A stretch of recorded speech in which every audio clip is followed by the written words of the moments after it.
Chapter 87. Mo Xiaoyao's eyes flashed darkly as he looked at the person in front of him. He no longer looked as smug as he did yesterday. If he could, he would definitely make this prince of the northern tribes die without a complete corpse. Even his bones and ashes would not be enough to quench the hatred in his heart.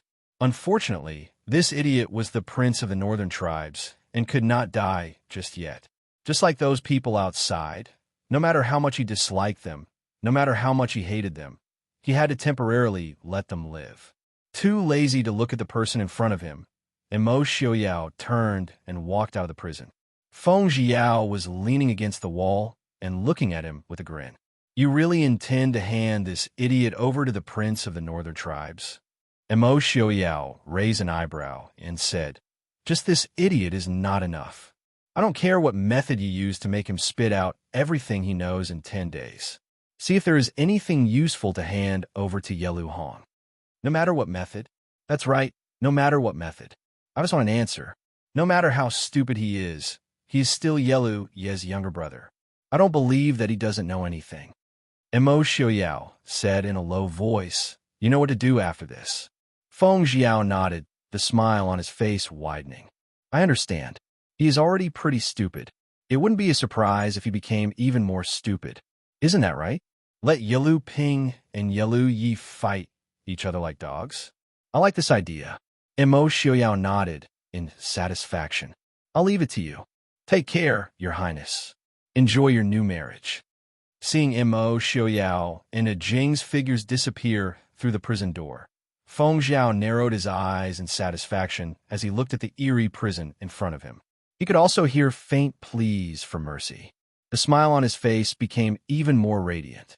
What a bunch of idiots. Of all people to provoke, they had to provoke Mo Xiaoyao. Mo Xiaoyao had never been kind since he was 3 years old. Ever since that incident, even his heart had turned black. Reporting to Wang Fei, concubine dowager is here. In the study, Yili was sorting out the account books she had brought from the Yi residence when a servant girl came in to report. Yili raised her head and was stunned to see the servant girl standing at the door.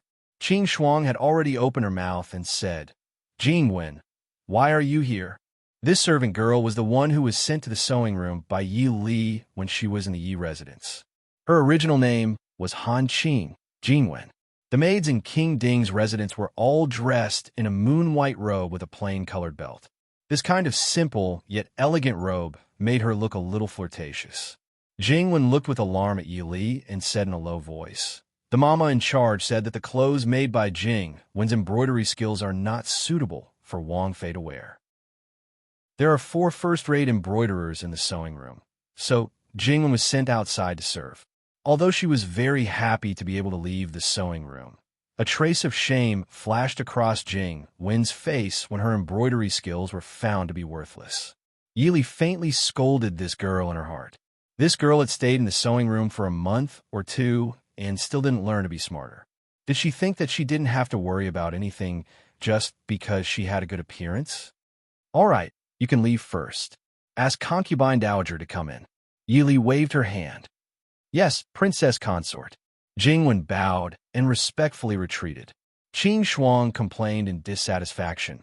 Why did Lin Mama and Wei Mama bring her to young miss? She doesn't look like someone who knows her place. Qing Wan and Qing Yu came later and weren't familiar with Jingwen who had stayed in the sewing room. They only felt that she was too enchanting. Hearing Qing Shuang's words, they immediately looked over. Qing Shuang stomped her feet in annoyance. It's all my fault. I actually forgot to tell Lin Mama. Qing Xia smiled faintly. All right, Qing Shuang, Lin Mama is an old mama who followed foreign. Do you think she can't see what kind of person Jingwen is? What's more, she's just a second-class girl who serves outside. Yin and Shui can't be compared to her. Ding Wangfu is unfamiliar with the people and the place, so she can't do anything. Yili put down the book and smiled. Qing Shuang, you still have to learn more from Qing Xia. Don't be rash about everything. Qing Shuang stuck out her tongue. Yes, I will follow Wang Fei's order. As soon as she stepped into the reception hall, Yili was stunned. A middle-aged woman in her 50s was sitting on the main seat.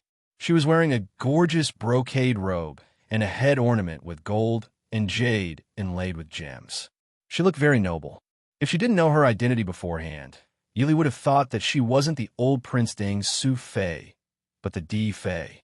At this time, Side Grand Concubine was leaning against the chair and resting with her eyes closed. There were two maidservants standing behind her. One had her shoulders lowered, and the other was gently fanning herself with a palace fan. Yili couldn't help but want to laugh. It wasn't even June yet. The weather in the Chu capital wasn't hot. Wasn't she afraid of catching a cold from the fan? Wang Fei. When everyone saw Yili come in, they quickly stood up and bowed. You can leave. I've made Side Grand Concubine wait for a long time. Yili waved her hand to let them leave. She frowned and walked to the other side to sit down. Young Side Grand Concubine slowly opened her eyes and looked at Yili with a picky face. Yili had a smile on her lips and allowed her to size her up. She turned her gaze to a white-clothed young girl sitting below. The young girl seemed to be very timid. When she met Yili's gaze, she immediately shrank back and avoided her in a panic. Side Grand Concubine has come. Is there a matter? Yili looked away and turned to Side Grand Concubine. Young Side Grand Concubine narrowed her eyes in displeasure. It was clear that she was no longer in her prime, and her face darkened. She gave a light snort and said, Wang Fei is too arrogant. You don't know how to greet your elders after passing through the door. This dowager could only come and greet Wang Fei. Yili understood. So she had come to find trouble. She frowned with some trouble and looked at Side Grand Concubine with a faint smile. Then this Fei has been rude. But this Fei asked Prince yesterday. The prince only said that he needed to go and greet the Saw after returning home.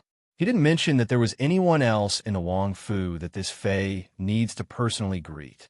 Young Side Grand Concubine's expression froze. It took a while before she recovered. She looked at Yi Li and said, Prince hasn't been in a good mood these years. It's hard to avoid oversights. It's fine if you don't remind him as a Wang Fei, but you dare to be so rude. Remind? Mo Xiaoyao didn't even mention you. It's obvious that he doesn't want to see you. I only reminded him because I ate too much. Long before she got married, Yili had already memorized the identities of the members of the Ding King's Fu. For example, the young side concubine in front of her. Her identity was really special. Not only was she the only side concubine of the old Prince Ding Mo Lufang, she was also the aunt of Mo Xiaoyao and Mo Xiuan. She was also the sister of the former Princess Ding. But this identity didn't make her more respected in the Ding King's Fu. In fact, no matter if it was when Mo Lufang was alive, or Mo Xiuan, or now Mo Xiaoyao, they all treated her as heir and ignored her. Yang Side Grand Concubine wasn't even 50 years old this year. She was about the same age as Zhao Yang, eldest princess.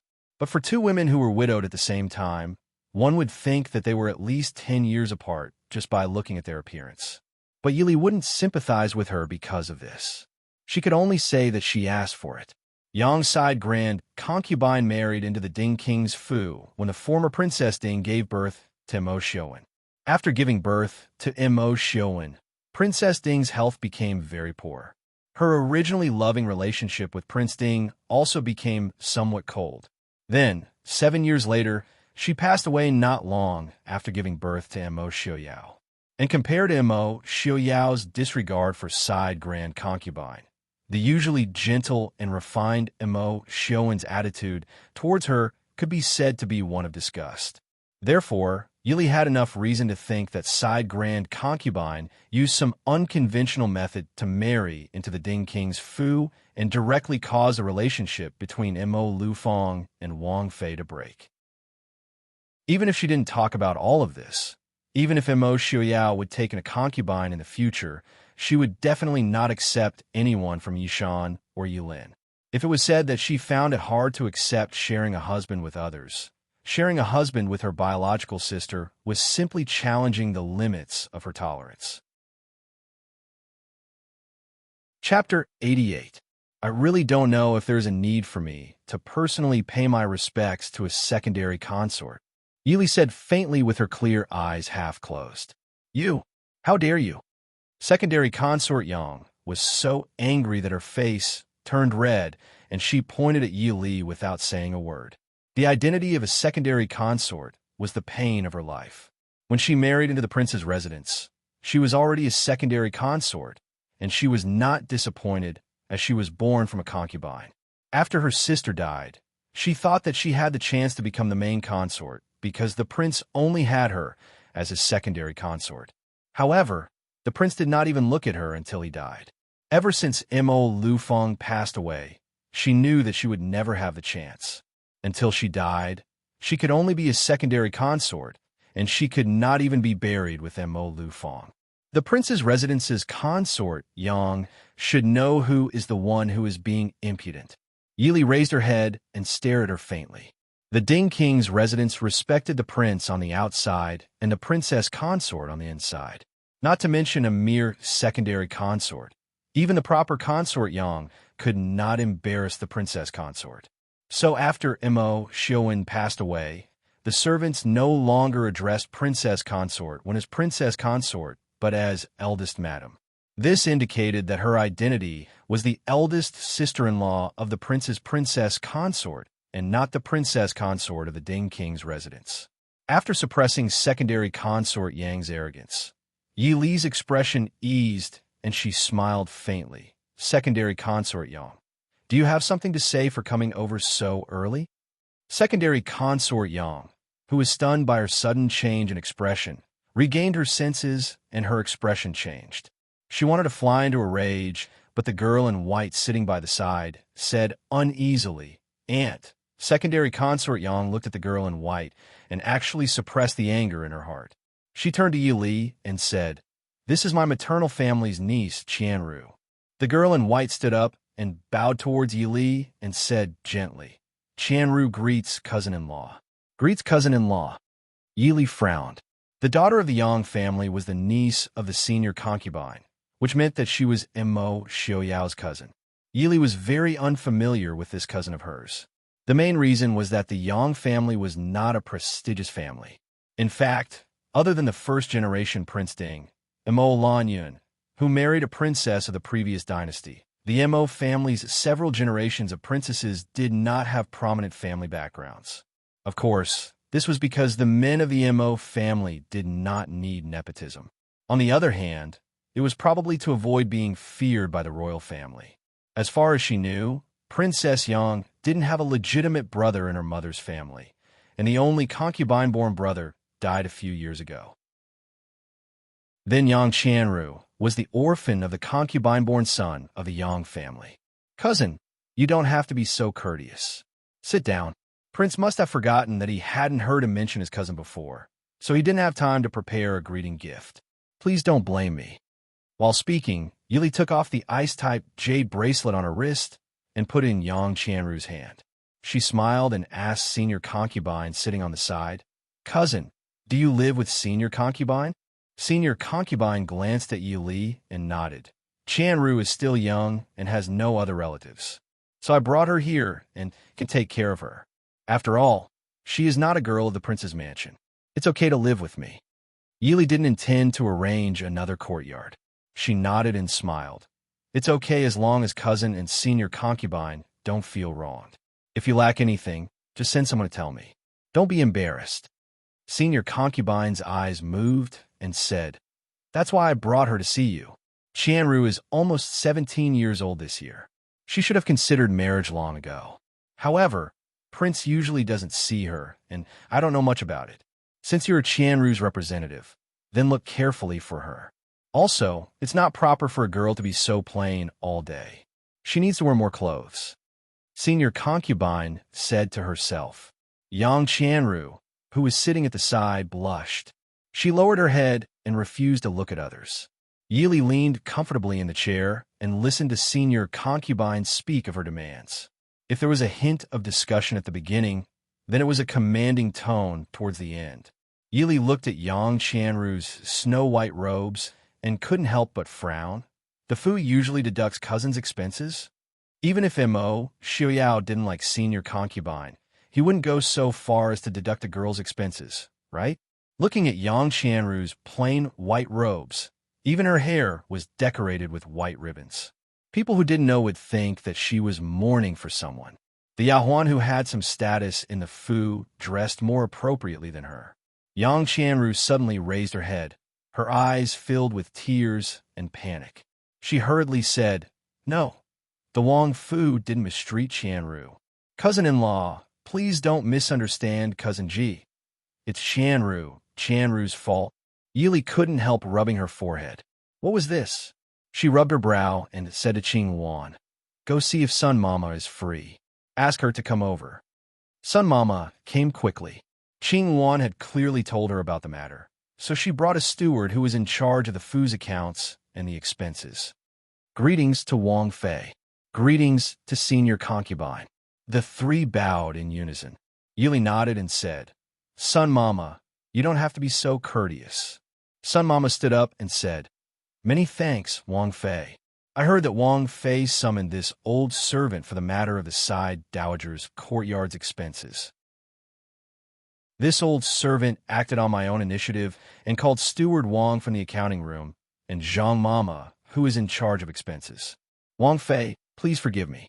Yili smiled and said, "Sun Mama, you don't have to be like this. I just arrived and Wang Fei is not familiar with these things. Senior concubine mentioned the expenses of Miss Gu, so I asked you to come over and ask. In that case, Sun Mama Zhang, what about Miss Gu's expenses? If Miss Gu suffers any grievances and outsiders know about it, it will be our Wang Fu's fault." Sun Mama Zhang hurriedly stepped forward and said with a bad expression, reporting to Wang Fei, "Miss Gu's expenses have always been according to the expenses of the young miss of the Wang Fu. Although there hasn't been a young miss in our Fu for several generations, the previous rules have always been kept. This old servant doesn't dare to deduct Miss Gu's expenses. Then, what is Miss Gu's monthly expenses? If the previous rules are not enough, it doesn't matter if it is adjusted appropriately, or it can be directly allocated from my and Prince's share." Yili said. Sun Mama Zhang glanced at Yang Qianru, sitting on the side, and said, "Miss Gu has 30 taels of silver to spend every month. The cosmetics she uses are all bought by the Fu. She has 4 sets of clothes for each of the spring, summer, autumn, and winter seasons. She also has 2 sets of head ornaments for the beginning of winter and the beginning of summer. She also doesn't dare to reduce her expenses during the holidays. This old servant has served in the Wang Fu for generations and doesn't dare to mistreat Miss Gu." The bookkeeper, standing on the side, also said, "Wang Fei is wise. Prince and Wang Fei are getting married, and everyone in the Fu has rewarded them. The eldest madam received 500 taels, senior concubine received 200 taels, and Miss Gu received 100 taels. The servants in the Fu have also received their rewards.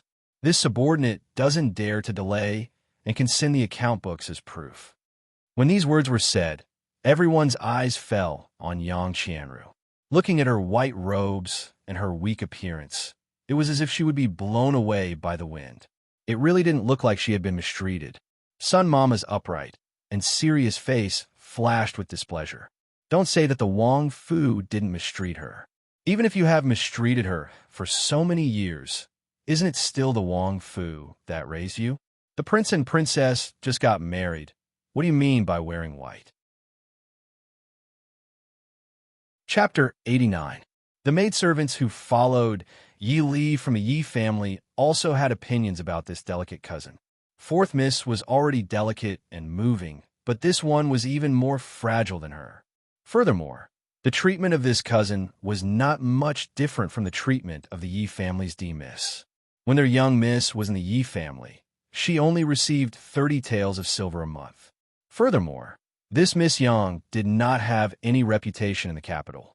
It could be seen that this person did not go out to socialize, so naturally, there was no need for her to spend. The young miss had just gotten married, yet she came over to complain that she was poor. It was too much. Yili frowned as she looked at the side grand concubine. It wasn't that she was stingy. She had just arrived at the Wang Fu and could not go against the rules set by the predecessors to increase Yang Qianru's treatment. Even if the Ding Wang Fu was large, it was impossible for them to casually withdraw money without any scruples. Without rules, nothing could be accomplished. Furthermore, the Wang Fu had treated Yang Qianru quite well.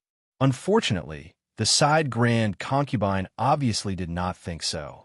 Seeing Yi Li's difficult expression, she couldn't help but angrily say, "What does princess mean? Qianru is still the prince's cousin.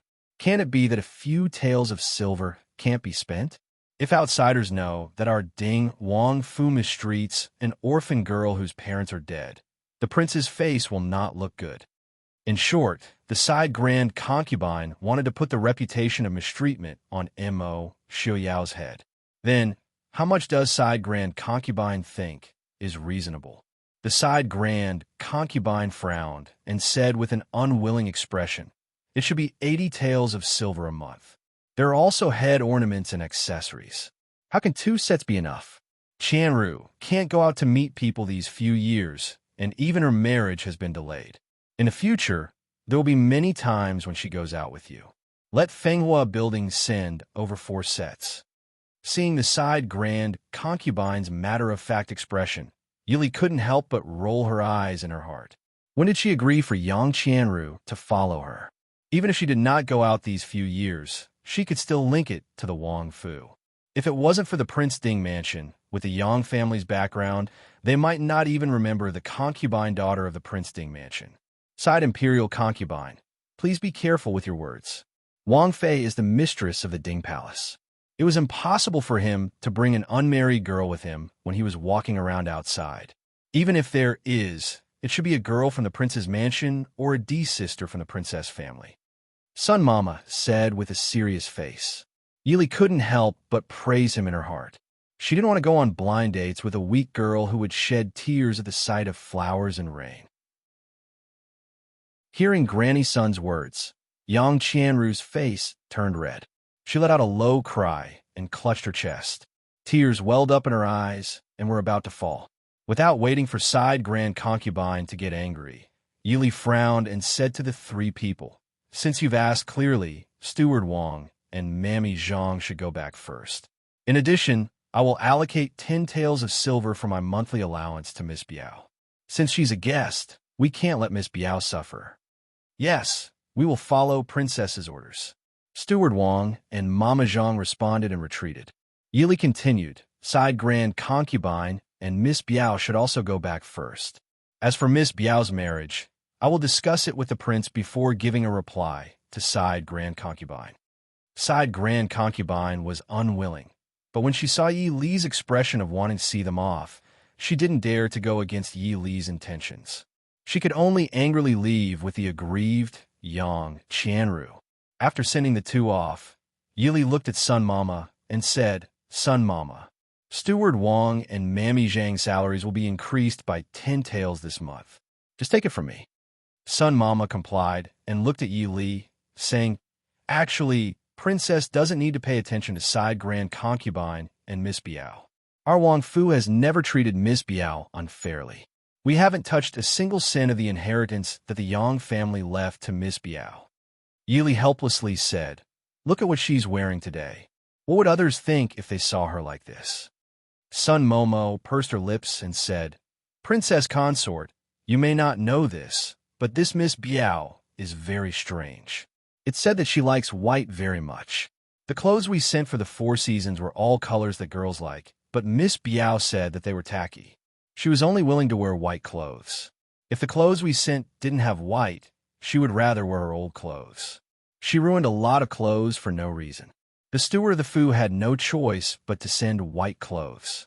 For the prince and princess's wedding, Mama Zhang had specially ordered people to make a set of peach red and a set of light purple. Who knows? Tacky? Not necessarily, right?" Yili thought of another person who liked to wear plain clothes. "In the future, there will be many guests in the Wang Fu. We can't let her come out to meet people like this." In the past, the Wang Fu basically didn't interact with outsiders. Now that Mo Xiuyao was married and had come out to meet people, it wouldn't do to close the doors and refuse guests. "I'll go back and ask Prince if he wants to change out of all the plain clothes." Thinking, Yili said with a slight smile. Sun Mama froze for a moment, then immediately reacted, "What does princess mean? I didn't say anything. I just don't like white clothes," Yili said with a smile. Princess, Prince invites you. Imo Xiaoyao didn't have any servant girls to serve him, so the one who came to deliver the message was one of Imo Xiaoyao's personal guards. Yili nodded and stood to ask, "Where's the prince right now?" The guard said, "The prince is waiting for Princess in the water pavilion." "I know. You can go." The Dingwang Fu could be said to be the largest Fu in Jing City. Of course, this was related to the position of the Dingwang Fu in the Dechu state. The Wang Fu had been remodeled by successive princes for over 100 years. Even though the area hadn't expanded, the scenery inside the Wang Fu could be called the best in Jing City. In the southwest corner of the Wang Fu, there was a natural lake that took up 1/6 of the entire Wang Fu. There was a wooden corridor built on the surface of the lake that led to a water pavilion with 3 rooms in the middle of the lake. The surface of the lake was covered in green lotus leaves, making the lake water ripple. Just walking in, one could feel a faint coolness. It must be a good place to relax in the summer.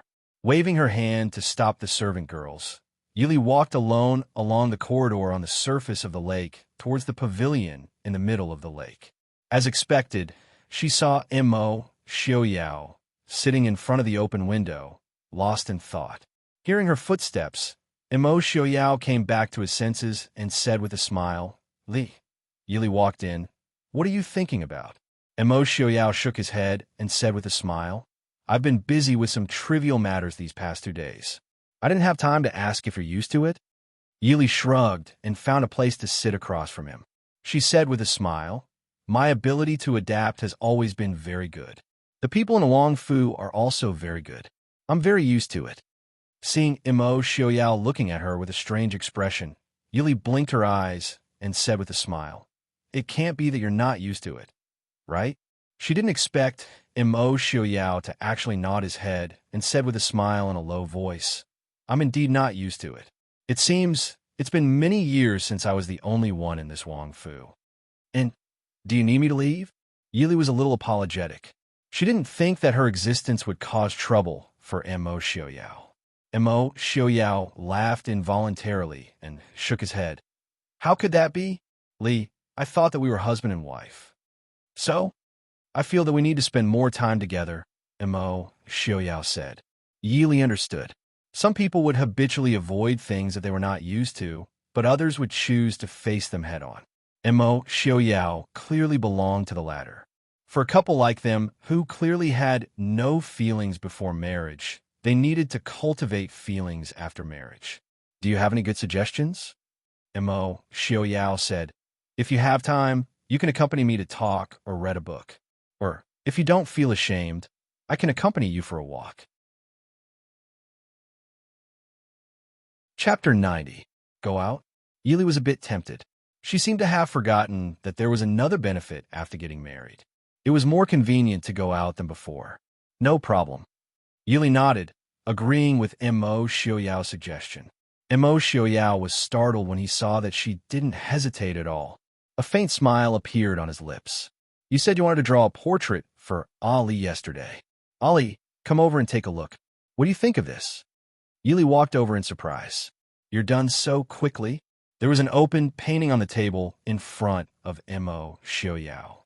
In the painting, there was a woman dressed in red, standing with a sword. Yili recognized at a glance that the dress and the accessories on her head were the ones she had worn on the day of her wedding. However, the red dress she was wearing was not the heavy and complicated wedding dress embroidered with a phoenix peony. Instead, it was a simple red dress with golden cloud embroidery. There was a golden belt around her waist. The peony between her eyebrows had been replaced by a bright red flame. The woman's hands were dancing.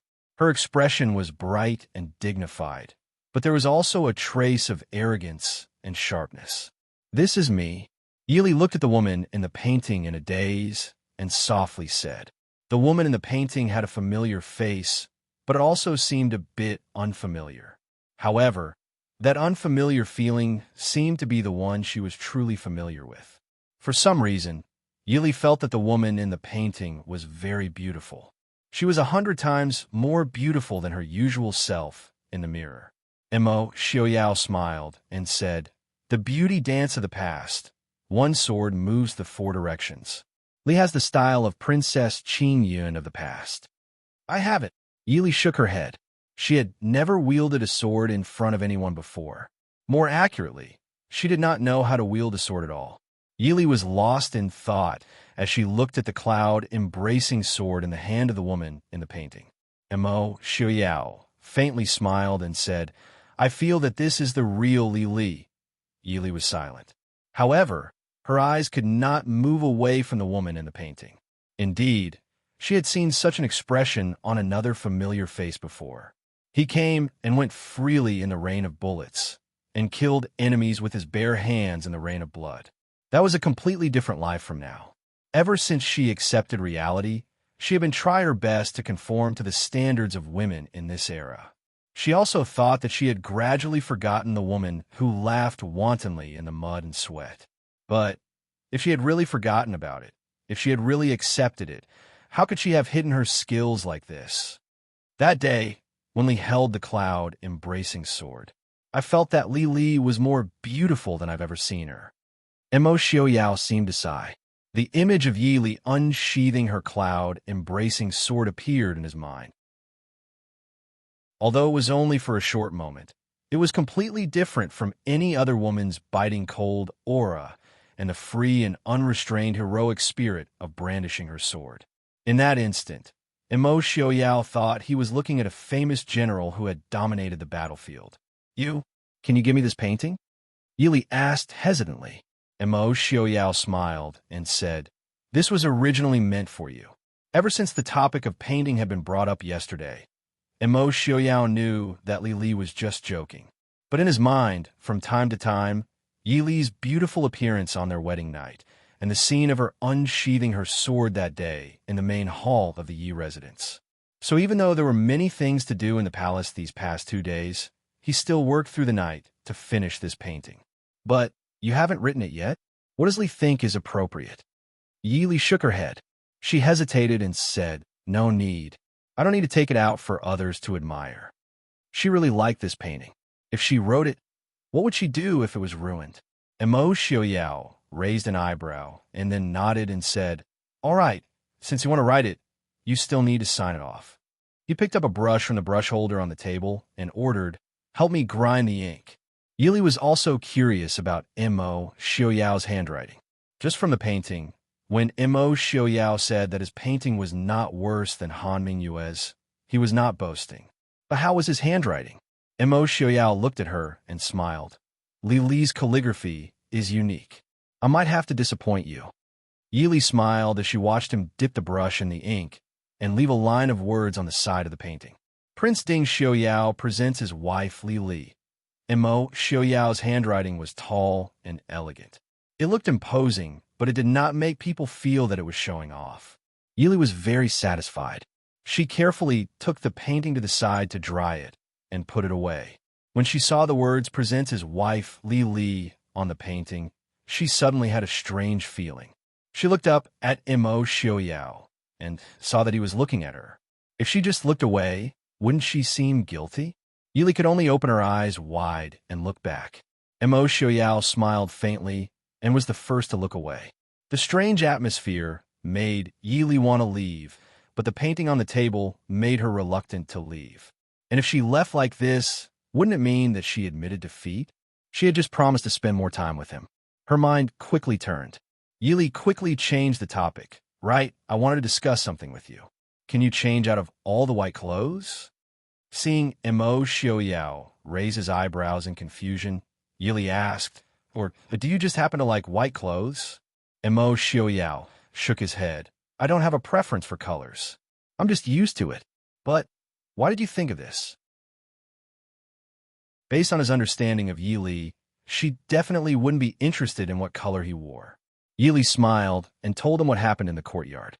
Mo Xiaoyao looked at her speechlessly. So you think that because I wear white, she won't wear anything but white? Yi Li nodded. That's what I think. But I don't wear white clothes every day. Although his clothes were mostly plain, it didn't mean that he didn't have any other colors. But it's very obvious that every time you appear in front of her, you're probably coincidentally wearing white. Yi Li shrugged lazily. Ha! Li Li, are you jealous? Xiaoyao stared at her for a long time and laughed softly. Jealous. Yi Li's face couldn't help but darken. She shot up and said woodenly, "Apologies, my fu lacks vinegar." Finishing, she didn't even look at the painting as she turned and walked out. Prince? A short while later, a Jing appeared at the door and looked at Xiaoyao. Sun Mama was right. Prince didn't know how to interact with Wang Fei. Wang Fei was so angry that she ran away in a short while. Xiaoyao gave a faint smile. Later, send this painting to Wang Fei. Qing Wan and the others followed behind Yi Li, seeing their usually gentle young miss striding away with a black face. They couldn't help but look at each other. The pavilion in the center of the lake was too far from shore. They couldn't hear what Prince and Wang Fei had said. Qing Xia asked uncertainly, "Did Prince bully Wang Fei?" Qing Shuang's face instantly darkened. "What? Prince bullied Miss?" Qing Wan and Qing Yu helplessly pulled back Qing Shuang, who was about to explode. Qing Wan's mouth couldn't help but twitch. She had seen Wang Fei's skills with her own eyes. She could easily knock out a strong man without even panting. Just based on the fact that Prince was in a wheelchair, could he bully Wang Fei? Qing Yu thought for a moment and said, "Let's ask a Jean later. He definitely knows." Qing Shuang twisted her mouth. "He stayed by the shore like us. What could he know?" Qing Xia agreed. "He's been with Prince since he was a child. He definitely knows how Prince made Wang Fei angry. Let's go, Wang Fei has gone far." Chapter 91. Yi Li walked quickly towards her own yard as she cursed Xiaoyao in her heart. She must have been blind to think that this guy was gentle. She had even thought that he was pure. That bastard had teased her. Jealous. Jealous. Idiot. How could she be jealous over a man she had just met? At most, she liked him because he coveted her things. "What's wrong, Wang Fei?" Returning to the yard, Wei Mama came out to greet her. Seeing Yi Li's dark expression, she quickly asked. After leaving the young miss she had raised for so many years, Wei Mama had given Yi Li all the care she had missed in the past few years. She was more concerned about her health than anyone else. Being asked this by the Mama, Yi Li felt a bit embarrassed. She knew that she had overreacted.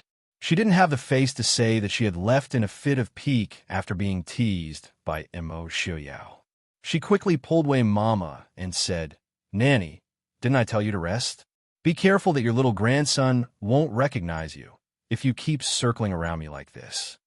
Lin Mama and Wei Mama's entire family had followed Yi Li to the Wang Fu. Yi Li had placed the capable men of their family in the shops or farmsteads outside to be stewards. The women folk were left in her own yard. She did her best to have them serve her as little as possible, especially since Lin Mama wasn't young anymore. It wouldn't be easy for her to run around with a young person like her. Wei Mama looked at her and said with a bit of sadness, "Young Miss is grown up and doesn't like Nanny, right?" Nanny. Yi Li's head hurt. It was this again, but at least she had moved on from the previous matter. Pulling Wei Mama into the room, Yi Li comforted her with gentle words, causing Wei Mama to smile. "Wang Fei, Jean is here." Qing Shuang came in and said. Her delicate face was still puffed up with anger. It was clear that she was angry with a Jean outside. "Let him come in," Yi Li teased with a smile. "Who provoked our Shuang?" Qing Shuang's little face blushed, and she stomped her foot and said, "Young miss, it's all because of that damned Jean. Just because he's one of Prince's people, he's always putting on a poker face, as if someone owes him 500 taels of silver." Yi Li sighed helplessly. "Qing Shuang, you're the one who's being unreasonable. A Jean just doesn't like to talk. He's far from a dead face." Jingli was the one with the deadpan face. A Jean was at most a man of few words. Even her second brother could not compare to that cold face of hers. A Jean came in with the box and looked at Qing expressionlessly. Qing Shuang also knew that the person in question had heard her bad-mouthing someone behind their back. She turned her face away guiltily. Yi Li laughed in her heart, but on the surface, she looked at Jean with a serious face. "Jean, what's the matter?" Jean put the box on the table and took 2 steps back before saying, Jean was ordered by His Highness to deliver this. "Prince, Prince said that he did not purposely make Wang Fei angry. Wang Fei, Darren, please be magnanimous and do not take offense. He stuttered as he spoke. Yili knew what was going on. She looked at Ajin with a smile and said, Ajin, who taught you that last sentence? Ajin's face turned red. He looked dazedly at Yili and didn't know what to do. Wang Fei and Prince were both smart people. Lying in front of them would always be seen through. Ajin silently remembered this fact. Yili smiled and added, Your prince definitely wouldn't say something like that. Also, I'm not angry. I'll take the item. You can go back. Ajin silently left. Yili opened the box in a good mood. As expected, there was the portrait she had been thinking about. She had just been thinking about what excuse to use to get the portrait back. She hadn't thought that Mo Xiaoyao would be so considerate and immediately send Ajin to deliver it. Unfolding the portrait on the table, Yili stared at the woman in the portrait and sighed softly. Mo Xiaoyao's voice couldn't help but ring in her mind. I feel that this is the real Li. So beautiful. Qing Shuang, who was standing at the side, exclaimed excitedly, Miss, was this painted by Prince? It's so beautiful. Wei Momo also nodded with satisfaction and smiled. Prince is really considerate towards Mississippi. It seems that eldest master and eldest young master didn't misjudge him. Hee. Yili was speechless. Was there a need for a portrait? In the blink of an eye, it was time to return home. These 3 days, Yili could be said to have adapted well in the Ding King's fu. Even Lin Momo and Wei Momo, who had been worried, relaxed. Only the prince and the princess consort hadn't consummated yet. This made the two nannies very dissatisfied. However, they weren't the only ones who were worried and dissatisfied. There was also Sun Momo from the Ding King's fu. Sun Momo had watched Mo Xiaoyao grow up and knew her master's temper well. She wasn't dissatisfied with the new princess consort. She even hinted that Lin Momo and Wei Momo would think of a way. The Ding King's fu was harmonious and respected their miss very much. When they returned home, Miss would officially take charge of the Ding King's fu. How could the two nannies be dissatisfied? Therefore, when they returned home, the smile on their faces was like a blooming flower. The Yi family's welcome was exceptionally grand. Not only did Minister Yi and Wang Shi bring Yi Shan, Yi Lin, and Yi Rong, even the married Yi Zhen and Yi Ying brought their respective husbands back. Yili wasn't curious that Yi Ying would come back to join the fun. However, Yi Zhen, as the concubine of the Southern Marquis heir, was able to let the Southern Marquis heir accompany her back. Once they entered the door and met old Madame Yi, Yili was pulled away by her sisters to have a private chat. Mo Xiaoyao stayed in the main hall to talk with Minister Yi and Mo Jingli. Qing Yixian, where Yili used to live, was still there. The sisters sat at the stone table in Qing Yixian's courtyard to talk. Yi Zhen looked at the maidservants standing not far away, and then looked at Yi Li, who was wearing a light purple robe. She wore a pearl tassel hairpin, pearl earrings, and a lotus-patterned warm jade bracelet on her wrist. Her expression was indifferent, and there was a smile on her lips. It seemed that she had an additional noble aura compared to when she was at home. She couldn't help but sigh enviously.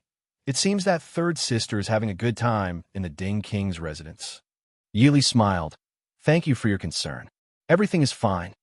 Yishan pulled Yi Li and asked nonstop, such as whether the Ding King's residence was big or not, whether it was beautiful, who were the people in the residence, whether they were easy to get along with, and so on. Yili wasn't in a hurry. She waited for her to ask enough before she answered some of the questions. Yishan didn't get an answer and wanted to ask again. However, she was pulled away by Yi Lin, who was sitting beside her. She could only shut her mouth in disappointment. I heard that the Ding King's residence has a former princess and concubine. Has third sister seen them? Yishan kept asking nonstop, and Ying couldn't get a word in edgewise. She could only sit by the side with an indifferent face. At this time, she stared at Yi Li and asked. Yi Li looked at Yi Ying in surprise and frowned. Fourth sister, are you not feeling well recently? It hadn't been long since they last met, and Yi Ying's appearance had changed a lot. She felt that she had become thinner and frilier. In the past, when she was in the Yi family, although Yi Ying was weak, Wang Shi had taken good care of her. Her face always had an alluring blush. But now, without that blush, her entire person suddenly became darker. Although she had put on some rouge on her face, it wasn't as beautiful and natural as before. Yi Ying's gaze changed slightly, and she faintly lowered her eyes.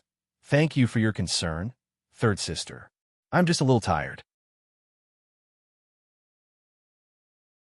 Chapter 92. Yili sighed in her heart. Ying had really changed a lot. It seemed that the ability of virtuous concubine, Zhao, old concubine, to teach people was beyond the old madam's reach. If you are tired, rest more. No matter what, your body is the most important. Without a good body, there is nothing. Yili advised a few words before answering Yi Ying's question. Sister-in-law has been practicing Buddhism all year round. She only pays her respects when she returns. As for Su, old concubine, thinking of the eccentric Su, old concubine in the Fu, Yili couldn't help but frown and said lightly, "Father Sufei does not need to meet often." Yishan exclaimed, "Then isn't there only third sister and Prince Ding in the Ding King Fu?" When these words came out, not only Yishan, Yizhen, and Yilin, but even Ying couldn't help but reveal a trace of envy. In the Fu, there were no elders above, no sister-in-law or sister-in-law, and even no sister-in-law to deal with. It was simply every newly married woman's dream. But when she thought of Mo Xiaoyao's situation, Ying faintly felt that she was balanced. Compared to being ridiculed and sympathized with outside, being wronged at home was still bearable, right? It seems that third sister and Prince's relationship is also very good. Third sister is really lucky. Yizhen sighed and said faintly. Ying didn't believe it and asked suspiciously, "Is Prince Ding's temper really that good? I heard others say that people with physical disabilities generally have weird tempers."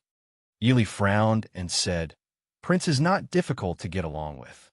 She didn't know if Mo Xiaoyao's temper was good, but at present, they were getting along very well. Ying also knew that Yili was a little unhappy because of her words, but she was never used to lowering her head to Yili. For a moment, the atmosphere was a little stiff. Yizhen looked at the two and could only open her mouth to change the topic. In a few days, the palace will hold a banquet to send off the envoys from various countries. Have third sister and fourth sister receive the invitation? Yili shook her head and said no. Yilin smiled and said, "The envoys for various countries are here to celebrate third sister and prince's wedding. Even if the others don't attend, the prince and third sister will definitely attend." But how did eldest sister find out faster than third sister and fourth sister? Yizhen smiled and said, "This time, it was the emperor who gave our family Shitzi the responsibility. Naturally, I know some things first." Yishan's eyes lit up and said, "Then, will eldest sister be going later?" Yizhen nodded her head shyly and happily. "The crown prince said that he would bring me to the palace this time." After saying this, she looked gratefully at Yili.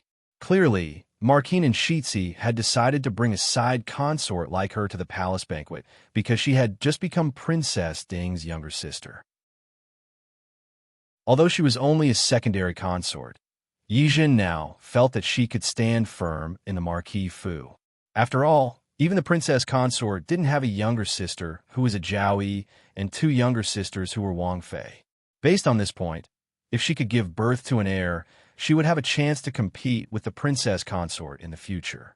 Even if eldest sister can go, you definitely can't go. Ying glanced at Yishan and said coldly. Yishan immediately blushed and said embarrassedly, "Fourth sister, I don't think so."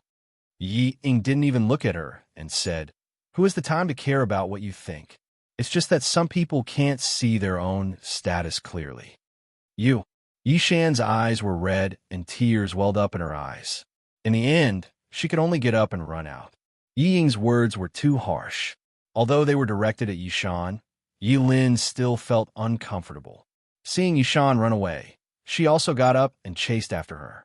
Even Yizhen's expression was not good. Yili looked strangely at Ying and then at Yizhen. Yizhen sighed helplessly and said softly, "Fourth sister, even if you're in a bad mood, don't take it out on sixth sister." Ying gripped the handkerchief in her hand and sneered. "I'm in a bad mood? Eldest sister, Ask third sister if she's in a good mood. Greetings to the three young ladies. Old Madam invites Princess Ding over for a chat. A maid from Ronla Hall came over to pass on the message. Ying glanced at Yi Li and sneered. Third sister, don't you want to know what happened to me? You'll know when you get there. Yi Li shook her head and got up to look at Ying. Fourth sister, your temper is fine at home. You're already married, but you're still like this. Do you think Madam can still protect you all the time? Yi Ying's expression darkened, and she stubbornly turned her head away and didn't speak. Yi Li didn't force her. Although they were blood-related sisters, she didn't have the feelings for them as compared to her former cousins. She also didn't have the same feelings for her cousins in the Su family. If she could persuade them, she would. If they didn't listen, there was nothing she could do. When they arrived at Ronla Hall, old Madam Yi was sitting in the flower hall dressed in a festive manner.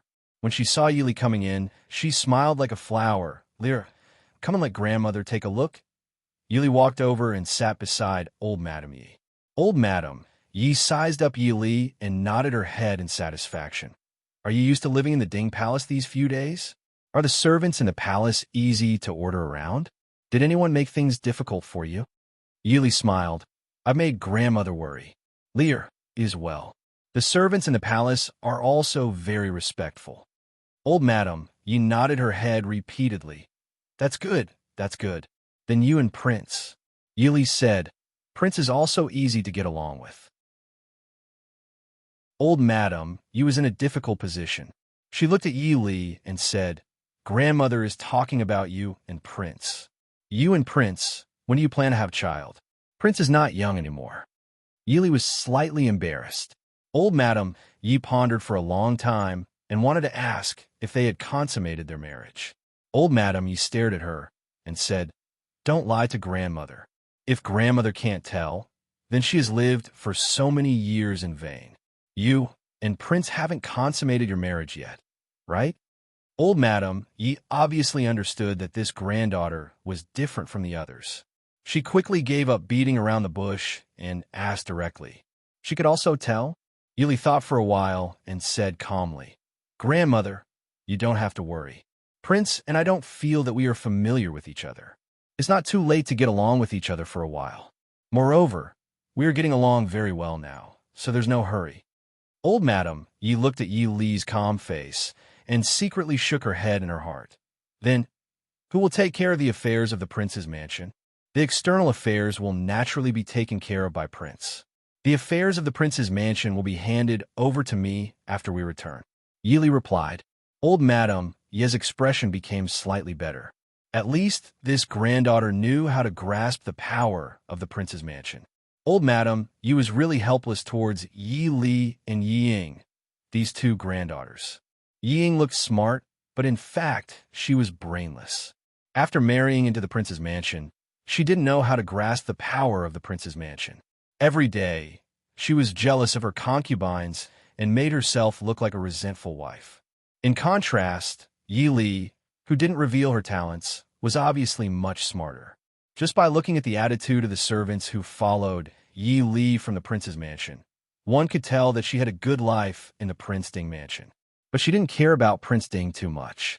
Even as Princess Ding, if she wanted a lifetime of glory and wealth, she still had to rely on Prince Ding. Lyra, tell grandmother honestly, is it because of Prince Ding's leg that you... Old Madam Yi waved away the servants in front of her and grabbed Yi Li to ask in a low voice. Chapter 93. Yi Li was speechless, but in old Madam Yi's eyes, her guess was confirmed. Old Madam Yi sighed. Poor child, Grandma knows you have a hard life. But things are already like this, and you have already married into the Prince Ding mansion. What else can you do? Even if you're a Princess Ding, you still have to hold tightly onto the prince. The most important thing is to have children. As long as you have children, no one can touch your position. Do you understand? Does the prince have concubines? Yi Li shook her head. Old Madam Yi's smile became brighter. It seems that the prince still values you. It's better if you don't have concubines. As long as you have children with the prince first, in the future. Looking at old Madam Yi's speechless expression, Yili pondered for a long time and finally understood old Madame Ye's meaning. Old Madame Ye was telling her that even if she didn't like Mo Xiaoyao's disabled legs, she must have children first. As long as she had children, if she really couldn't accept Mo Xiaoyao, she could push him to other women. Anyway, she was the princess and had status, as long as she had children. A man's favor was mostly unreliable. Why didn't she doubt that Mo Xiaoyao couldn't do it? Yili had some evil thoughts. Thank you for your advice, Grandma. Lear knows. In order to prevent old Madame Yi from continuing to impart her experience to her, Yili quickly agreed. Old Madame Yi was very satisfied with her advice and nodded. Good child. Grandma knows that you understand better than Ing. Originally, you shouldn't have said this today, but after you become the princess, Ding, you won't have time to come home. Grandma will say it to you now. After a few days, if you have nothing to do, you can pick up your fifth sister and sixth sister to accompany you in a mansion. Yili was startled and slightly frowned. Old Madame Yi said, Shan and Lin are good children. You sisters grew up together. If they can, it will be helpful for you and Ing. Grandmother's intention was for Lin to be more mature. It would be best if she could follow Ing to the Li Palace. Shan temperament is lively, and your temperament can suppress her. What do you think? What do you think? What do you think? Yili couldn't help but want to go crazy. Isn't this old lady taking things for granted? Even the personnel had been allocated. It just so happened that the Li Prince Mansion and the Prince Ding Mansion had one each. No wonder Ying's expression was so ugly just now. She was already sullen enough when she fought with Mo Jingli's concubine in the Li Palace. In the end, her maternal family even sent her own sisters to make things worse. Anyone would be depressed. Coughing lightly, Yili straightened her face and said with a smile, Grandmother, isn't it too early to talk about this? The prince and I haven't. If I rush to let my younger sister enter the residence, what will the prince think? Old Madame Yi smiled and said, Grandmother didn't ask you to do it now. Anyway, Shaner was still young. It wouldn't hurt to wait another 1 or 2 years. As long as you have a plan in your heart, it's fine. Yili pulled the corner of her mouth and asked, although fifth sister and sixth sister are born of concubines, the status of our minister's mansion is not low. Entering the prince's mansion as a concubine would be a grievance to them. Old Madame Yi waved her hand carelessly and said, Marriage is decided by the parents. What grievance do they have? Isn't entering the prince's mansion as a concubine more honorable than marrying a minor official or a concubine's son as the legal wife? Li, it doesn't need to worry about the two of them. Shaner and Lin have always been obedient. They won't have any objections. I have objections. Yili thought for a while and said, Lear understands what grandmother and father mean.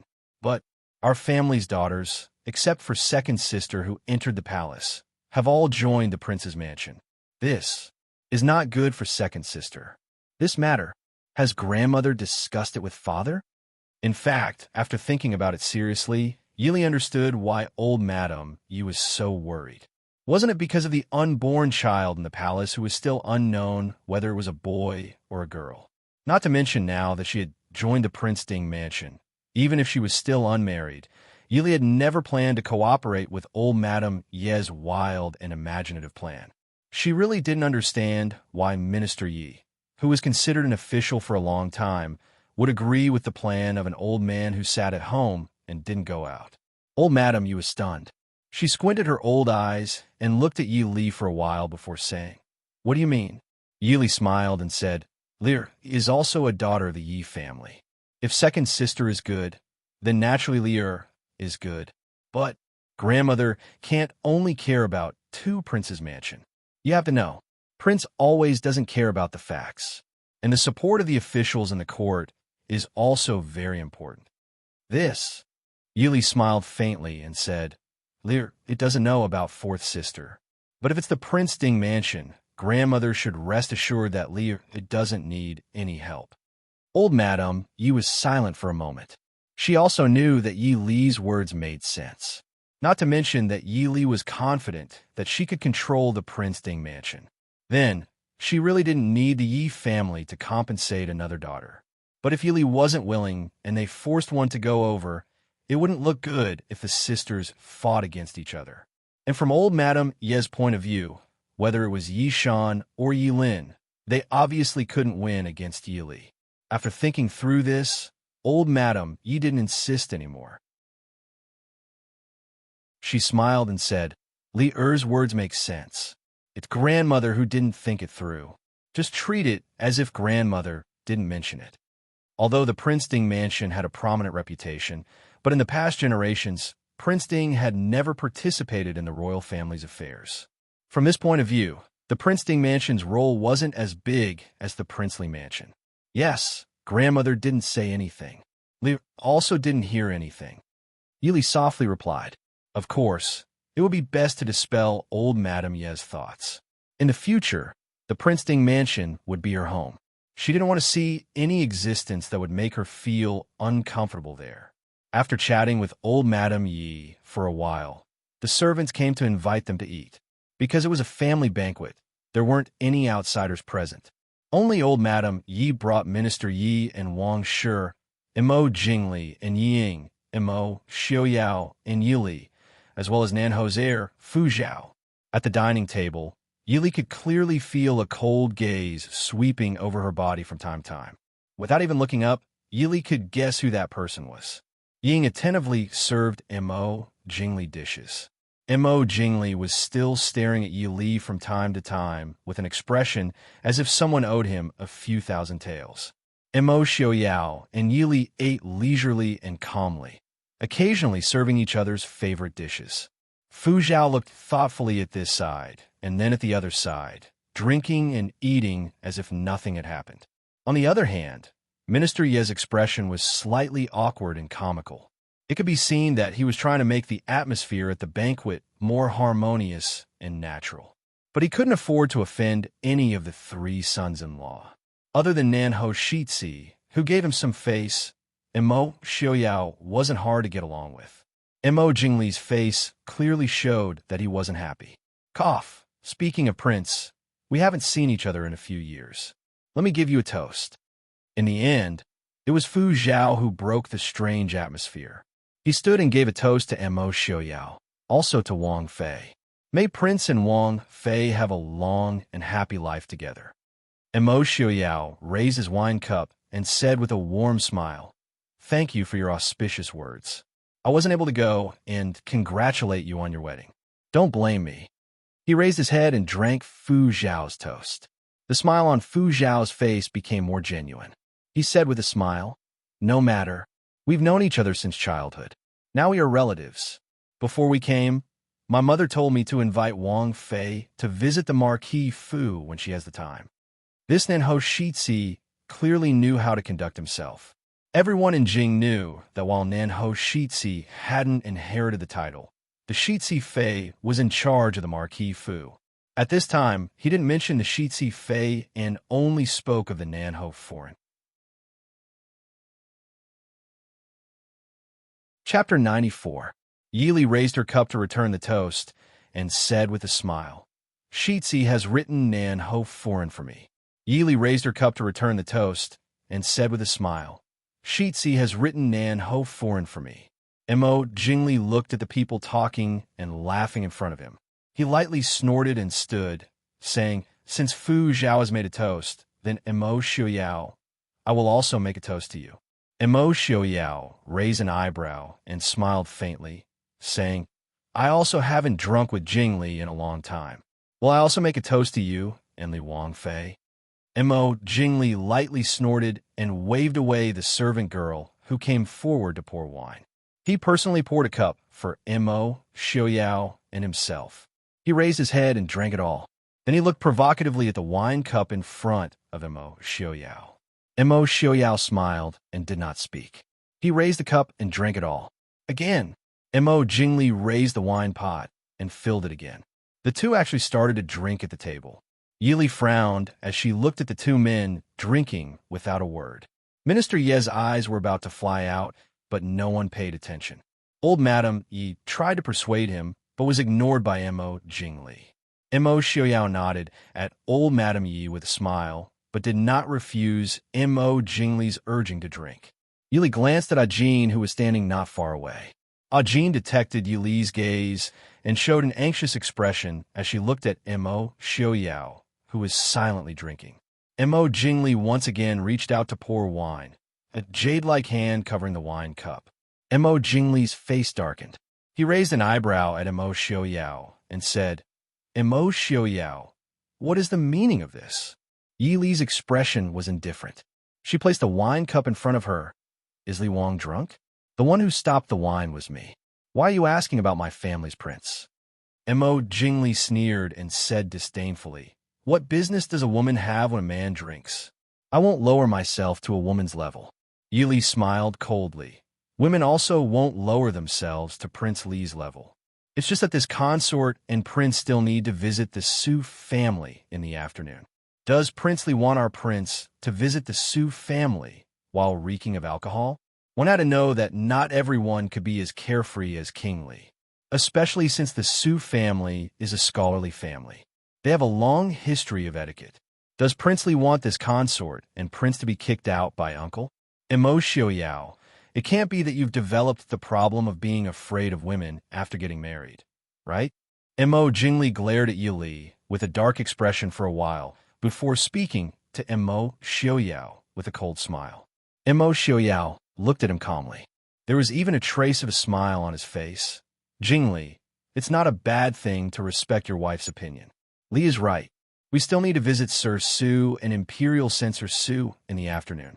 You know that Sir Hong Yu really dares to kick us out. Mo Jingli was not going to let this go. How could I not know that when returning home, not only does one have to see the maternal family, but one also has to see the maternal family? Stop wasting words. Mo Xiaoyao, are you going to drink Ai's toast or not? I'm not drinking. Mo Xiaoyao replied bluntly. Yili, who was sitting next to him, could clearly feel that Mo Xiaoyao's mood was unusually good. Even when he was talking to Mo Jingli, Yili could not help but hear a hint of teasing in his voice. Ahem, Prince Li, since Prince Ding still has things to do, let's not force him. It's not too late to drink when we have time.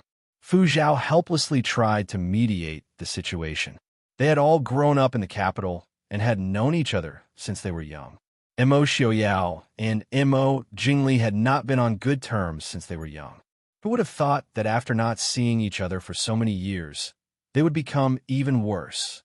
This made things difficult for them, the bystanders, to handle. Looking at Mo Xiaoyao, Fu Zhao could not help but rejoice.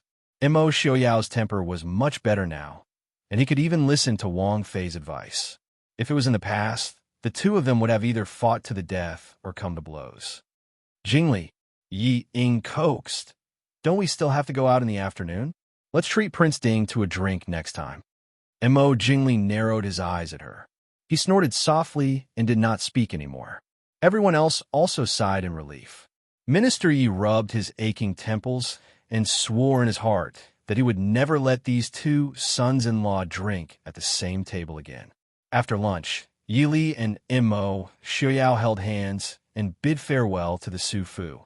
Before they left, Su Hongyu called Mo Xiaoyao alone to the study to talk for an hour. Yili was not allowed to listen in and could only wait outside the study. The brothers of the Su family, other than Su Qingshun, whose whereabouts were unknown, and Su Qingze, who was ordered around by second aunt, were all in the yard with her.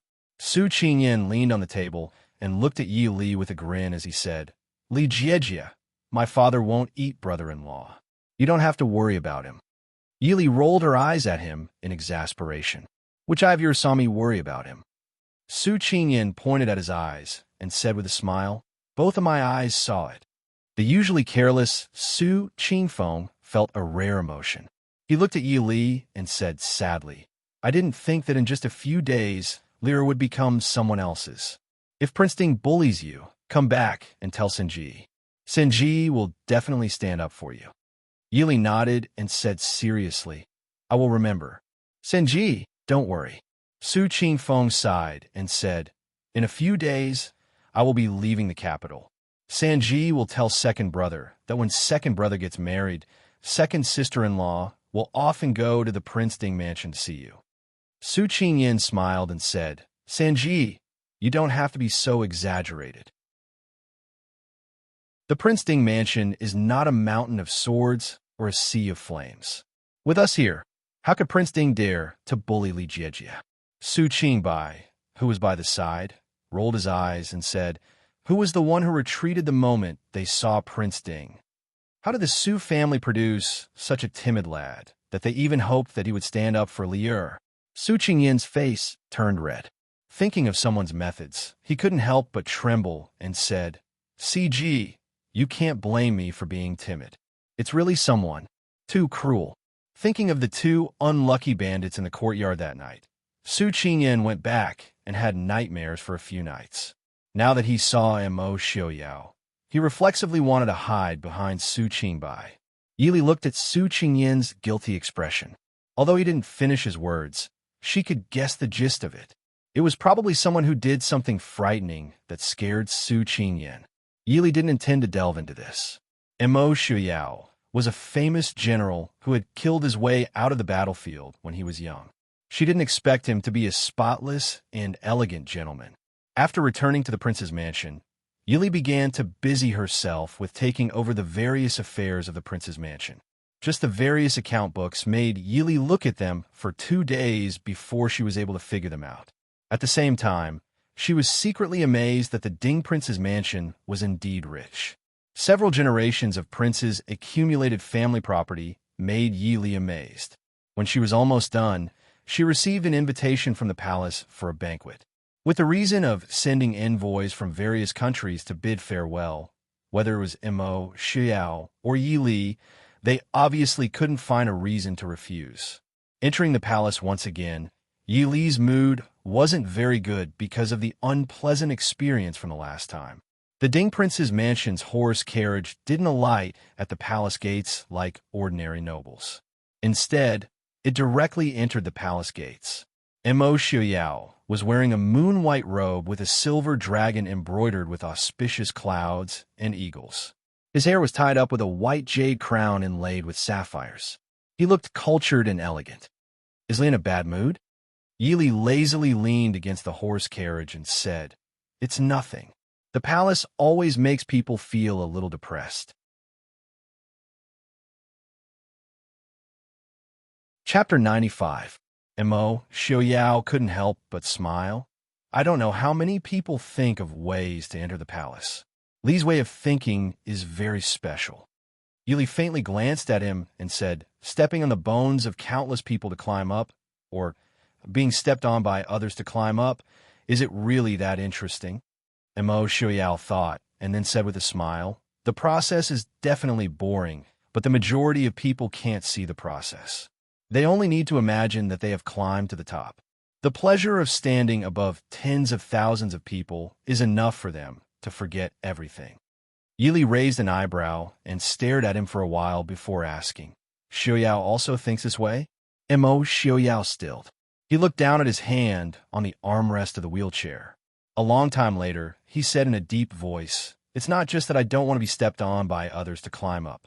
The carriage was silent for a while before Yi Li's voice sounded. I don't like stepping on other people, but I also don't like people stepping on me. Prince, we've arrived. The Empress invites Wang Fei, Ajin said in a deep voice from outside the carriage. The carriage was gradually coming to a stop. Yi Li estimated inside that the carriage was not at any of the places she had been last time. Based on the general location, it should be near the Empress Fengde Palace. Mo Xiaoyao tilted his head and said, I'm going to see the Emperor and can't go in with you. Can you go by yourself? Yi Li nodded and prepared to leave the carriage. Mo Xiaoyao pulled her back and said in a low voice, Be careful.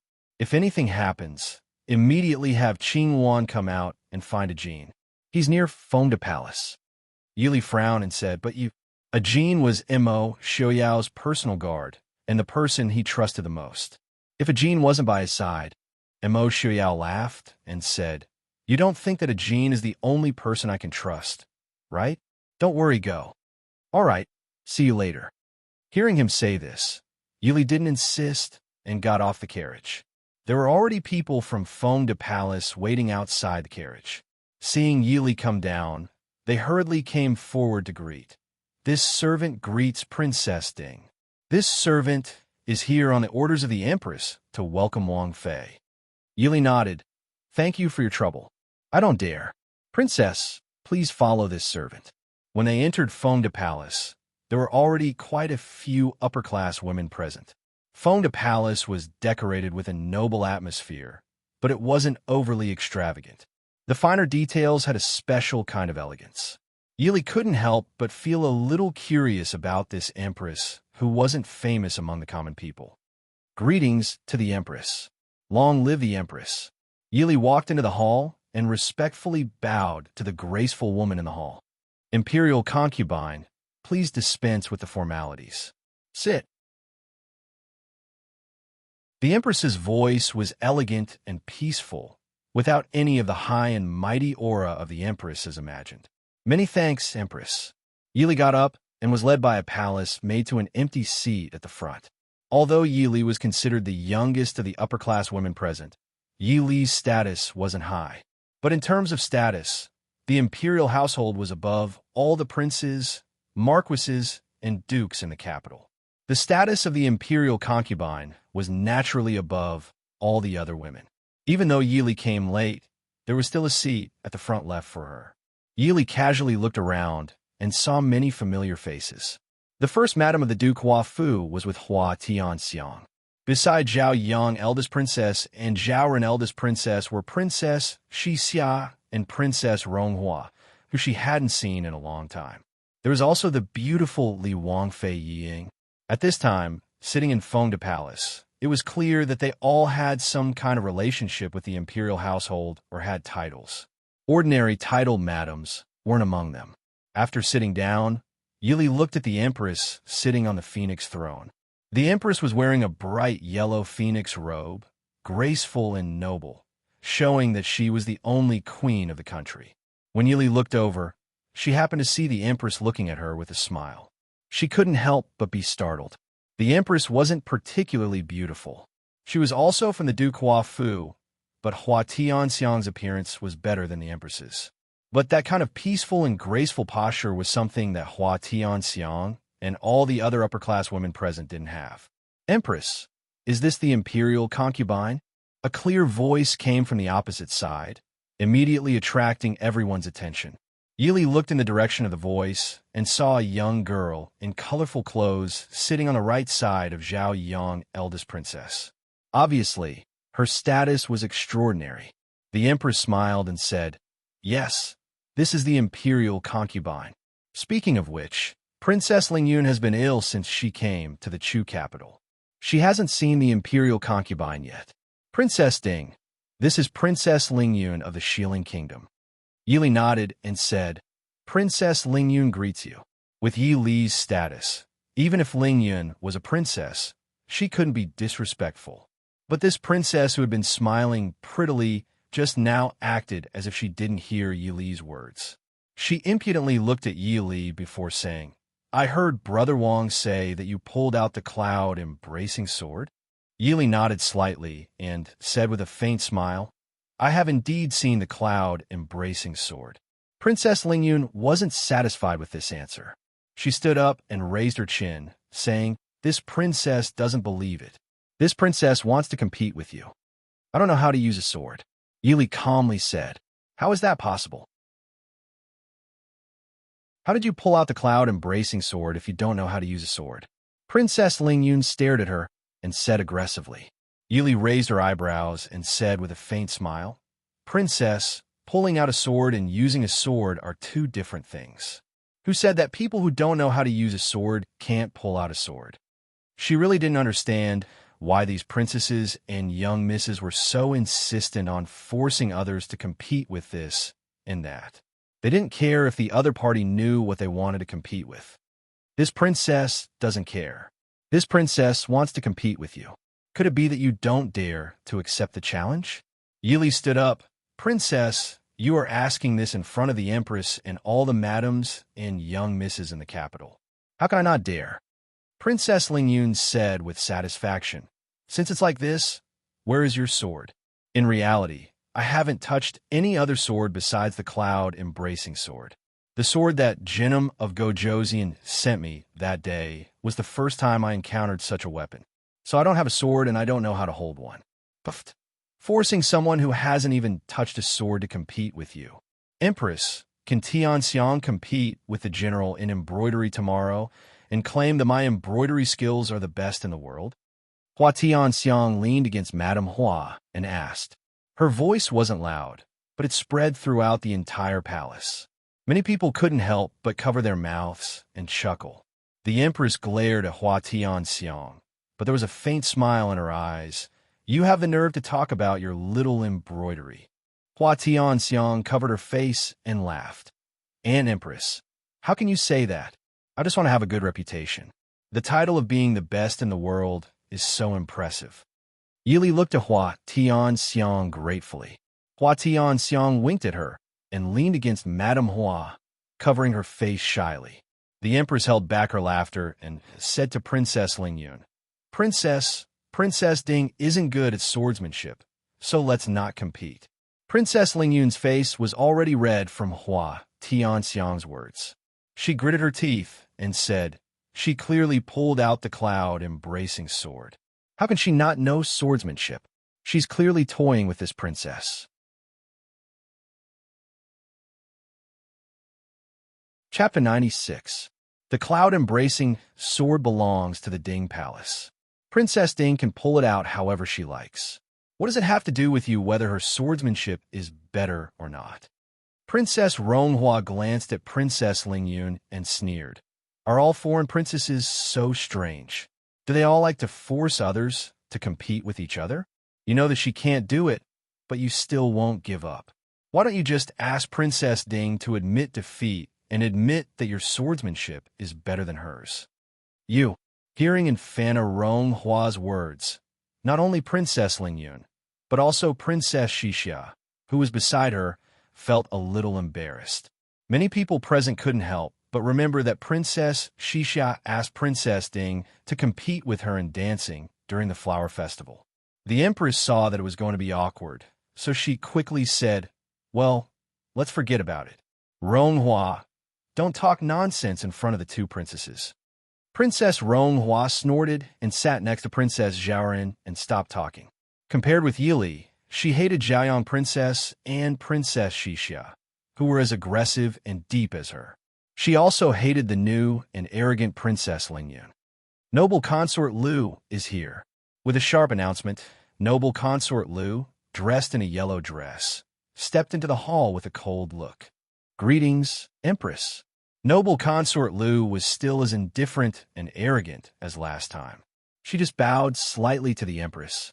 It seemed that this noble consort didn't intend to give face to the Empress Dowager or the Empress. The Empress seemed to be used to Noble Consort Lu's appearance. She nodded slightly and said, no need. Why did Noble Consort Lu come to Fonda Palace today? Many noble women present also showed a surprised expression. Noble Consort Lu usually didn't attend the banquets in the palace. Even though many of them went to the palace almost once a month, they rarely saw Noble Consort Lu.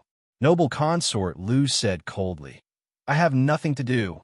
The Emperor said that Empress's palace was lively, so I came to see. Empress, don't you doubt it? The Empress frowned slightly, but still said generously, since you are interested, then sit down quickly. She waved her hand to let the palace maids prepare a seat for Noble Consort Lu. Noble Consort Lu walked to Yi Li and asked, can I sit here? Yi Li smiled and said, if you don't mind, please sit down. Seeing Noble Consort Lu sit down next to Yi Li, the Empress didn't bother to prepare anything else for her. The Empress had always kept a respectful distance from Noble Consort Lu, the Emperor's favorite concubine. Fortunately, although Noble Consort Lu was very arrogant and sometimes even capricious and unreasonable, she restrained herself a little in front of the Empress. Today's coldness and unreasonableness was the limit. At least compared to the Empress Dowager, the Empress felt that she was strangely balanced.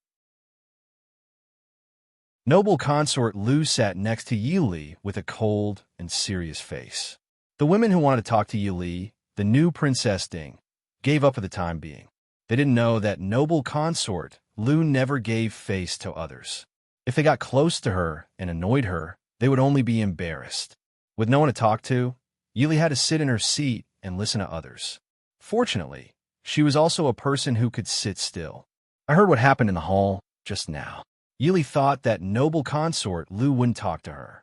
Hearing the faint voice next to her, she was slightly stunned. You are so useless. Last time, you didn't know how to dance with the princess of Nanjiao. This time, you don't know how to sword with the princess of West Hill either. What do you know?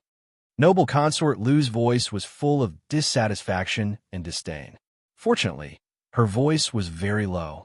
Otherwise, the rumor that Princess Ding was scolded by noble consort Lu at the first palace banquet would be spread all over the capital. Listening to noble consort Lu's scolding, Yili didn't know whether to laugh or cry.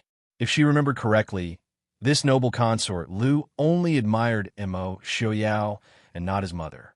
What's with this tone full of disdain? Nyang Nyang, I have no interest in dancing. Also, the Ding Palace doesn't need a princess who can dance. As for swordsmanship, it doesn't seem to be something that the noble ladies in the capital need to learn. Noble consort Lu snorted and said, You forgot to mention that your painting skills are ordinary. You even need people to write poems for you. I need to be careful. If you dare to lose face, I won't forgive you. Nyang Nyang, are you really not Imo Xiaoyao's mother? We're noble consort Lu and Princess Ding talking about. Why are you talking so happily? Eldest Princess Zhaoran suddenly asked. Noble consort Lu raised her head and stared at her for a while before saying, Which eye of eldest Princess Zhaoran saw that I was happy? Eldest Princess Zhaoran choked and couldn't say anything. Yili sighed in her heart. She was endlessly envious of noble consort Lu's straightforward personality. It was a pity that not everyone had the right to be so straightforward. If it wasn't for the emperor's protection, with noble consort Lu's personality, no matter how good her family background was, she wouldn't be able to live long in the palace. Seeing eldest Princess Zhaoran's speechless and angry expression, noble consort Lu seemed to be in a good mood. She stared at the person in front of her and proudly said, Didn't eldest Princess ask what I and Princess Ding were talking about? I said that since Princess Ding doesn't know swordsmanship, how about I compare notes with Princess Lingyun? Noble consort. The Empress frowned in disapproval. Noble consort Lu didn't care. She only coldly stared at Princess Lingyun and said, Princess, what do you think? Although Princess Lingyun hadn't been in the capital for long, it didn't stop her from knowing that noble consort Lu was the most favored noble consort of the Eastern Emperor Chu. No matter what, she definitely wouldn't make a move against noble consort Lu.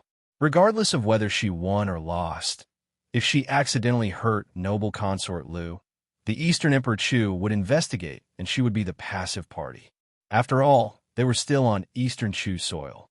Just now, Lingyun was just joking with Princess Ding. Lingyun is young and doesn't know any better. How could she dare to make a move against noble consort? All right, noble consort.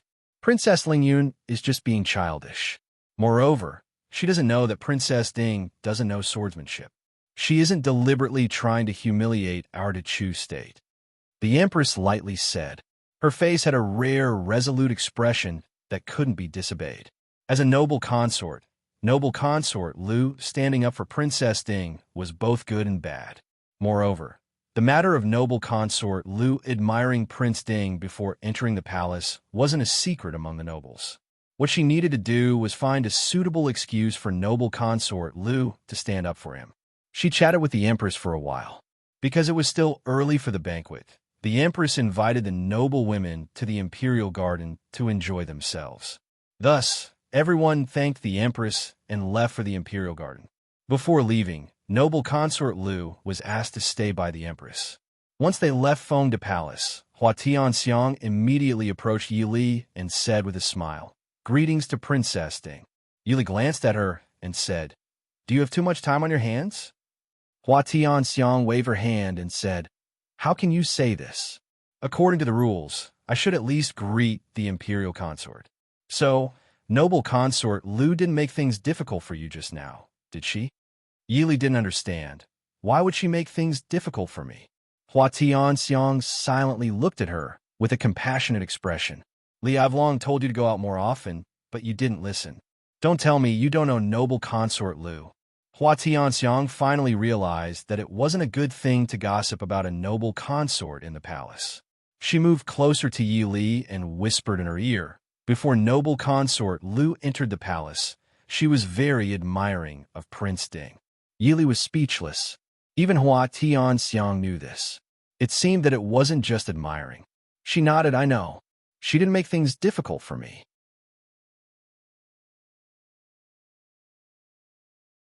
Chapter 97.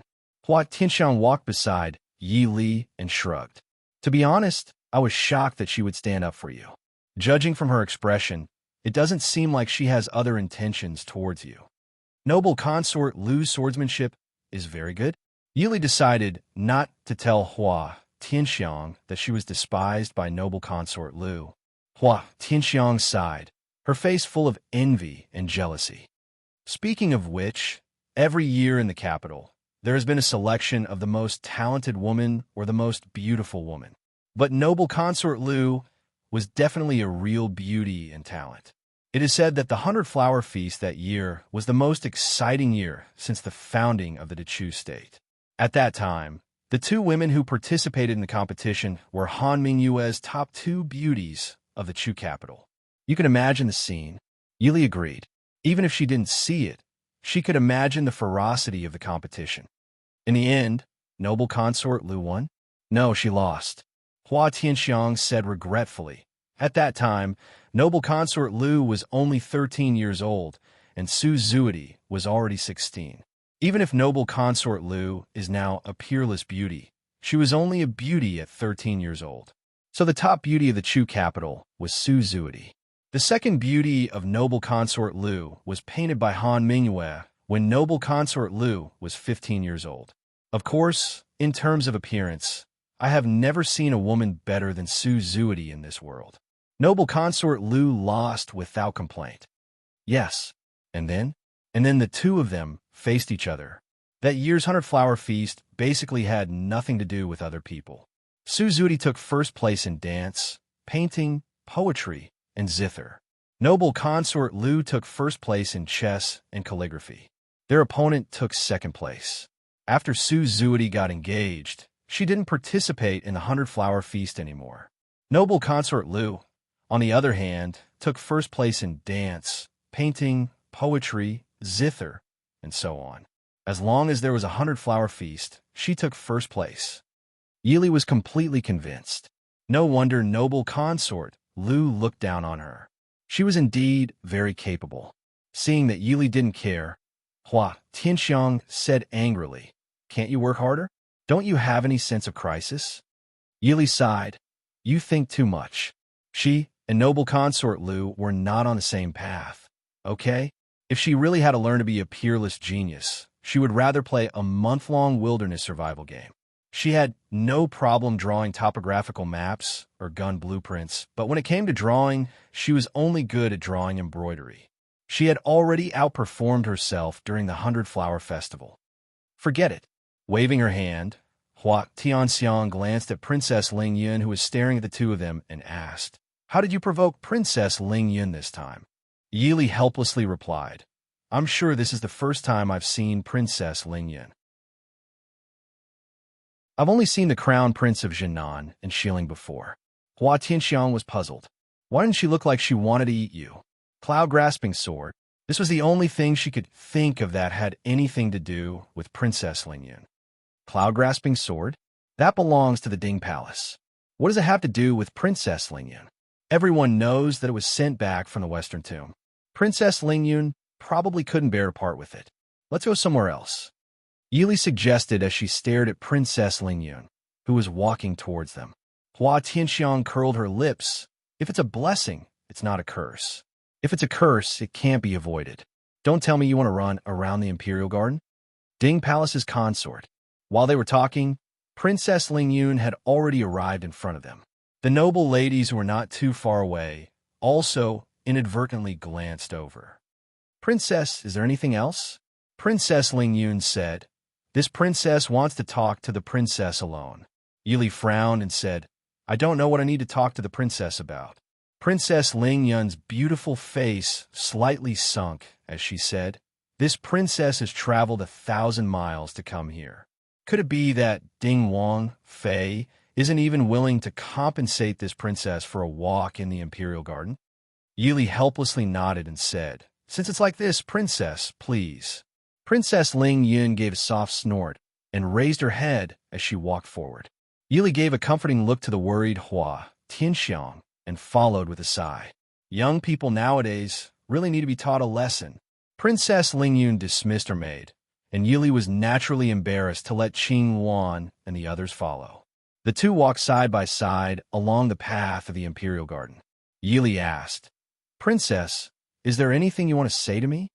Princess Ling Yun turned her head to look at her and snorted, You are not worthy of Prince Ding. Yili smiled, Princess, you flatter me. Marrying a daughter to a high position, doesn't this mean that I have joined a good family and found a good husband? Ling Yun said disdainfully, You don't have to pretend like this. This princess has already investigated you. An unknown young lady of the minister's mansion, and a woman whose engagement was broken off by Li Wang. She was betrothed to Prince Ding by the emperor, so she has some reputation in the Chu capital. Even if you got the title of the most talented woman in the capital, so what? You're still not worthy of Prince Ding. Oh, is that so?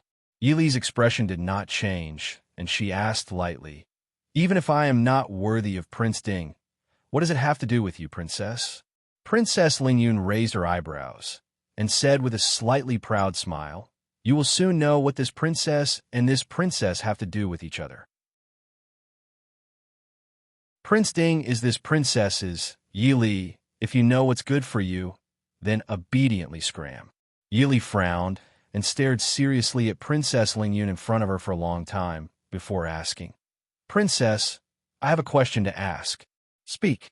May I ask, does Xiao Yao know who you are? Yili asked. According to what I know, Xiao Yao has not left home for at least 7 years. Then the most conservative estimate is that even if you met each other, it would be when the princess was 7 or 8 years old. May I ask, do you think Xiao Yao remembers who you are? Or does he not know you at all? So what? I am the most honorable princess of Deling. Could it be that I cannot compare to you? Princess Ling Yun glared at her angrily. Yili looked at her strangely. If the princess really wanted to marry Prince Ding, shouldn't she have appeared before our wedding to fight with me? Now that we are already married, why did the princess only appear? You have to know that the Prince Ding mansion has never had a case of marrying 2 consorts at the same time or divorcing a wife and remarrying again. Or would the princess rather be a concubine?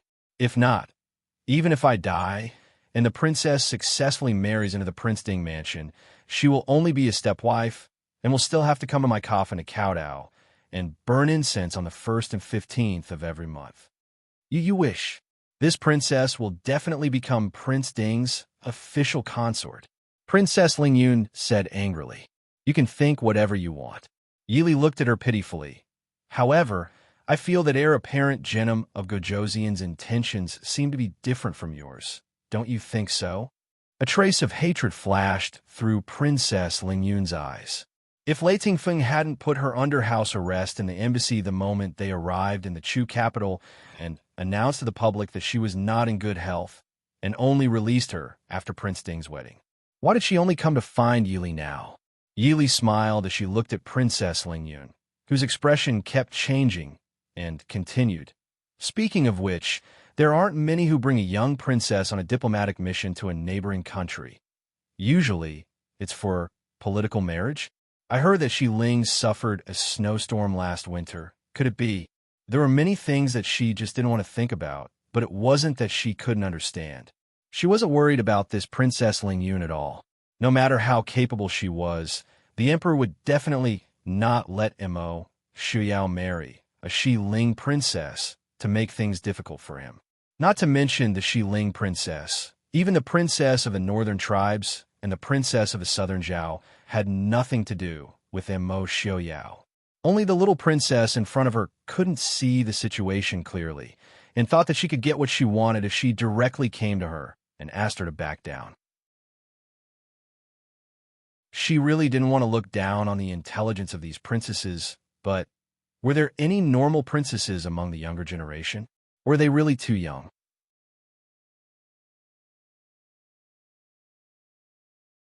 Chapter 98. What exactly do you like about Prince Ding?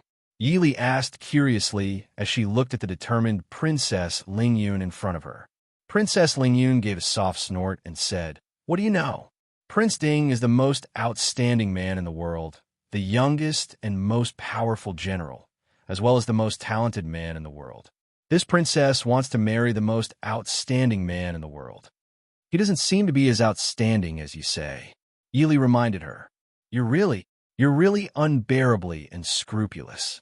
Talking to you makes this princess feel extremely disgusted. Prince Ding must be blind to fall in love with a woman like you. I know that it was the Eastern Chu Emperor who gave the order for him to marry you.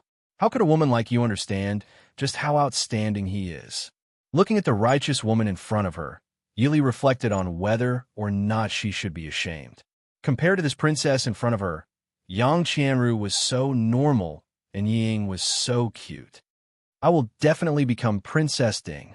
Princess Ling Yun stared at her and said resolutely, "Work hard. I wish you success." Yili lightly said, "I will definitely become Princess Ding." Princess Ling Yun said through gritted teeth. Then she jumped into the man-made lake by the side of the road. "Ah, save me. The princess has fallen into the water." A sharp female voice rang out in the royal garden. Yili cursed and also jumped into the water. "Bastard, there really are a lot of crazy people these days. Immerse Yao, you better prepare to die." The moment she fell into the water, Yili couldn't help but want to curse. Even though she had persisted in training her skills and body these past few years, compared to her previous life where she had to go through wind and rain and roll in the mud, there was still a gap. Moreover, even if this body wasn't favored, it was still a pampered girl from a wealthy family. When she entered the water, she couldn't help but have a slight spasm. Fortunately, Yili was already mentally prepared. She quickly adjusted herself and headed towards Princess Ling Yun. She successfully grabbed the struggling Princess Ling Yun and dragged her towards the bottom of the water. With a single glance, she could tell that this Princess Ling Yun didn't know how to swim. Yili couldn't help but sneer. Very good. Should she praise this princess for having the courage to sacrifice herself for love? Daring to jump into the water without knowing how to swim? Then let her experience what it feels like to drown. She believes that in the future, she will know what it means to do. Originally, Princess Ling Yun didn't panic. She knew that someone would come to save her. But soon, she realized that she was quickly sinking to the bottom of the water. She couldn't help but panic and struggle even more fiercely. Yili snorted in her heart. She clearly felt the movement in the water and knew that someone had entered the water. Yili quickly went behind Princess Ling Yun and knocked her out. Then, she dragged her to the other side. When she estimated that Princess Ling Yun was about to reach her limit, she pushed her back. It seemed that in an instant, everyone in the Imperial Garden had gathered by the lake. The Shilin Kingdom guards and the Imperial Garden guards who arrived first had already entered the water to save her. "She's there!" The people by the lake suddenly shouted. Everyone quickly looked over and saw a colorful brocade emerging from the water. Then, they saw that Princess Ding had also emerged. One of her hands was supporting Princess Ling Yun. In everyone's eyes, it was clearly Princess Ding who had saved Princess Ling Yun. Yili looked at the guards who had discovered their figures and quickly swam over. She smiled at Princess Ling Yun, who was still unconscious. "Princess, wake up. Princess, someone has come to save us." Originally, Yili didn't use too much strength to save Princess Ling Yun, who was dragged out of the water, quickly opened her eyes. However, she realized that Yili was smiling mockingly at her. Ignoring their current situation, Princess Ling Yun screamed, "Let go of I." Then, she struggled with all her might. "Princess, don't move. Be careful. I don't need you to care about me." Seeing that the guards were already in front of her, Princess Ling Yun fearlessly pushed Yili away. Very good. Yili looked terrified as she followed the direction that Princess Ling Yun had pushed her away and sank back into the water. When Princess Ling Yun came out of the water, the palace maids waiting on the shore immediately put on dry clothes for her. Qing Yu and Qing Xia angrily glared at Princess Ling Yun and said, "Princess, our princess was kind enough to save you. Why did you push her?" Princess Ling Yun raised her head. As expected, she saw that many people were looking at her with condemning eyes. She couldn't help but be surprised. This was different from what she had originally planned. "I didn't push her." Hua Tianxiang coldly smiled and said, "A princess dares to do something but doesn't dare to admit it. Even if you want to lie, you should make up a lie that can fool people. What does the princess think that everyone here is blind?" Princess Ling Yun angrily said, "She pushed this princess down. This princess doesn't need her to save me." The Sunshine eldest princess said with a heavy expression, "Princess means that Princess Ding pushed you into the water and then jumped in herself to save you? In the end, you are safe and sound. She still hasn't come up? Princess better pray that Princess Ding is fine. Otherwise, even if you are the Xiling princess, my Chu state won't let this go." "Princess, we found the princess," Qing Yu anxiously called out from the shore. In the lake, Qing Shuang and Qing Luan each supported the clearly unconscious Yi Li to the surface. The people on the shore quickly helped pull her up and put on dry clothes for Yi Li. Qing Yu held her hand and took her pulse. Xiaoyang Princess anxiously looked at Yi Li and said, "How is it? Why hasn't the imperial physician come yet?" Qing Yu raised her head and said, "Many thanks for the princess' concern." The princess drank a few mouthfuls of water and fainted. There shouldn't be anything serious. However, the princess needs a place to rest. Xiaoyang Princess looked around and said decisively, "This place is the closest to Morning Glow Hall. Send Princess Ding there." Everyone crowded around the unconscious Yi Li and led by Xiaoyang Princess to Morning Glow Hall. Princess Ling Yun, who had also fallen into the water but was safe and sound, was naturally unintentionally ignored by everyone.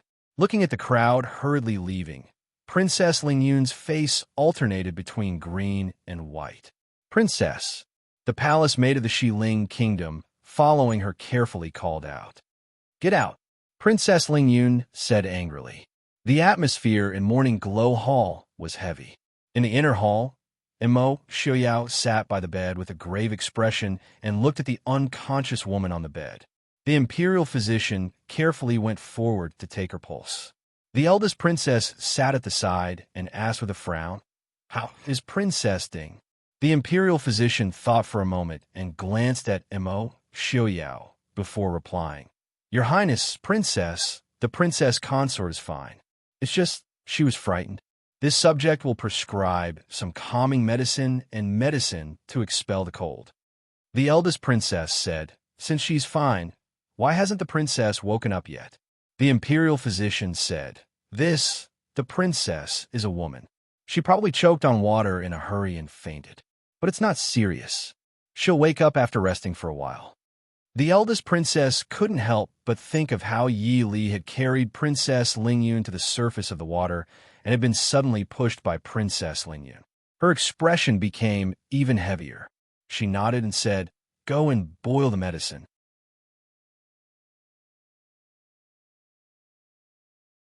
Chapter 99. Qin bids farewell. There was only Xiaoyang Princess and Imo Xiuyao left in the room. Xiaoyang Princess stood and said, "Xiuyao, take good care of Wang Fei. I will seek justice for Princess Ling Yun for Princess Ding." Imo Xiuyao nodded faintly. "Thank you for your trouble, but this matter should be settled after Princess Li wakes up." Xiaoyang Princess sighed and nodded. "As you wish. Stay with your Wang Fei. I will leave first." Seeing the eldest princess leave, Imo Xiuyao moved his wheelchair forward. He stared at the sleeping woman on the bed for a beat before asking slowly, "Princess Li, do you plan on sleeping through tonight's palace banquet?" Yi Li's eyelashes trembled slightly, and she slowly opened her eyes. "How did you know?" Imo Xiuyao shook his head and said faintly, "Intuition. Even the grand physician was fooled. How could I know?" Thinking back to how the grand physician was puzzled and confused, and could only say in the end that she was unconscious due to shock, Imo Xiuyao had a faint smile in his eyes. Princess Li, I never knew that you liked saving people from danger so much. Mo Xiaoyao looked at Yi Li and said faintly. Yi Li said helplessly, I didn't have a choice. If I didn't save her, it would have been me who pushed her into the water. Mo Xiaoyao's eyes flashed. Just now, outside, Princess Lingyun did insist that you pushed her into the water. Outside, she was really stubborn. She could still make a fuss after that? Yi Li exclaimed. Under the water, she had really made a fuss with Princess Lingyun. She didn't think that she would make a fuss when she didn't want to see the Grand Physician. Thinking about the main culprit of her misfortune, Yi Li's beautiful eyes narrowed slightly. She stared at Mo Xiaoyao's half-exposed handsome face and said, Speaking of Prince, today's matter is also because of you. Do you have anything to say? Mo Xiaoyao raised his eyebrows and looked at her questioningly. Yi Li snorted and said, That Princess Lingyun is infatuated with Prince. She even vowed that she would become the Ding King's princess. Shi Ling's Princess Lingyun? Mo Xiaoyao frowned. Yi Li stared at him with a dangerous look in her eyes. Don't tell me you really have some kind of promise with this princess? Yi Li asked. How could he kidnap a 7- or 8-year-old girl? Such a bastard. She must beat him to death. Mo Xiaoyao shook his head and looked at Yi Li seriously. I can confirm that Princess Lingyun and I have never met before. If you haven't met before, why would she cry and make a fuss about marrying you?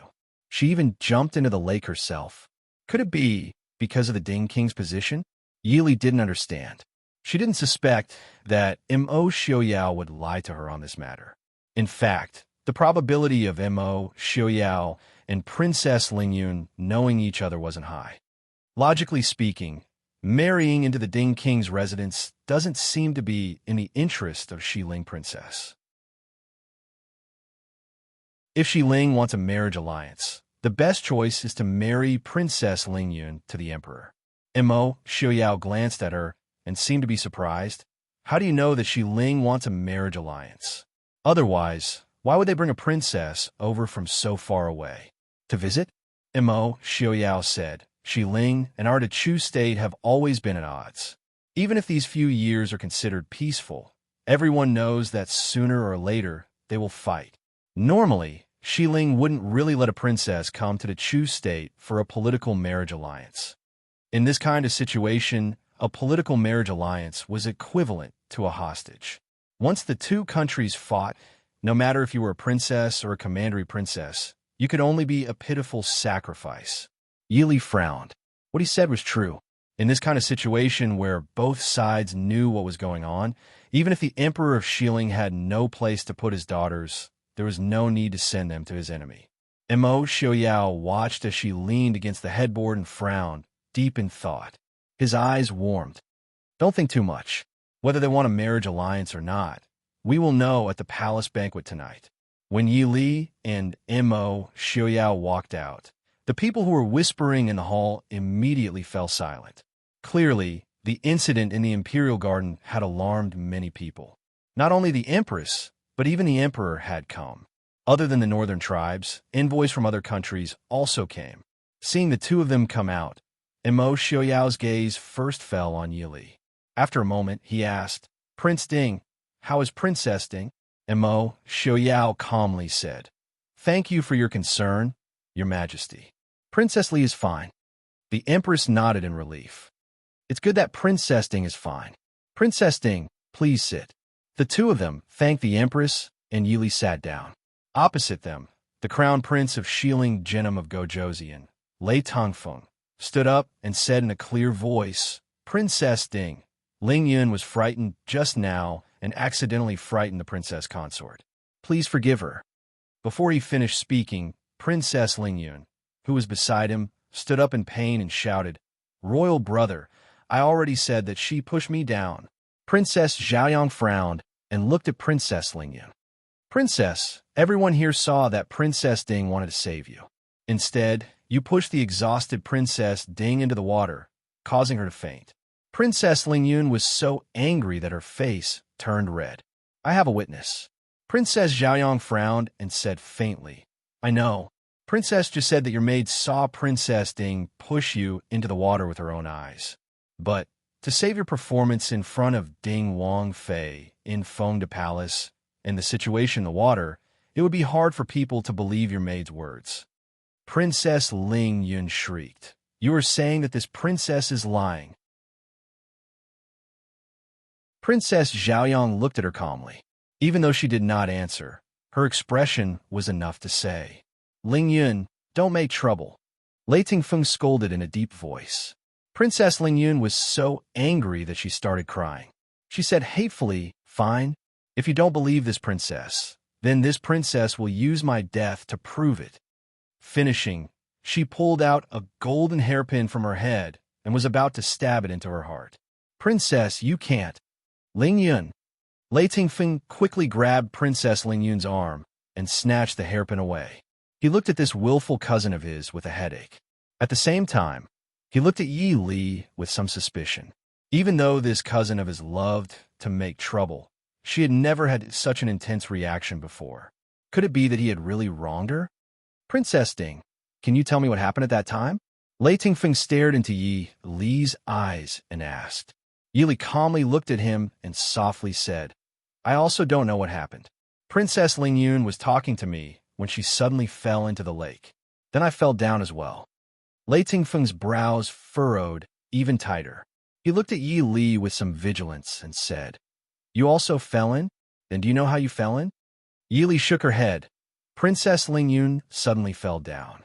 I was shocked, and before I could react, I had already fallen into the lake. Princess Ding seems to know how to swim. Lei Tingfeng said. Yi Li smiled and said, Not really. It's just that I drowned when I was young, so I learned a bit. It's just that I don't have any experience, so...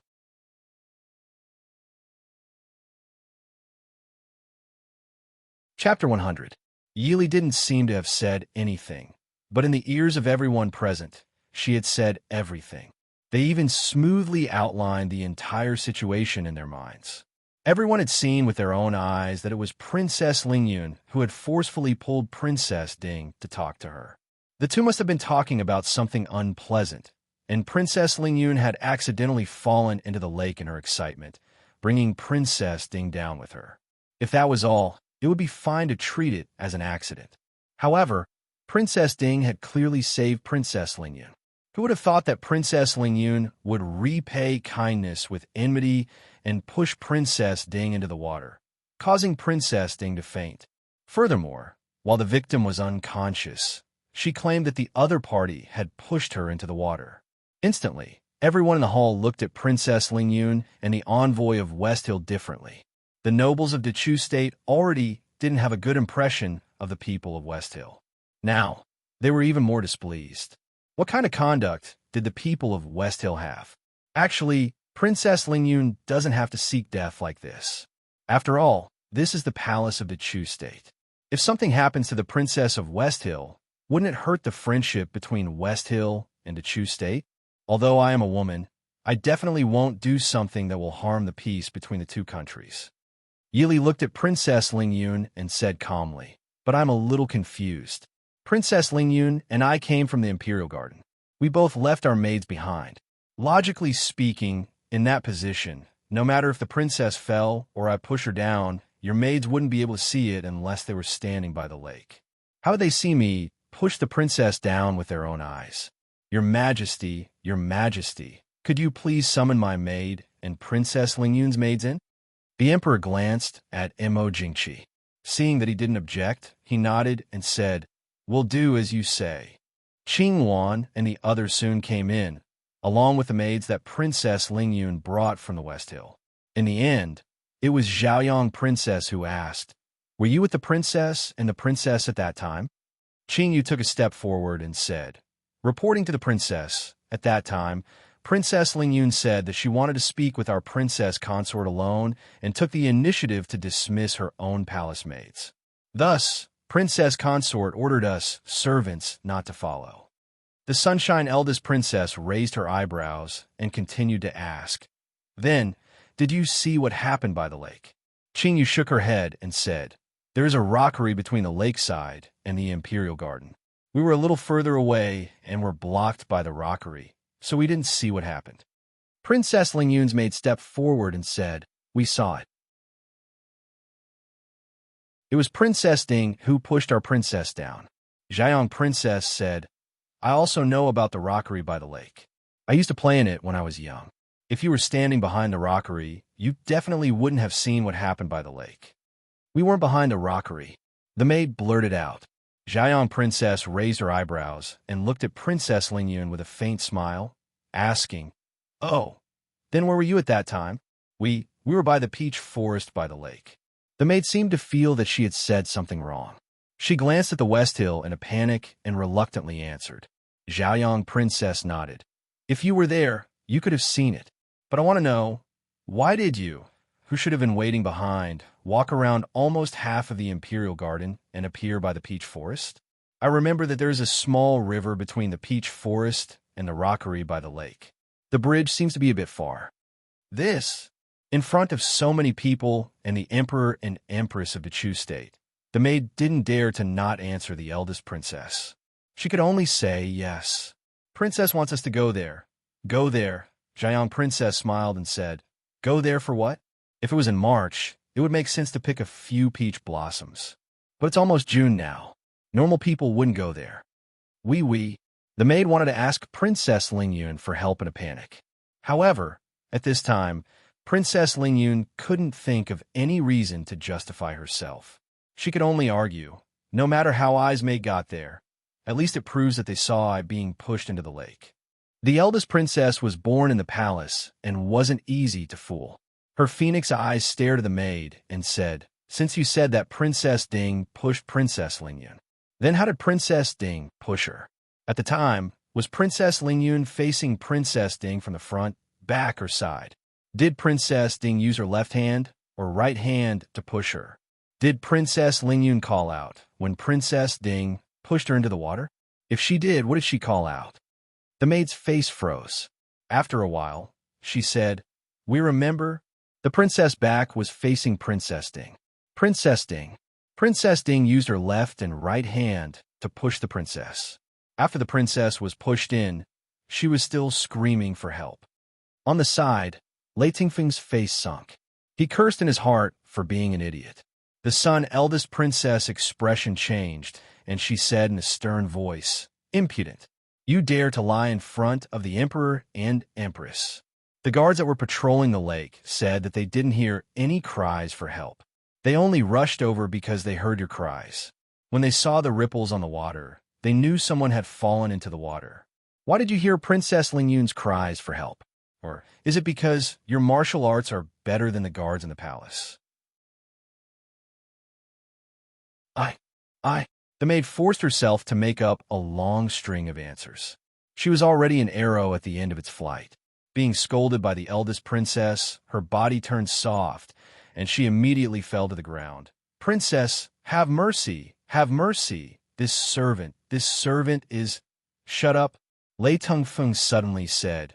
You clearly didn't hear Ling Yun's cries for help. If the eldest princess asks, just answer honestly. Don't add oil to the fire and say things that aren't true. The maid was stunned. She quickly nodded and said, Yes. This servant knows her mistake. This servant didn't hear the princess cries for help. Lei Tengfeng turned around and smiled at Yi Li as he cupped his fists and said, Wang Fei, please forgive her. This girl has been with Ling Yun since she was young and hasn't seen much. She was nervous and must have misjudged Wang Fei. Ling Yun has always trusted this girl. Today, she was frightened and misled by her. Wang Fei, please forgive her. Yi Li looked at Ling Yun's expression that refused to admit her mistake. She smiled coldly. Shizi's words are too serious. It's not a big deal. It's just, this is the first time this consort attends a palace banquet, and this kind of mistake has really shamed the Ding Palace. Maybe. Princess Ling Yun's words are reasonable. Princess, don't you think so? Princess Ling Yun snorted and turned her head away from Yi Li. Princess Ronghua, who was sitting beside Princess Xiaoyang, suddenly raised her eyebrows and smiled, asking, What did Princess Ling Yun say to make Princess Ding agree? Yi Li faintly sighed and said, This consort is so rude that she has lost the face of the Ding Palace and the prince. Maybe tomorrow Prince will give this consort a letter of divorce. This Princess Ding will probably be replaced. The Empress softly scolded. Nonsense, this is just an accident. How can Prince Ding be so unreasonable?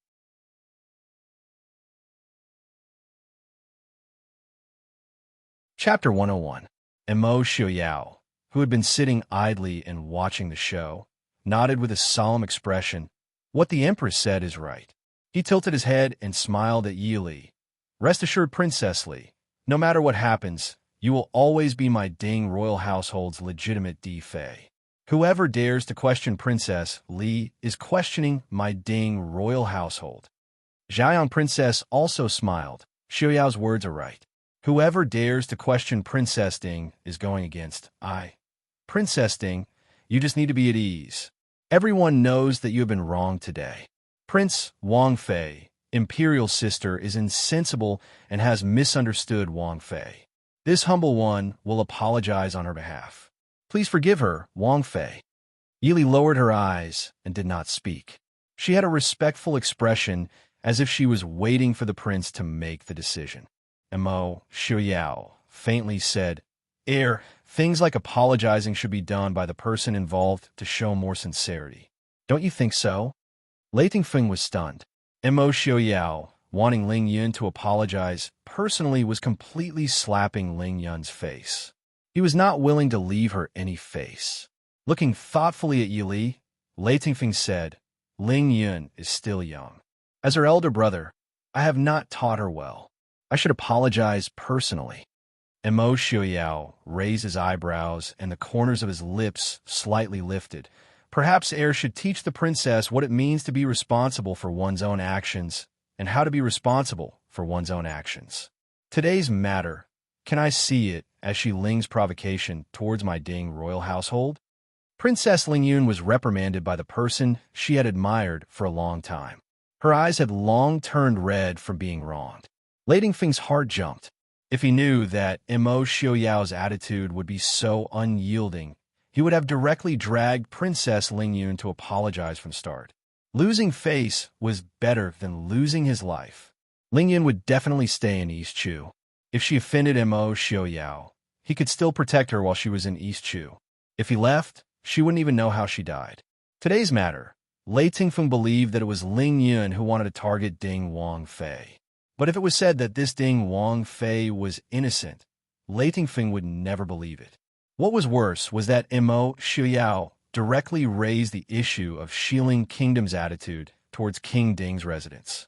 Although Mo Xiaoyao was currently crippled, the Ding King's residence's power and the Black Cloud Cavalry that could cause the entire world to tremble were still around.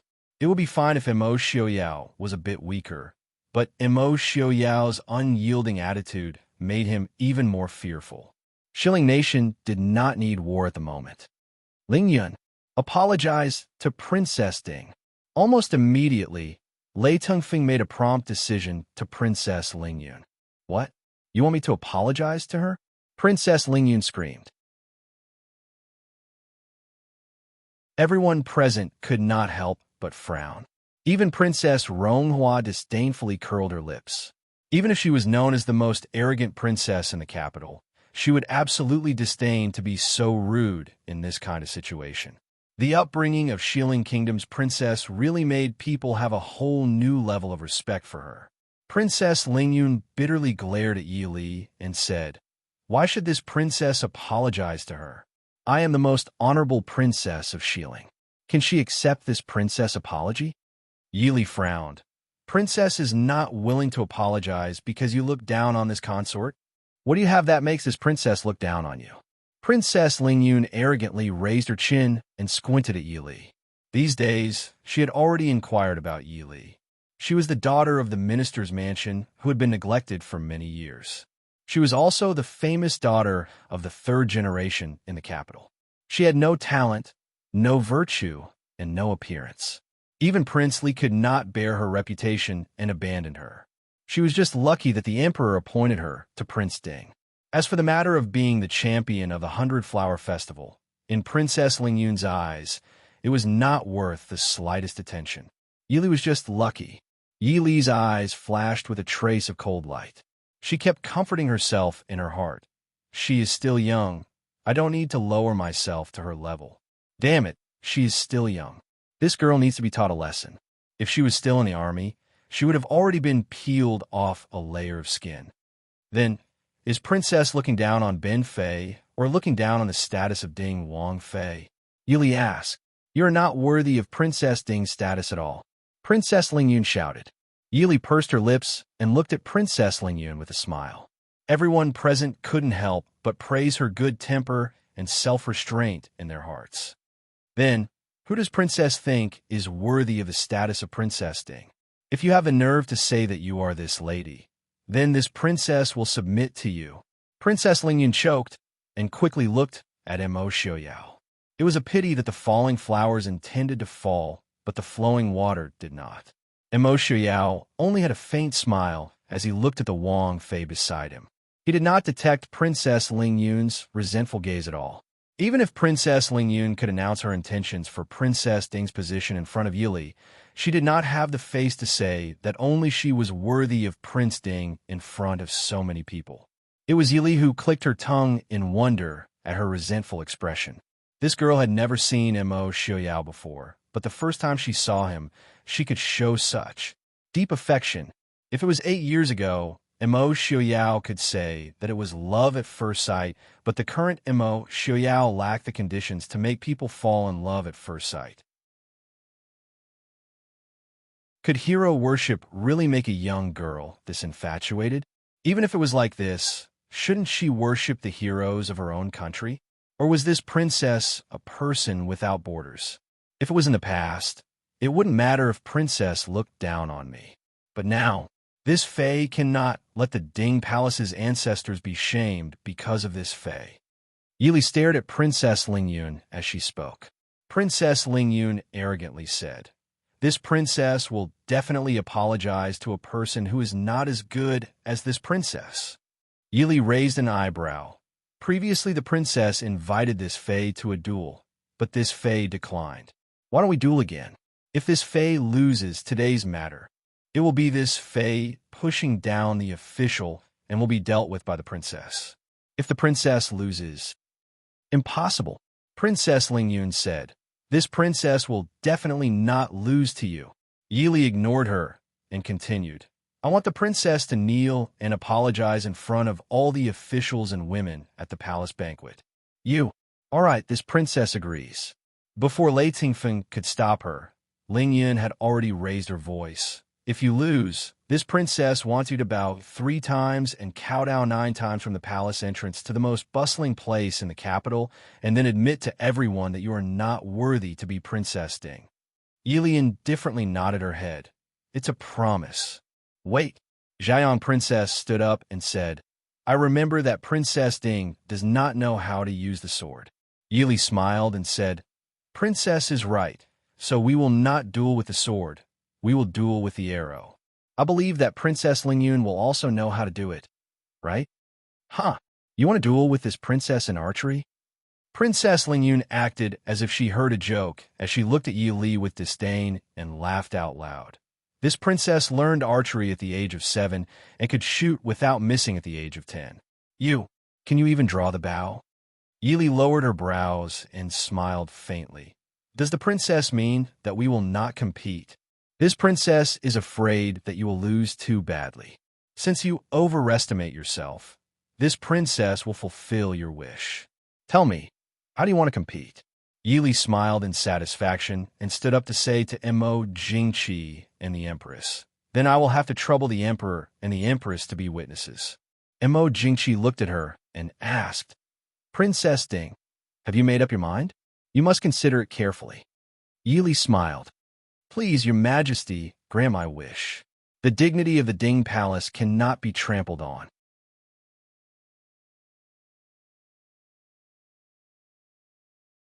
Chapter 102. Mo Jingqi's expression changed.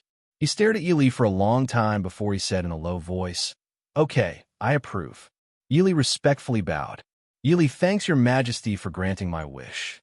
Then she turned to Princess Lingyun and smiled. Princess, please. Oomph. Princess Lingyun turned and walked out of the hall. Yili's smile was calm and gentle. She walked forward slowly. Lei Tongfeng, who was following behind, looked at the woman's straight and firm back. For some reason, he had a bad feeling in his heart. An open space in the Imperial Garden was crowded with people. Even in the distance, there were many idle palace maids and eunuchs peeking at the rare, lively scene in the palace. Mo Jingqi and the Empress brought the palace concubines, as well as the officials and noble ladies who came to the palace banquet to be witnesses for Princess Ding and Princess Lingyun. The Imperial Garden was unprecedentedly noisy. There were too many people. Except for the Emperor, the Empress, the concubines, and a few prominent members of the royal family, the others could only stand and watch. But obviously, no one cared about this small matter. Everyone was excitedly staring at the two people in the open space. Princess Ding didn't ask for a target. How would she compete? Noble consort Lu sat beside the Emperor with a cold face. Her cold eyes swept over Yi Li with a hint of inquiry. Mo Jingqi lowered his head to look at his beloved consort's expression. He chuckled softly. "What are you looking at? It seems that you like Princess Ding very much." Noble consort Lu frowned and said coldly, "Your Majesty must be joking. I was just a little curious." Mo Jingqi smiled meaningfully. "There are not many people who can make you curious. But in my opinion, Princess Ding has no chance of winning." Noble consort Lu raised her eyebrows. She still looked as cold as ice. Mo Jingqi's eyes flashed with a trace of fierceness and darkness. He continued, "Princess Lingyun is the beloved daughter of the Emperor Shilin. Since young, she has been practicing both civil and martial arts. In the West Hill, her archery is more famous than her swordsmanship. What's in it for His Majesty if she loses?" Noble consort, Lu said lightly. Mo Jingqi smiled, but did not speak. He turned his gaze to Mo Xiaoyao, who was sitting quietly not far away. His eyes darkened. "Prince." Beside Mo Xiaoyao, Qing Shuang looked anxiously at Yi Li, who was preparing for the match. After following her mistress for so many years, how could Frost not know that her mistress had never learned archery? At most, she could only play with the third master when she went to the Su family. How could it compare to the archery that Princess Lingyun had been practicing since she was a child? Mo Xiaoyao said indifferently, "Don't be impatient." Lei Tingfeng frowned as he looked at Mo Xiaoyao's calm expression. Could it be that Princess Ding really had some sort of trump card? But no matter if she won or lost, there was no benefit to the West Hill. Lei Tingfeng could not help but curse in his heart. Was his imperial uncle muddle-headed? Why did he choose Lingyun to come to Donshu? Even the Emperor of Shiling's least favored princess was 100 times more sensible than this girl. "Prince Ding, this is all because of Ling Yun's ignorance. I heard that Princess Ding is the most talented woman in the capital, but she's not good at martial arts. Isn't this competition a little unfair to the princess consort?" Mo Xiaoyao smiled lightly. "Since it's Li's choice, it doesn't matter whether it's fair or not, isn't it? But what if the princess?" Was Mo Xiaoyao certain that Princess Ding would win, or did he not care about losing face for the Ding kingdom? "If Li loses, I will kneel with her to Princess Lingyun," Mo Xiaoyao calmly replied. Lei Tingfeng's heart shook when he heard this. He almost could not hide the loss of self-control on his face. He turned his gaze to the beautiful woman in the field who was wearing the same moon-white brocade robe as Prince Ding. His hand unconsciously tightened around the wine cup as his gaze deepened and his handsome brows furrowed. In the field, Yi Li and Princess Lingyun were both inspecting the bows in their hands. Princess Lingyun's movements were nimble as she inspected her bow. It was clear that she was an archer from the capital. On the other hand, Yi Li was leisurely inspecting the bow in her hands. She was testing here and there.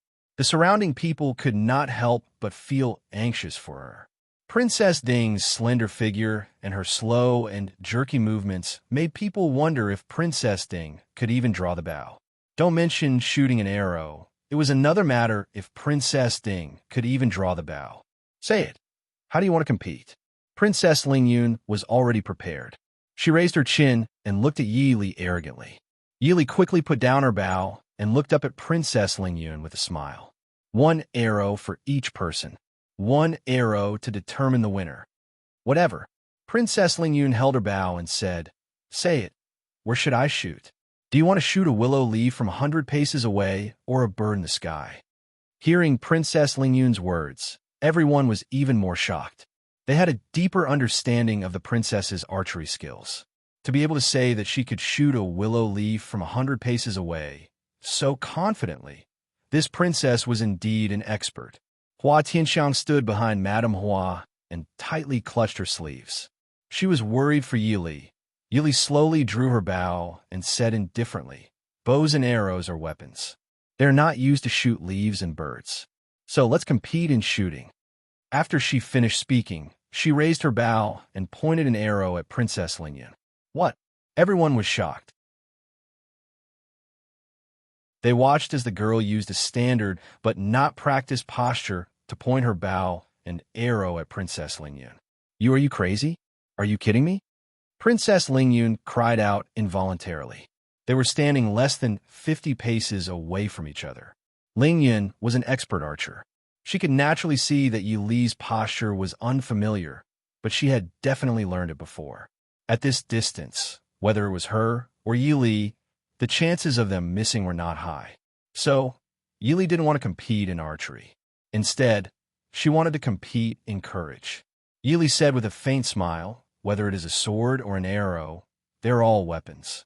Soldiers are lethal weapons. Since this is a competition, we naturally can't harm others. So, we can only trouble Princess Ling Yun and this consort to shoot an arrow at each other. Death, injury, own, responsibility.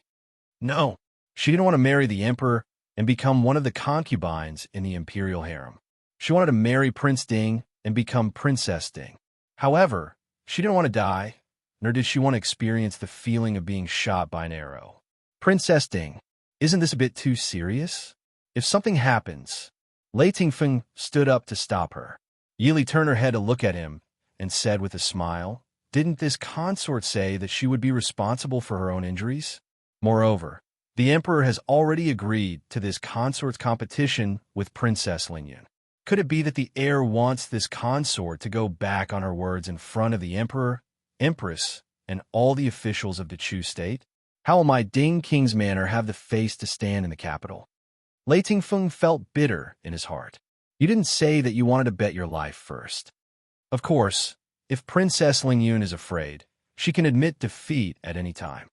In the end, Yi Li lightly added in a sentence. This sentence had undoubtedly blocked all of Princess Ling Yun's paths of retreat. How could she admit defeat to Yi Li in front of all these people? She took advantage of her unwillingness to admit defeat to blurt out, "This princess will not admit defeat. This princess will bet." "Very good, let's begin." Yi Li nodded with a satisfied smile. She didn't know why, but Princess Ling Yun didn't dare look into her eyes and looked away in a panic.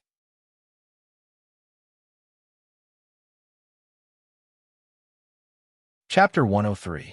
Mo Jingqi was also caught off guard by this sudden change. Noble consort Lu looked at Yi Li's figure, her eyes revealing a trace of admiration. "I think Princess Ding has a good chance of winning." The Empress also knew that although noble consort Lu was born in a family of civil officials, she was a rare woman who was both civil and military. She asked curiously, "Noble consort, do you think Princess Ding will win?" Noble consort Lu said, "This Princess Ling Yun is not as bold as she appears. In that case, let's do as Princess Ding says." Mo Jingqi stood up. "One arrow to determine the winner. If you miss or dodge, you lose. Let's begin." The Imperial Garden suddenly fell into silence. The eunuch who acted as the host stood in the middle of the two and screamed, "Princess consort, please get ready." Then he quickly walked out of the field. 1. The two drew their bows at the same time. What was surprising was that the elegant and graceful Princess Ding did not seem to have much difficulty pulling the bow. 2. Princess Ling Yun pulled the bow to the extreme, aiming the arrow at the woman opposite her. She had absolute confidence that as long as she shot this arrow, this Princess Ding who overestimated herself would definitely die. As long as she shot this arrow. Suddenly, Princess Ling Yun's hand that held the arrow trembled slightly. She clearly saw the eyes of the woman opposite her. The eyes, as cold as snow, made her heart fall into an ice cellar in an instant. In Princess Lingyun's eyes, Yili seemed to have changed into another person. Her whole body was filled with an unstoppable murderous aura and confidence that she would definitely succeed in one shot. She only looked at her calmly, as if she did not care about the arrow aimed at her at all. It was as if she was certain that the arrow would not hit her at all. The more she thought about it, the more Princess Lingyun's eyes involuntarily looked at the tip of Yi Li's arrow. With some despair, she found that if she did not dodge, even if Yi Li was a novice, that arrow would definitely hit her. Princess Lingyun's forehead was already sweating profusely. Yi Li calmly enjoyed the feeling of the bow and arrow in her hands.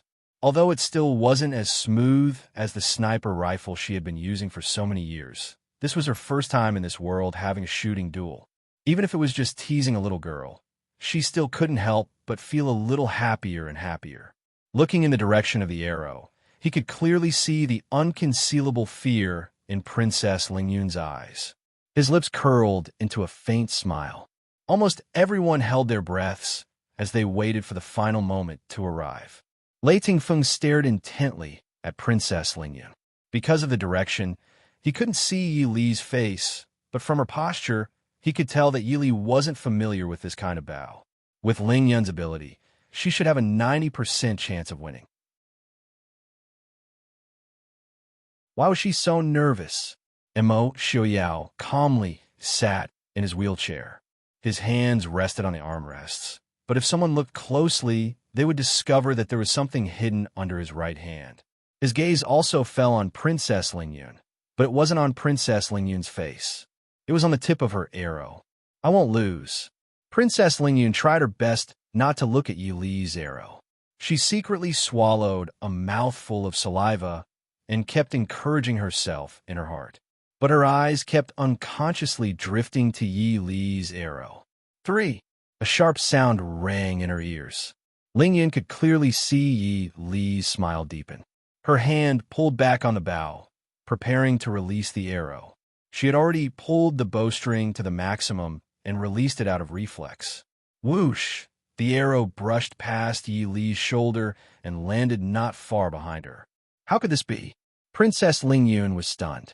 What was even more shocking was that Yi Li hadn't released the arrow, and she had already lost her chance. She stared blankly at Yi Li's smiling face. She could clearly see that she was silently smiling at her. It's my turn. She could clearly see that there was no smile in that smiling face. There was only coldness and killing intent that was colder than the tip of the arrow. She saw Yi Li slowly pull the bowstring to the limit and release the arrow. Whoosh! No! Lingyun suddenly screamed. She didn't even care about her image as she hugged her head and squatted on the ground. The arrow stabbed into the ground one step away from her. Princess Lingyun stared blankly at the faintly swaying arrow in front of her. Suddenly, she burst into tears. Everyone exchanged glances. Yi Li leisurely put down the bow in her hands. She smiled at Princess Lingyun and said, "Princess, actually my hand is very sore. You don't have to worry that I'll shoot you." You. Princess Lingyun cried so hard that her snot couldn't form sound. She pointed at Yi Li, but couldn't speak for a long time. Yi Li smiled at her. She only felt that all the depression she had suffered today was released in an instant. Sure enough, teaching a disobedient brat was the best way to put him in a good mood. Good. Mo Jingqi clapped his hands and smiled. This competition will definitely be won by the princess consort. What does the heir think? Lei Tengfeng's expression was complicated as he looked at the smiling woman not far away. He stood up and said, "The princess consort is indeed a woman who doesn't lose to men. This one is sincerely convinced. Naturally, the princess consort wins." Lingyun kneeled down and apologized to the princess consort. Lei Tengfeng made a prompt decision and said to Princess Lingyun, Yi Li's request was to apologize in front of all the officials at the palace banquet. However, Lei Tengfeng directly cut off the second half of her sentence and had Lingyun immediately apologize. This would make people feel that the Shi Ling princess dared to admit what she had done. Moreover, Ling Yun was crying so miserably right now, it would make people sympathize with her. When it came to the palace banquet at night, everyone would tactfully not mention this matter again. However, if it was dragged to the palace banquet, the news of Ling Yun losing to the princess consort would have spread throughout the palace. After everyone gossiped for a while, their evaluation of Ling Yun would be even lower. Even if Ling Yun kneeled down and apologized, no one would have a good impression of her. More importantly, it would affect his actions later. Kneel! Princess Ling Yun's face turned white. She never would have thought that she would lose to a weak Eastern Chu girl in the field she was most proud of. Thinking of the promise she had made in the heat of the moment, it was too late to regret it now. She looked at Lei Tingfeng for help, but all she received was Lei Tingfeng's warning gaze. Looking at the surrounding people, the Eastern Chu emperor, empress, concubines, ministers, and noble women, as well as the Nanzhao envoy and princess. Princess Ling Yun knew that if she really kneeled down, her reputation would be completely ruined. There's no need to kneel. Princess only needs to apologize to this consort. Yili suddenly spoke. Princess Ling Yun was stunned. She finally understood that there was no benefit in continuing to cause trouble. She was weak in Eastern Chu, and her royal brother was not willing to help her. She could not beat this Princess Ding at all. Gritting her teeth, Princess Ling Yun slightly bowed and said, "It was Ling Yun who was insensible and offended Princess Ding. Princess Ding, please forgive this offense." Yili nodded with a faint smile and said, "Princess is a guest. There is no need to take it to heart." After saying this, she turned around and ignored Princess Ling Yun, walking towards Emo Xiaoyao. Emo Xiaoyao lowered his eyes, and the thing under his right hand disappeared. He then raised his head to look at Yi Li in front of him. Although Yi Li's expression was as gentle and indifferent as usual, Emo Xiaoyao was certain that he saw a different light in her eyes.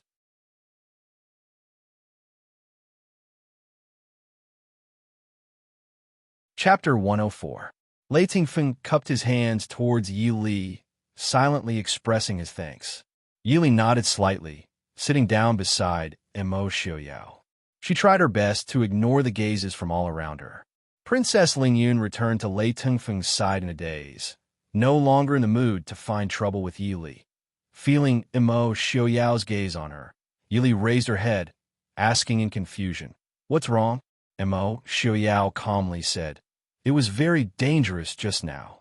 If it wasn't for the fact that Princess Ling Yun's mind was unstable, if it was any other ordinary archer, that arrow would have directly hit Yi Li's body. At best, it would have resulted in both sides suffering heavy injuries." Yi Li shook her head, shrugging her shoulders and smiling. "There won't be any danger. If not for Princess Ling Yun, I wouldn't have competed with her in archery." The reason why she chose archery was because she knew that Princess Ling Yun's mind was not enough to compete with a sniper, even if it was only for a short moment. Even though she was born in the palace, the arrogant and willful little princess was protected. There was no way she could maintain a calm standard in front of her.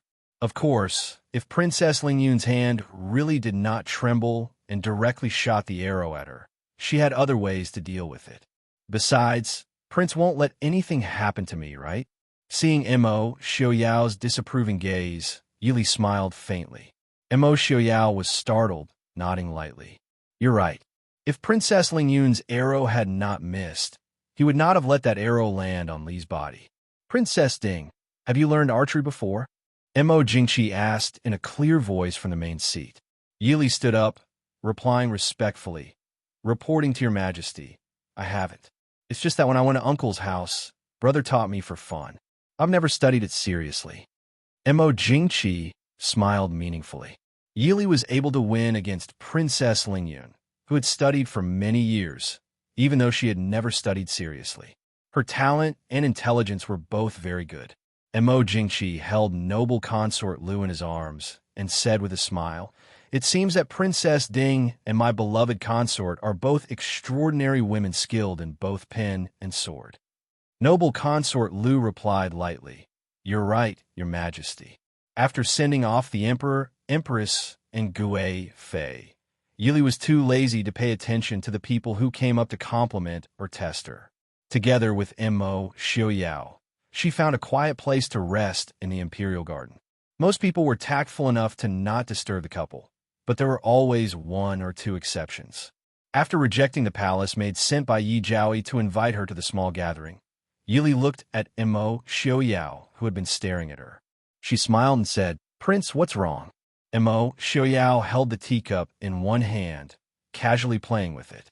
He said, "Li is very talented in martial arts. It seems that her foundation is also good." Yili did not mind that her skills were known by Mo Xiaoyao. Mo Xiaoyao was a very cautious and seemingly gentle person, but he was very guarded. It was almost impossible for her not to be known by him after living in the same manner for a long time. Yili did not plan to hide it. She needed space to train herself and even learn more powerful things to strengthen her abilities. Meeting Mo Xiaoyao's eyes, Yili smiled innocently. If Prince thinks it's not bad, then it should be really not bad.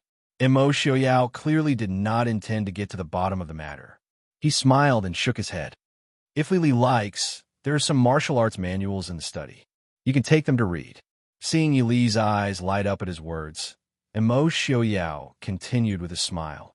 Since Li says she doesn't know swordsmanship, I can find someone to teach Li. Is that really okay? The better Li can protect herself, the more assured I will be. Why not? Mo Xiaoyao said with a smile.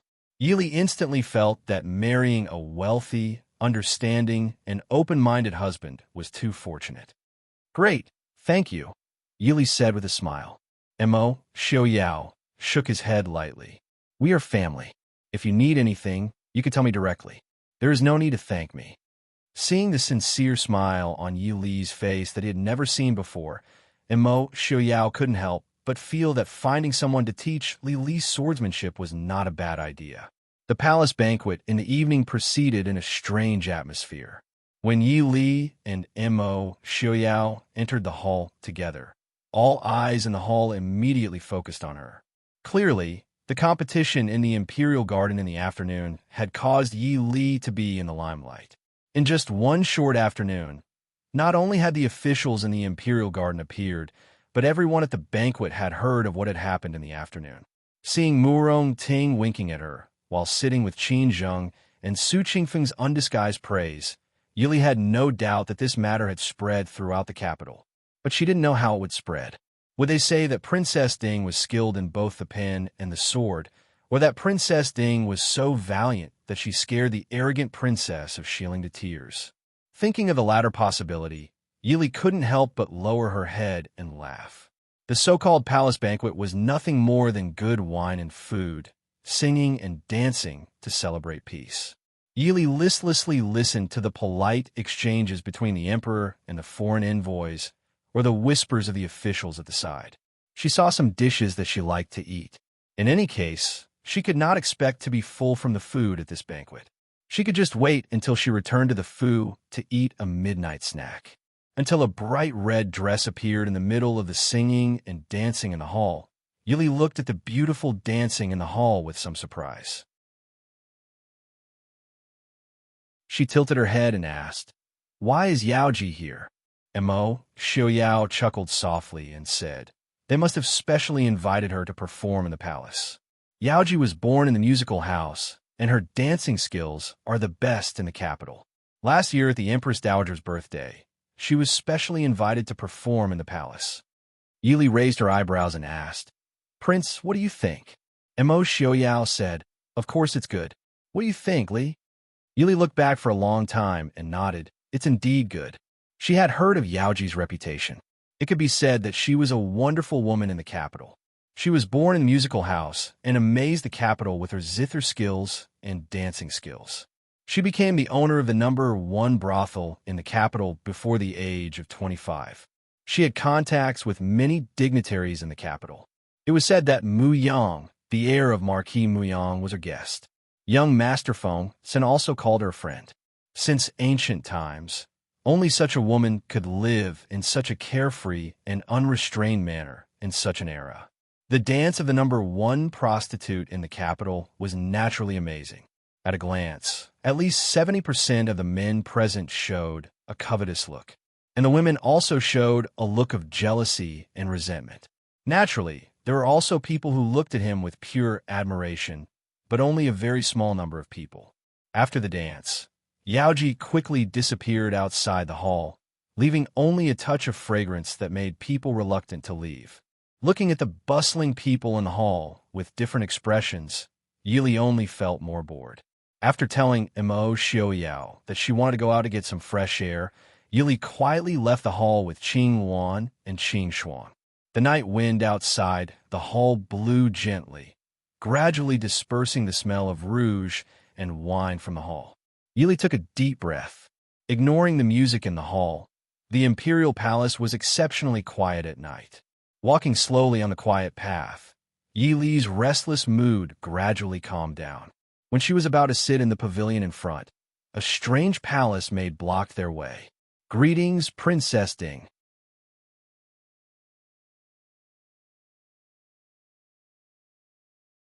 Chapter 105.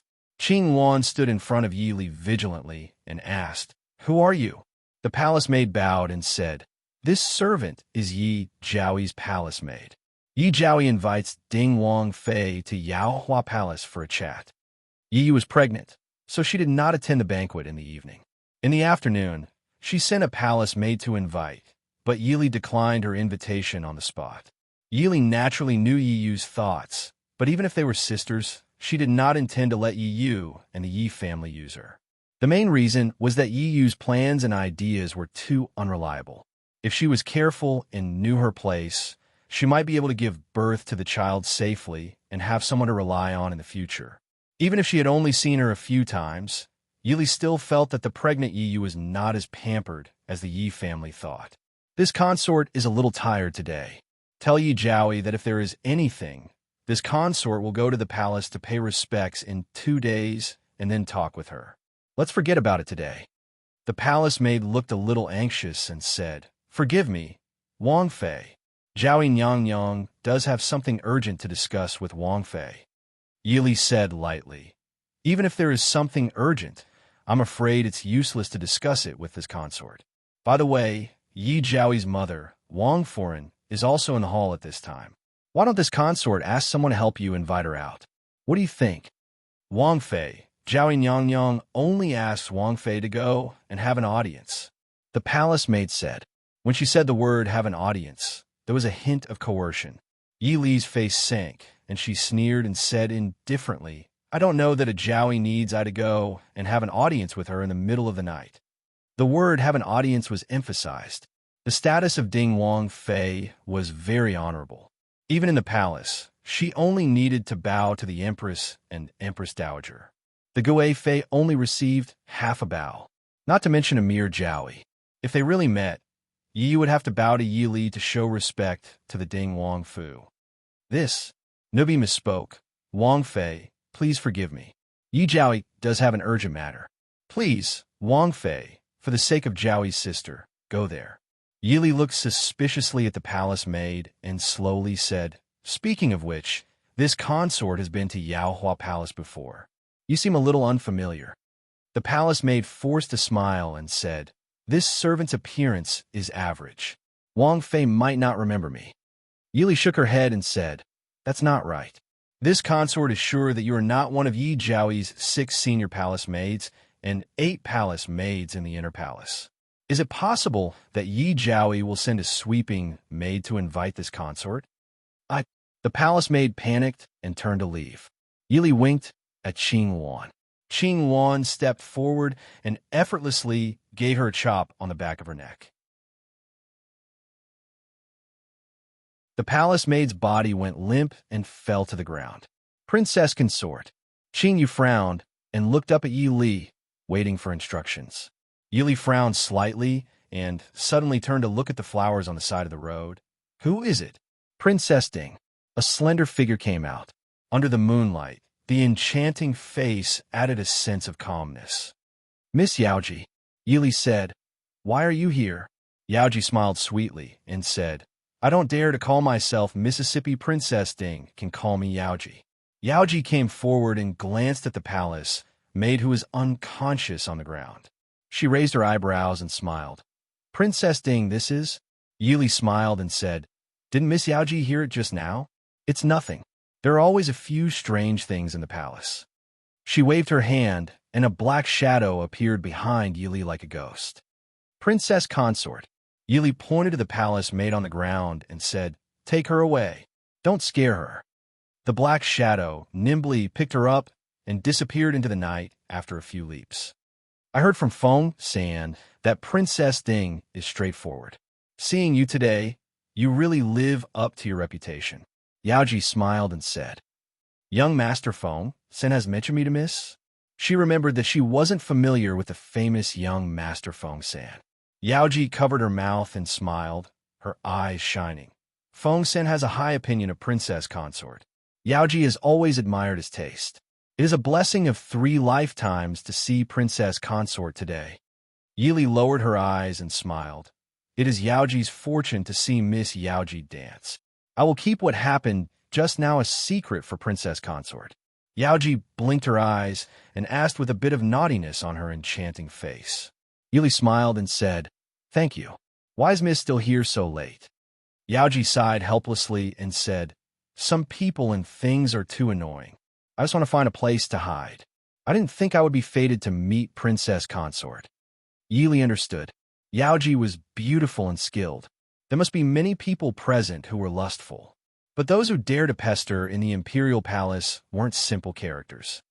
How about I send someone to escort Miss out of the palace?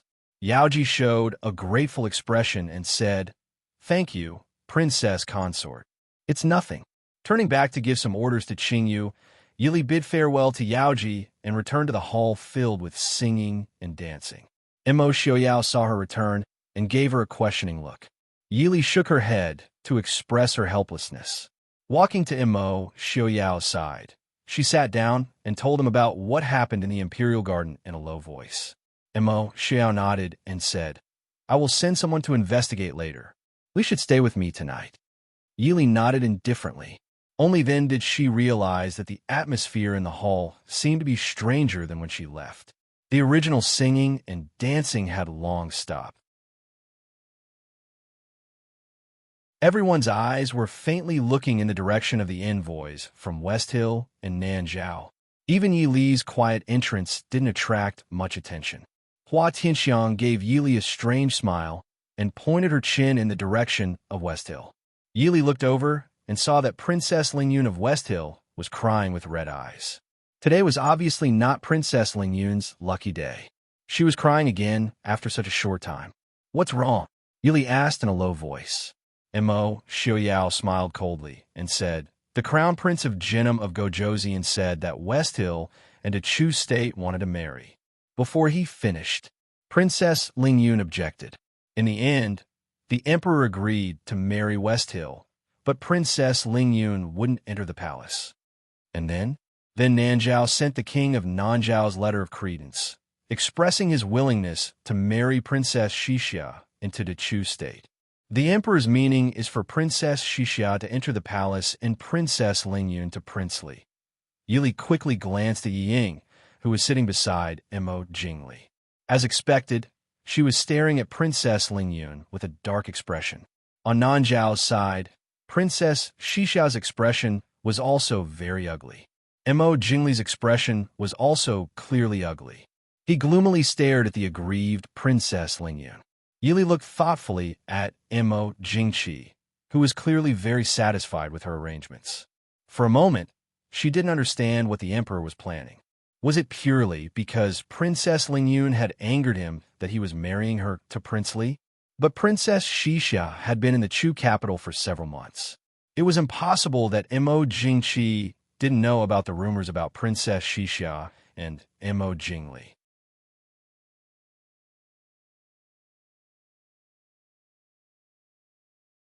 Chapter 106. The emperor will not allow Jingli to have any contact with Nanzhao. Even without Princess Lingyun, the emperor will not marry Princess Xixia to him. Seeming to understand Yi Li's doubts, Mo Xiaoyao said faintly beside her.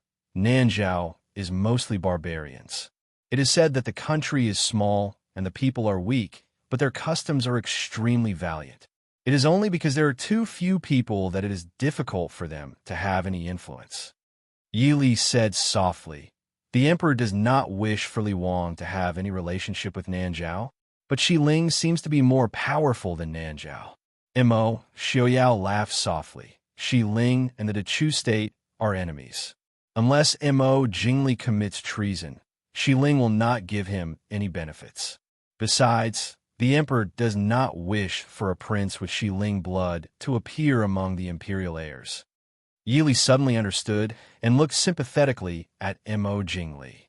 It seems that this younger brother of the emperor did not make his older brother the emperor feel at ease. Mo Xiaoyao laughed softly. Li, your heart is too soft. There has never been a person without ambition in the imperial family. Yili was startled and carefully considered Mo Xiaoyao's words. Looking at Mo Jingli, her gaze became more thoughtful. But did Mo Jingli's brain really have the ability to think of such a complicated matter? Or was he pretending to be a pig to eat a tiger? Returning to the Ding Palace, Yili couldn't help but let out a long sigh of relief. Spending half a day in the palace was more tiring than spending a month in total. After bidding farewell to Mo Xiaoyao, Yili returned to her own courtyard. Mother Lin and Mother Wei immediately led people to welcome her. It was clear that what happened in the palace in the afternoon had already been sent back to the palace. The two mother servants worriedly scanned Yi Li from head to toe. Only after confirming that she was safe and sound did they relax. Yi Li had no choice but to ask for a midnight snack to fill her stomach. Mother Lin waved her hand and had someone bring over a bowl of chicken porridge that had obviously been prepared earlier. Yi Li looked at the chicken porridge in front of her, which was enough for 3 people. Nanny, although I'm very hungry, I can't eat so much all of a sudden. Wei Mama glanced at her with dissatisfaction and said, Princess, do you think you are the only one who is hungry? Yili blinked blankly. Qing Wan and the others had already gone down to eat. Wei Mama's face was full of disappointment as she stuffed the chicken porridge in the tray into her hands, saying, Prince has gone to the study. Wang Fei should send it over to eat with the prince. There's no need for that. I'll get someone to pass it to Ah Jin. My lady, Mother Lin sternly stared at Yi Li and said, You are Prince's wife. How can you let someone else do something like delivering supper? Did Air Foreign forget to call you a wife when you were in the Su family? Seeing Mother Lin's expression that was about to lecture her, Yi Li hurriedly picked up the porridge and said, Nanny, I know. I'll send it over to Prince. Without waiting for Mother Lin to respond, she ran out with the chicken porridge. Yi Li felt that she had been wronged. The 2 nannies were very naggy, but compared to the nanny, Yi Li was more afraid of this Mother Lin who followed her mother. As long as she opened her mouth, she would quote the classics, explain the reasons, and lower her head to admit her mistake. A normal person would not be able to withstand this kind of verbal and mental attack. Helplessly, she walked in the corridors of the Wang Fu with a midnight snack. The Yahuan behind her also tactfully followed at a distance that was not too far or too close. Mo Xiaoyao still lived in the courtyard he lived in before the wedding, right next to Yi Li's courtyard. So before Yi Li could finish cursing in her heart, she was already standing outside Mo Xiaoyao's study. Just as she was about to knock, Mo Xiaoyao's voice came from inside. Is it Li? Come in. Pushing the door open, Mo Xiaoyao was writing something under the candlelight. Seeing Yi Li come in, he raised his head to look at her and asked, Why haven't you rested yet? Yi Li walked over and put the things in her hands to the side, asking, Did I disturb you? Mo Xiaoyao shook his head. Looking at the things on the table, he raised an eyebrow and smiled. You came to deliver the midnight snack? For some reason, Yi Li's face became slightly hot. She pretended to be calm and asked, What? I can't deliver the midnight snack to you? Mo Xiaoyao shook his head and put down the pen in his hands, smiling. I'm just curious why Li Li would take the initiative to deliver the midnight snack to me. No wonder no one thought to send me food, even though I've been back for so long. As expected, after marrying a Wang Fei, other people don't care. Yili helplessly rolled her eyes at him and said, "Are you going to eat or not?" Mo Xiaoyao nodded. "Wang Fei personally delivered it. How can I not eat?" The two sat down at the table. Yili took 2 bowls and poured a bowl of porridge for each of them. She first handed a bowl to Mo Xiaoyao. Even though the two of them had eaten together almost every day, it was the first time they ate the midnight snack together. As they ate the porridge, Mo Xiaoyao thought and said, "If you don't have anything to do tomorrow, how about accompanying me to see Saw?" Yili nodded and said, "It's been so long, we should go see Saw. I hope Saw won't blame us." Mo Xiaoyao shook his head. "Saw won't care about this. Do I need to prepare anything?" Yili asked. Mo Xiaoyao shook his head. "We're just going to see Saw." Thinking about that sister-in-law she had never met, Yili could only sigh inside. For a woman at her most beautiful age to let her life wither away, it really made people sigh. "How did you deal with the palace maid tonight?" Thinking, Yili asked about the palace maid who had blocked the way in the palace. Mo Xiaoyao said with a frown, "That wasn't a palace maid." "She wasn't?" Yili was shocked. When had the imperial palace become a place where outsiders could come and go as they pleased? Was the emperor able to sleep at night? Mo Xiaoyao said with a smile, "She wasn't a palace maid registered in the palace, but that doesn't mean she isn't a member of the palace. There are some capable people in the palace who always have a few hidden cards in their hands. But that palace maid didn't seem to have any outstanding areas." Mo Xiaoyao said faintly, "Sometimes it's people like this who don't have any outstanding areas that are the trump cards. Can't you find out who she is?" "She's a death warrior," Mo Xiaoyao said. Yili understood. If a death warrior failed a mission, they would die, so naturally she couldn't find out anything. But those who can have such a death warrior in the palace don't know. "So, Li, if you must enter the palace in the future, remember to be careful." "I know," Yili nodded. She also didn't have the hobby of seeking death. The previous Princess Ding, Wenshi, didn't live in the Ding King's residence. As early as the 2nd year after Mo Xiaoyuan's death, Wenshi moved to the Wuyuan nunnery outside the city to cultivate. Mo Xiaoyuan's 2 concubines also moved with her. Ever since she moved to the Wuyuan nunnery, other than the anniversary of Mo Xiaoyuan's death every year, Wenshi had never returned to the Ding King's residence. In the past few years, Mo Xiaoyao had also been in seclusion because of many reasons, so although he respected this sister-in-law, he wasn't familiar with her. Because she had obtained Mo Xiaoyao's approval, Yili woke up early to do some training openly. Then, she accompanied Mo Xiaoyao to have breakfast together. Both of them then took a carriage to the Wuyuan nunnery outside the city.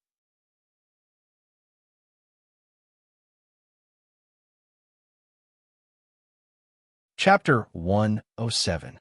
Wuyuan nunnery was located on a beautiful hill on the outskirts of the capital. It was also the family temple of the Ding Kingdom. Therefore, there were no pilgrims or tourists who came to offer incense. It was very peaceful and pleasant on the way. As soon as they entered the nunnery, they could smell the lingering scent of sandalwood in the air. Yili wrinkled her nose as she was not used to it. Mo Xiaoyao looked at her. "What's wrong?" Yili was a little embarrassed as she whispered, "I don't believe in Buddha." If she went in later, she could not decide whether to pray or not. It was meaningless for a person who did not believe to pray in front of Buddha. It would not be polite in other people's eyes. Mo Xiaoyao smiled faintly. "No wonder I have never seen Li go out of the capital to offer incense." In the true capital, regardless of whether it was a young lady from a noble family or a pretty girl from a small family, they loved to go to the big temples and nunneries in the capital to offer incense or ask for lots. Some asked for everything to go smoothly, some asked for their husband. But it seemed that they had never heard of the Yi family's 3rd young lady going to the temple to ask for lots to offer incense. Yili lowered her eyebrows and said, "Since I don't believe in Buddha, how can I ask for his protection? If Buddha is really spiritual, how can she be so busy with so many good men and women?" Mo Xiaoyao raised his eyebrows and looked at Yi Li with a smile. So, Li still believes in herself more? Yi Li raised her head and smiled brightly. If I can't even believe in myself, who else can I believe in this world? Mo Xiaoyao nodded in agreement. Good. I also don't believe in Buddha. Lily can do as she pleases. Not long after, a little nun came out from inside to bring the two of them in. Wenshi was a very gentle woman. Although her appearance was not very outstanding, the calm and peaceful expression between her eyebrows added a unique flavor to her appearance. Even the gray monk robe could not hide the gentleness and grace of scholarly family. Seeing the two of them come in, her calm eyes did not have any ripples. It was obvious that her heart was as still as water, or it could be said that her heart was withered. Xiaoyao greets sister-in-law. Mo Xiaoyao pulls Yi Li forward and says to one, sister-in-law, "This is Li Li." Yi Li went forward and bowed respectfully. "Greetings, sister-in-law." Wenshi's gaze fell on Mo Xiaoyao's wheelchair and face, and then quickly turned to Yi Li. A trace of sadness flashed through her calm eyes. She said softly, "Forget it. Sister-in-law, come and have a seat." Yi Li thanked Madam Wan and sat down beside her. Madam Wan pulled her to have a look. She picked up an old brocade box and handed it to her. She said, "My sister-in-law is not a worldly person. I don't have a gift for you. This was given to me by Prince, your eldest brother, when I had just married into the Ding King's manor. He said that it was left behind by his imperial mother. Keep it. This." Although the brocade box looked old, its surface was very smooth. It could be seen that someone often took it out to wipe it. This should be a souvenir that Wenshi kept. Madam Wan smiled faintly and shook her head. "Keep it. I don't need these now." Yi Li no longer refused. She put away the brocade box and said, "Thank you, sister-in-law." Madam Wan looked at Yi Li and said, "Your eldest brother only has Heir D as a brother. As a sister-in-law, I am of no use. In the future, sister-in-law and Heir D need to support each other and live a good life." Yi Li understood that Madam Wan was talking about the change in the Ding King's manor. She did not stay in the Ding King's manor to manage the affairs for Mo Xiaoyao. Instead, she left the seriously injured and disabled Mo Xiaoyao and left the manor to cultivate. Yi Li did not think that Madam Wan was wrong. At that time, she was a girl who was not even 20 years old. She was not even a girl that could be cultivated by a noble family. When her husband suddenly passed away and the only bloodline in the manor was seriously injured and disabled, a woman who was not strong enough could not support the entire Ding King's manor. "Thank you, sister-in-law, for your teachings." Yi Li nodded. She glanced at Mo Xiaoyao and said softly, "Since I am married to the prince, we will share honor and disgrace in the future." "Good. Then I am relieved." Madam Wan nodded with relief. Yi Li frowned. She hesitated for a moment before saying, "Sister-in-law, you must be lonely living here alone. I don't know if you should return to the manor. It is not inappropriate for sister-in-law to cultivate in the manor." Madam Wan shook her head and said, "I am used to the peace here. I will not be used to going back." Yi Li persuaded again and again, but Madam Wan refused. She had no choice but to give up. After talking for a while, Madam Wan asked the two to stay for lunch.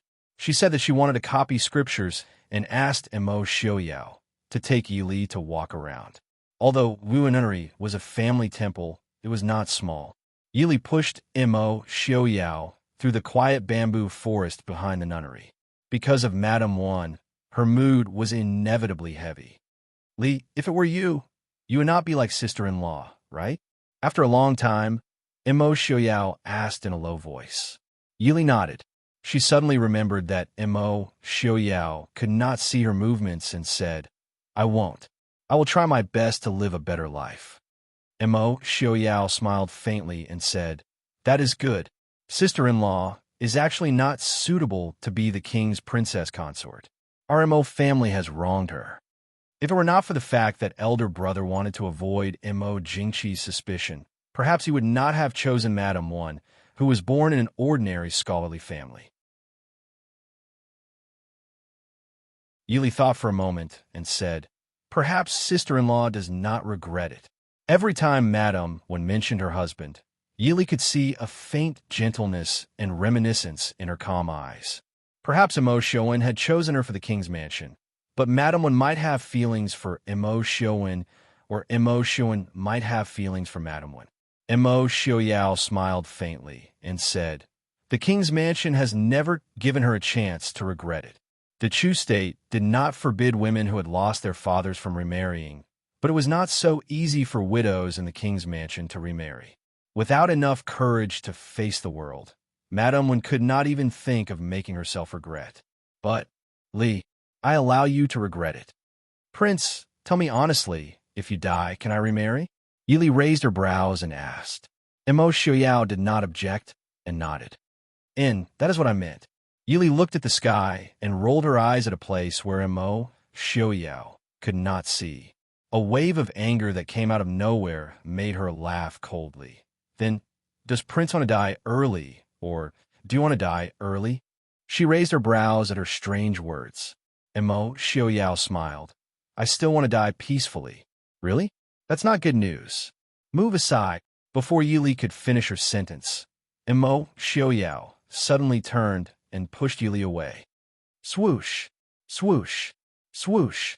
A burst of sound pierced through the air, and 3 diamond-shaped darts that emitted a cold blue light were nailed to the bamboo beside Yili. "Since you're here, why don't you come out and meet me?" Imo Xiaoyao lowered his eyes and stared at the hand that was placed on the wheelchair armrest. "Ha! Imo Xiaoyao, you're finally willing to come out of the king's mansion?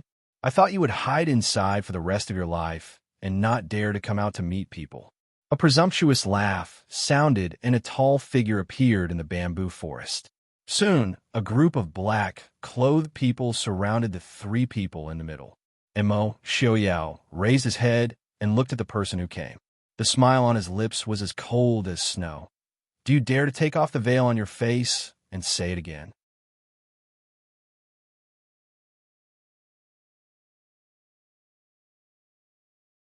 Chapter 108. The incomer's laughter suddenly stopped. His gray eyes suddenly contracted. He snorted softly and turned to look at Yi Li standing at the side. "This is Princess Ding."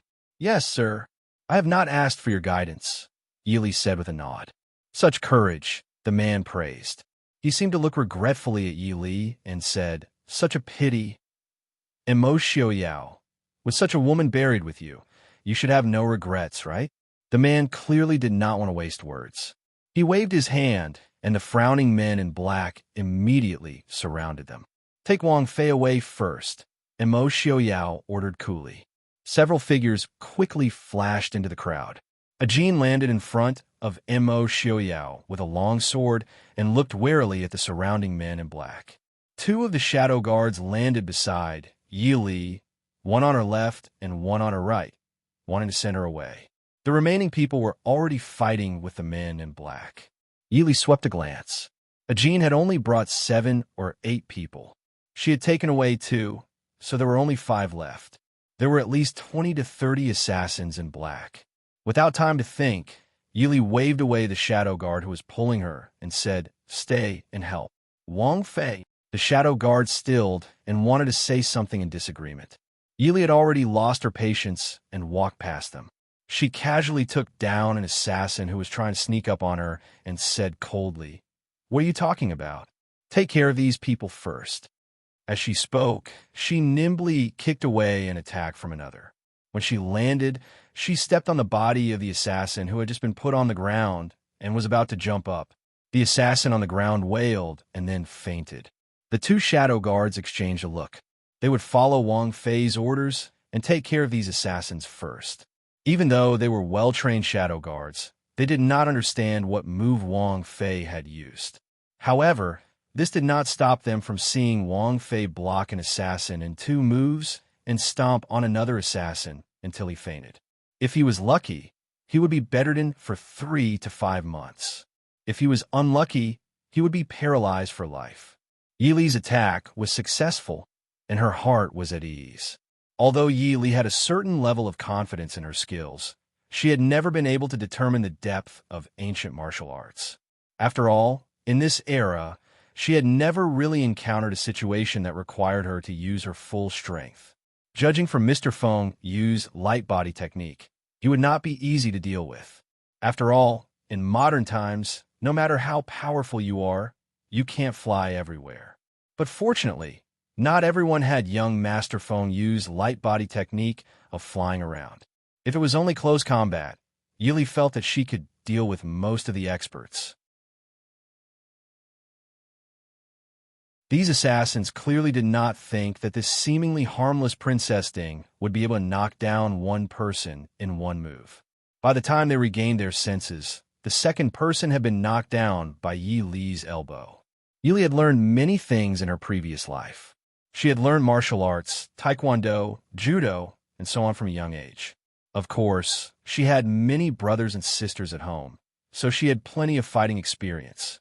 After entering the army, especially the special forces, the direction of learning had changed from defeating the opponent to killing the opponent.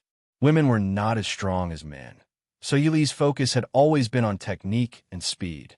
She wanted to kill the opponent in one move. Not to mention the women, even the men in the team did not dare to exchange blows with her. In the beginning, she was not very familiar with it. After knocking down 2 people, Yili gradually felt that the feeling of the past was slowly returning. The results of her unrelenting training over the years were showing. Otherwise, no matter how much combat experience Yili had and how many techniques she had, it would be useless if her body could not keep up. Wang, princess consort. Ajin, who had been loyally guarding Mo Xiaoyao, couldn't help but be shocked speechless when he saw the scene. Was the person who had kicked an assassin taller than him until he spat out blood really the gentle and graceful princess consort? Ajin vaguely remembered that one night, he seemed to have seen Princess Consort use some method to knock Prince Li unconscious. He had always thought that Princess Consort had used some hidden weapon. Now, it seemed that it was completely possible that she had used brute force. Yili, Mo Xiaoyao's voice rang out from behind her. At the same time, a sharp sword swung at her from behind. Yili hurriedly bent back and barely dodged the sword that was coming at her. At the same time, a dagger that had appeared in her hand at some unknown time swept across the wrist that was holding the sword. Then she grabbed that hand and used his standing posture to twist backwards. With a crack, the person's arm fell to the ground with his eyes open. Yili looked down in puzzlement. At some unknown time, a small knife had been stabbed into the person's back. The blade had been stabbed into the flesh, and only the handle was left outside. Clearly, he had been killed with one blow. Yili raised an eyebrow. She quickly dodged the entanglements of the assassins and came to Mo Xiaoyao's side. Mo Xiaoyao said with a frown, "Didn't I tell you to leave first?" Yi Li and Ajin were on guard against the surrounding assassins. She said, "What if we encounter another group of people when we go out? Would Asa be fine?" "Someone has gone to protect Asa," Mo Xiaoyao said indifferently. "There are many mechanisms in Wuyu nunnery. If those people had barged into Wuyu nunnery first, we would have discovered them long ago." In this short period of time, more than half of the 20 assassins had fallen. The man who had been standing at the side, watching, sneered, "The shadow guard of Ding King's palace is indeed worthy of their reputation. It's a pity that there are too few of them." The man suddenly jumped up, and the long sword in his hand quickly stabbed towards Mo Xiaoyao. Ajin immediately went forward with his sword to block him. The two of them had exchanged more than 10 blows in an instant. But Ajin was only a youth in his teens. With a moment of carelessness, he was knocked away by the man's arrow. A hideous bloody wound was left on his right arm. The man did not pay attention to Ajin. After dodging his sword, he immediately turned towards Mo Xiaoyao again. Ajin cried out in alarm. He wanted to get up to save him, but he was held back by the 2 assassins behind him. "Li, move aside." Mo Xiaoyao pushed Yili away. At the same time, he moved his wheelchair backwards. After dodging the first sword, an even fiercer second sword came right after. A person sitting in a wheelchair who was unable to move was naturally not as nimble as a person standing. Mo Xiaoyao turned his head and stabbed his sword into the back of the wheelchair. At the same time, Imo Xiaoyao suddenly stretched out a hand to pinch the blade of the sword.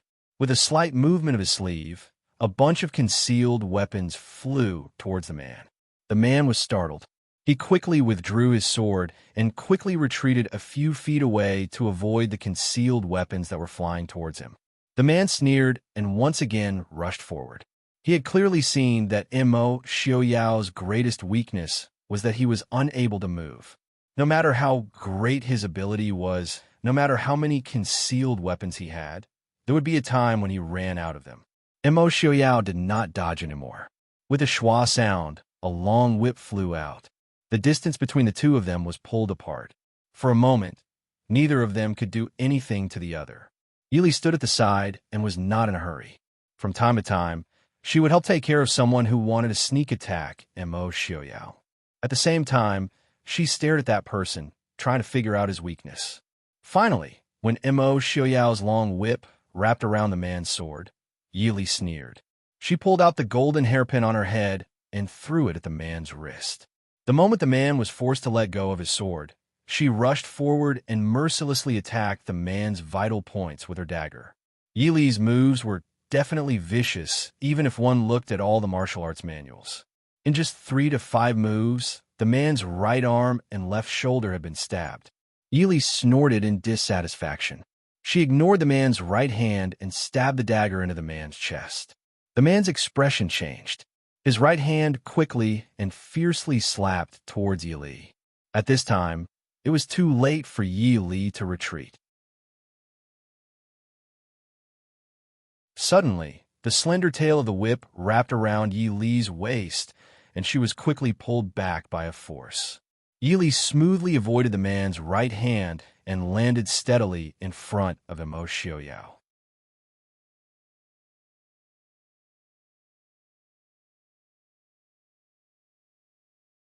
Chapter 109. Not far away, the man's face was ashen white. He gritted his teeth as blood poured from the wound in his chest. When he had been pulled away by Imo Xiaoyao's long whip, Yili had taken the opportunity to twist the dagger in his chest. The sharp dagger had turned half a circle in his chest before being pulled out. At this time, there was a bloody hole in his chest that couldn't be covered. Yili looked down at the dagger in her hand and frowned in dissatisfaction. This dagger was trash compared to her favorite tri-edged bayonet.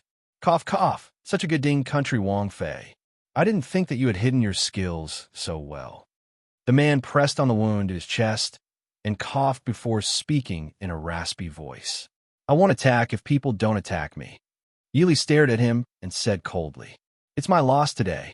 Imo Xiaoyao, you're lucky today to have married such a powerful Wong Fei. The man glanced at his subordinates, who had been taken care of, and knew that the assassination had failed on the verge of success. Even if there were still 7 or 8 of them, his subordinates could not match the shadow guard of the Ding country Wong Fu if they had the same number of subordinates. However, you can dodge once or twice, but you can't dodge 8 or 10 times. Imo Xiaoyao, do you know how many people want your life? Haha, I'll wait for you underground. Finishing, the man gave up on Imo Xiaoyao and Yili. He shouted harshly, Give up the mission, retreat. Then, as the other assassins retreated, they blocked the path of the shadow guard that wanted to chase. In the end, they were killed by one of them. Chase! Imo Xiaoyao shook his head and said, Don't chase a cornered enemy. Let's go back first. The shadow guard that wanted to chase immediately stopped in their tracks. Under Ajin's orders, they checked the assassins on the ground. Ajin ignored the wound on his right arm and tightly gripped his sword. Wong Fei, you're very strong. Yili shook her head. I was just lucky. Although he had won that battle easily, if not for Imo Xiaoyao's help, he would have been seriously injured even if he had been able to defeat the assassin. In the end, whether it was strength or agility, he was still lacking. There were a few times when he clearly hit that person, but because of the lack of strength, it was not enough to cause significant damage. Furthermore, even if he found the opponent's weakness, he would not be able to succeed because his speed was not fast enough. Very powerful, Ajin can't beat him. Ajin insisted. Yili smiled and said, If I can't deal with him in a quarter of an hour, I'll be the one to die. Wang Fei is very powerful. Can a Jin learn martial arts from Wang Fei? A Jin was a stubborn child and stared at Yi Li. If he was as powerful as Wang Fei, there would be no need for the prince to make a move. Mo Xiaoyao looked at Yi Li with a complicated expression and said, I thought that Miss Li only knew how to protect herself, but it seems that I was wrong. Miss Li is always able to surprise me. He had seen how Yi Li had fought the assassin. That gaze and the cleanliness of her attacks were not things that normal women could achieve. Even many of the Shadow Guard were not as decisive and vicious as her. He was certain that even if 3 Shadow Guards attacked her at the same time, it may not be Yi Li who lost. But Mo Xiaoyao could not understand. Yi Li had been raised in a boudoir from a young age. How could she have such skills? Those who did not know would think that this was a person who was used to fighting on the battlefield, and not a daughter of a prestigious family. Yi Li smiled faintly and was not in a hurry to explain herself, as long as the prince does not feel that it is a shock. Mo Xiaoyao looked at her for a long time. Finally, he sighed and asked, Miss Li, are you really the Yi family's 3rd miss and the Su family's granddaughter? Yi Li said, naturally. Then, wait until you want to say it. Yi Li was stunned. She looked at Mo Xiaoyao and did not say anything for a long time. With Mo Xiaoyao and the Ding King's palace's situation, to be able to say such words made her feel very surprised. After a while, Yi Li said in a low voice, although I cannot tell you right now, I can guarantee that I am Yi Li. Moreover, I did not marry into the Ding King's palace with any motive. I believe you. Aren't we husband and wife? Mo Xiaoyao said in a low voice. Many thanks. Yi Li's heart felt warm as she said in a low voice. It wasn't that she didn't think about what she would do if she was discovered. Originally, she thought that she would first learn martial arts from the master Mo Xiaoyao found, and then slowly get used to it. Actually, this seemed very unreliable. At least she wasn't sure if she could hide it from Mo Xiaoyao. If she aroused Mo Xiaoyao's suspicions, then it would be even more troublesome.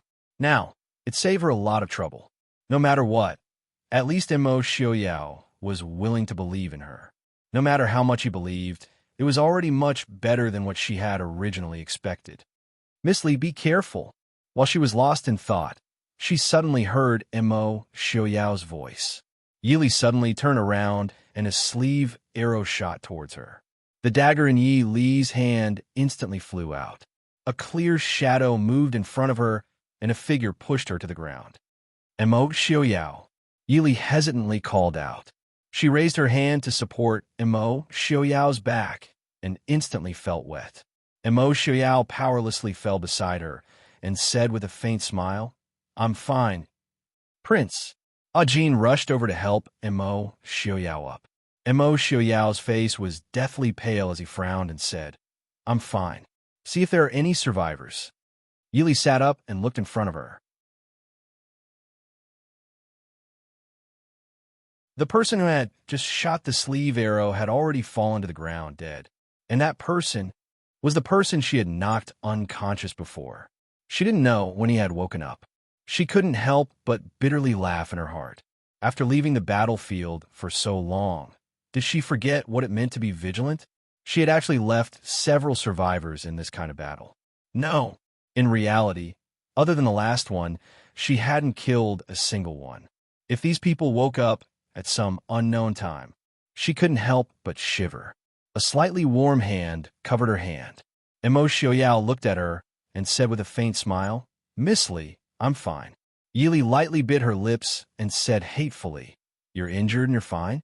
Then how can you be fine?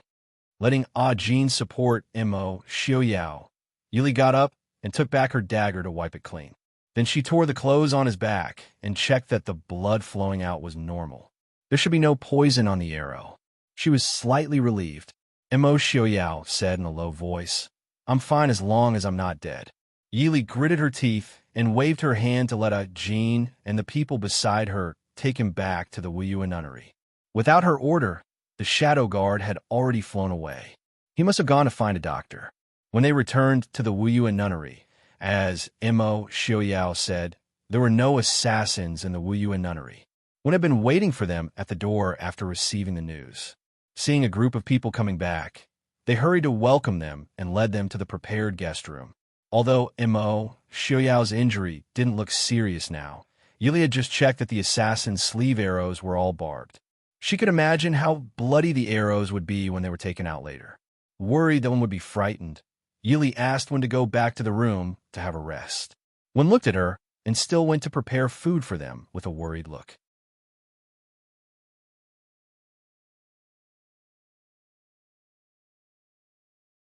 Chapter 110. Mo Xiaoyao sat on the bed. Because of the wound on his back, he occasionally frowned. Yili asked worriedly, "Is it very uncomfortable? The doctor will be here soon." Mo Xiaoyao grimaced and said, "The doctor will only come to take the arrow. Let Jean do it. He should be more efficient than the other doctors." Yili frowned and looked sideways at Jean. "Does he know how to take the arrow? This arrow has a hook. If it was a normal arrow, and it did not hit a vital point, he could just pull it out. But an arrow with a hook was very difficult to pull out. If he forcefully pulled it out, a large piece of flesh would be torn off." Jean shook his head with a serious expression. Mo Xiaoyao was helpless. If the arrow pierced through, it would have been much easier. Yili looked at him coldly and couldn't help but mock. If it was 2 inches lower, it would have been much easier. "Li, are you angry?" Mo Xiaoyao sighed and looked at her with a gentle gaze. It was as if the person with an arrow in his back was not him. Yili lowered her head in annoyance. A moment later, she calmed down and said, "Sorry, I am angry at myself." If she had not been careless and underestimated the enemy, if she had not been so lost in her thoughts, Mo Xiaoyao would not have been injured at all. After so many years of living a comfortable life, her vigilance had deteriorated to such a degree. If this had been on the battlefield in the past, it would have been enough for her, Yili, to die 17 or 18 times. Sure enough, the doctor came very quickly because he was dragged over by his collar. This doctor was very brave. After being dragged all the way to the ground, he still had the courage to examine Mo Xiaoyao's wound without a change in expression. After examining the wound, the doctor took the arrow that Yili had brought back and looked at it for a moment. Then he said, "Either this old man uses a knife to cut open the wound and take the arrow out, or poke it in a bit and take it out from the chest. What do you think?" "The back. Take it out from the front," Yili and Mo Xiaoyao said in unison. They couldn't help but glance at each other. Yili looked away as if nothing had happened and asked, "Doctor, what do you think?" The doctor nodded in satisfaction and said, "Both of you have made a wise choice. Although it seems painful to remove the arrow like this, it will only hurt for a short while. Using a knife to slowly cut open the flesh requires a slow grinding process. Moreover, the healing process will be slow." Yili supported Mo Xiaoyao as she looked at the doctor, who was skillfully preparing, and asked, "Doctor, you seem to be very good at this kind of arrow wound." The doctor replied without raising his head, "This old man used to be a military doctor." So that was the case. She watched as the doctor cleaned the arrowhead's tail, then mercilessly held the arrowhead's tail and pushed it forward. Mo Xiaoyao's body tensed up in an instant, his hand tightly gripping Yili's arm. Yili didn't say a word as she supported him. She watched as the doctor wrapped a sturdy strap around the exposed barbed arrowhead and pulled. A spray of blood flew out. The entire sleeve arrow left Mo Xiaoyao's chest. The doctor took the strong wine from the side and cleaned the wound. Then he skillfully bandaged it with white cloth. Only then did he raise his head and wipe away the sweat on his forehead, saying, "It's fine. It didn't hurt any vital parts or bones. Just change it every day and rest for a while." Yili looked at the blood in the basin next to her and the pile of bloody gauze on the ground, asking, "What do you need to take? Something to replenish the blood?" The doctor disdainfully twisted his mouth, saying, "The prince is still young. His body isn't weak. Princess, if you're really worried, you can stew something like 4 substances soup, angelica soup to replenish the blood, or red date soup." Seeing the doctor leave behind a few prescriptions for external use, and swagger away with his medicine box. Yili felt a little embarrassed. Why did she feel that the soup that the doctor mentioned was for women? This doctor has a personality. Mo Xiaoyao smiled faintly, saying, "He is the special doctor in our mansion. He used to be a military doctor of the Black Cloud Cavalry." Mo Xiaoyao was injured, so when asked them to stay in Wuyue Temple to recuperate, they would return to the capital when they got better. However, Mo Xiaoyao refused, and Yili didn't oppose. Since those killers dared to openly assassinate Mo Xiaoyao near the capital, they definitely wouldn't give up after failing once. Since one had made up her mind to stay out of worldly affairs, they would only bring unnecessary danger to her if they stayed here.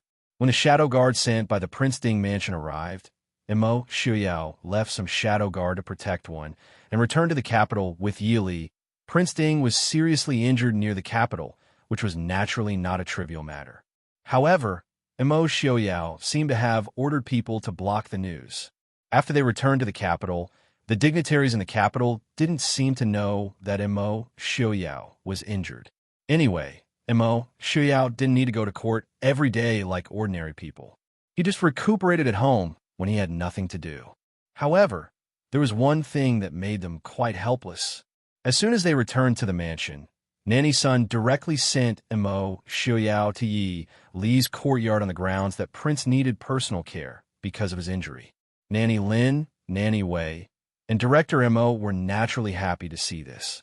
They excitedly directed the servants to move Mo Xiaoyao's things into the new room. They were so happy that they seemed to forget that their master had just been seriously injured by an assassin. Because everyone in the mansion worked hard together, Yili had to take on the task of changing Mo Xiaoyao's medicine every day. Even though Yili used to be a soldier who had gone through fire and water, she still felt shocked when she saw the scars on Mo Xiaoyao's body. Not only were there knife wounds on his chest and back, but there were also some sword wounds. It was hard to connect this body with Mo Xiaoyao's image of a gentle young master. Yili finally understood what Mo Xiaoyao meant when he said, "I'm fine as long as I don't die." To be able to survive such a serious injury, he must have experienced a narrow escape from death that normal people couldn't imagine. Every time she applied medicine and saw this man smiling calmly at her, Yili couldn't help but feel a faint throbbing pain in her heart. However, she wasn't someone who liked to be conflicted. She quickly attributed this strange feeling to Mo Xiaoyao being injured because of her. She quickly immersed herself in the process of making up for it.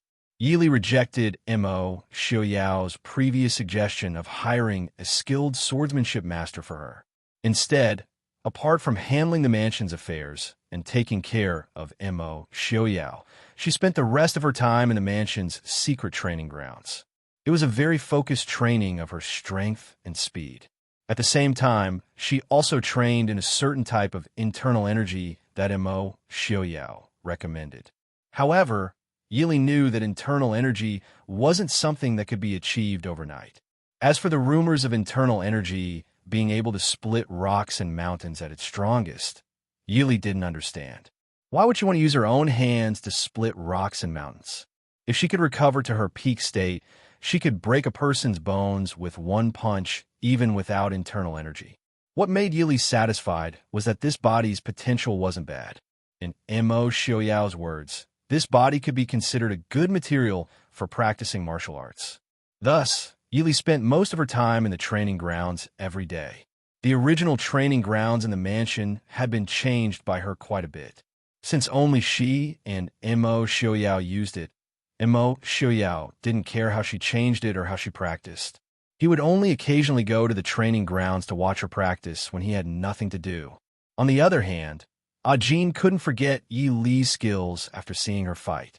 Every time he was by Mo Xiaoyao's side, he would stare at Yi Li and Qing Shuang and Qing Wan who were practicing with Yi Li. He was just short of begging Wang Fei to take him as a disciple.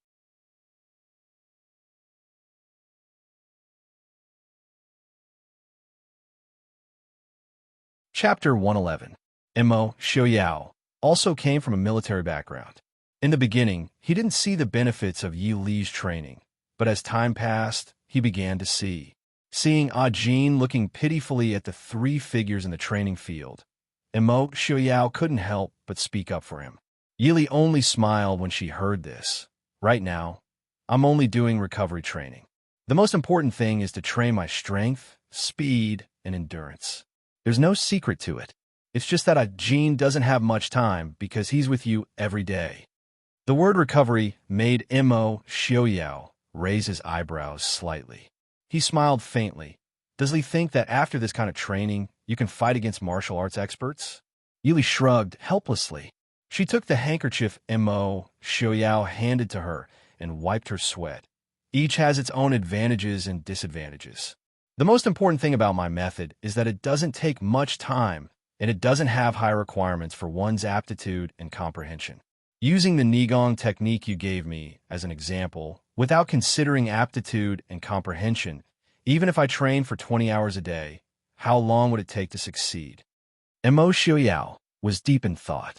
Yili looked at him with a smile and said, My training, even though I can't train you to become a martial arts expert, but at most 1 year, I can make a healthy person's body reach its peak. If I focus on the various skills, a martial arts expert only has one life.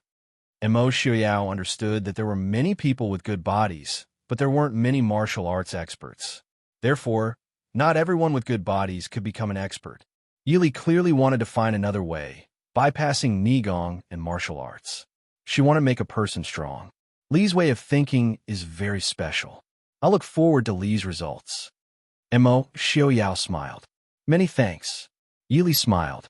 She didn't mind revealing some things to Imo Xiaoyao, because only Imo Xiaoyao could provide her with what she needed.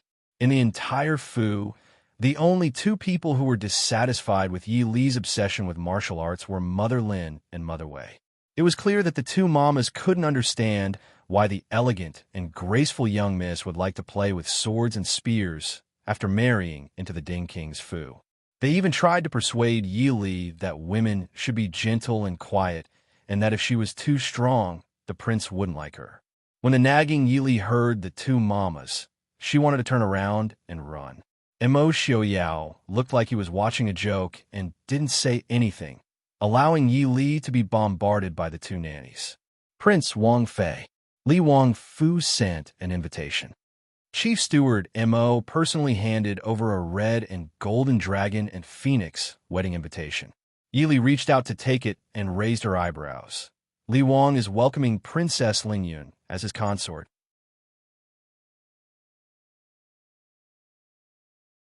Chief Steward Mo also knew that the current Li Wang Fei was his Wang Fei's blood-related younger sister and explained, Li Wang Fu sent an invitation saying that he is marrying Princess Lingyun as his equal consort. These few days, because of Imo Xiaoyao's injury and Yi Li's own matters, she didn't pay attention to things that didn't concern her. Yi Li almost forgot about Princess Lingyun and Princess Xixia's marriage and asked curiously, then, Princess Xixia really entered the palace?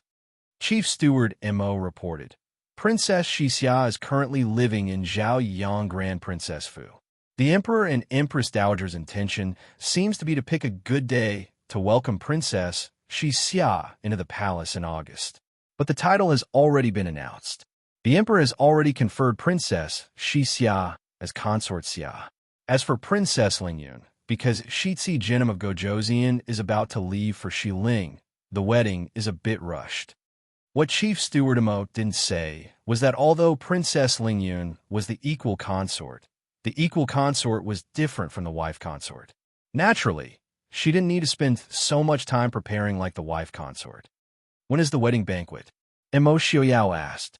3 days later. Mo Xiaoyao nodded, saying, I know. Chief Steward, go prepare a gift for I and Wang Fei. Chief Steward Mo said with some hesitation. Prince means to attend the wedding. The prince had just been assassinated, and it was worrying to attend the wedding. Mo Xiaoyao smiled faintly. I can't not go out for such a small matter, right? Go prepare. Yes. Chief Steward Mo quickly responded and left. Not only did he have to prepare Prince Li's gift, but he also had to carefully arrange the guards and shadow guard around the prince and Wang Fei to ensure that nothing went wrong. Seeing Chief Steward Imo leave in a hurry, Yili sighed helplessly. She looked at Imo Xiaoyao and said, "I don't know why, but I feel that the peaceful days are about to disappear."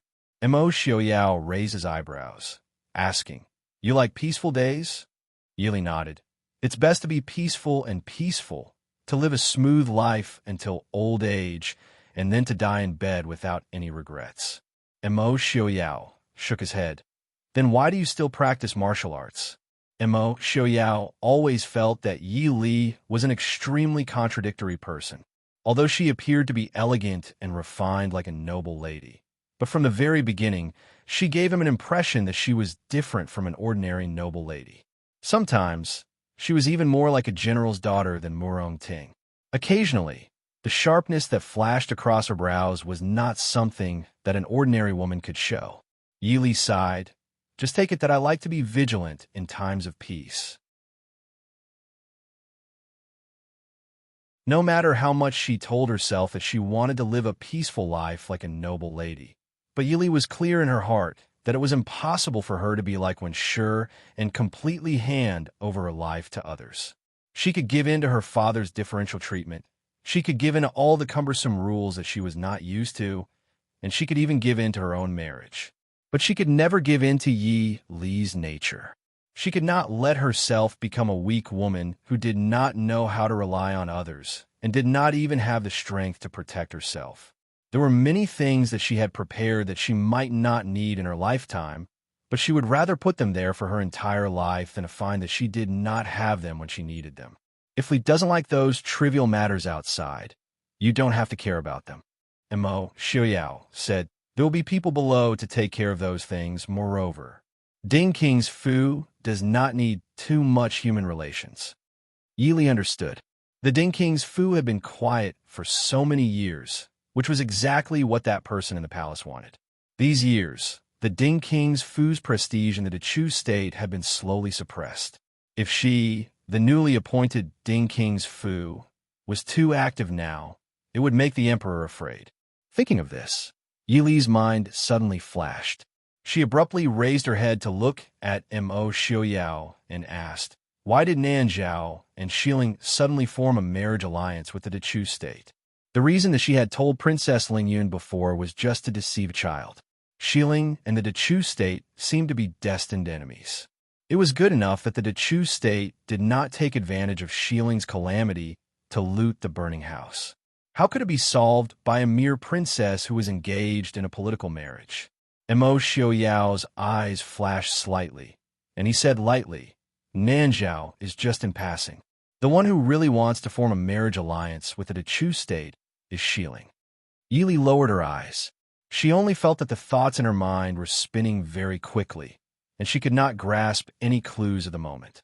After a while, she raised her head to ask, "If another war breaks out in the Dechu state, what will happen to the Ding King's Fu?"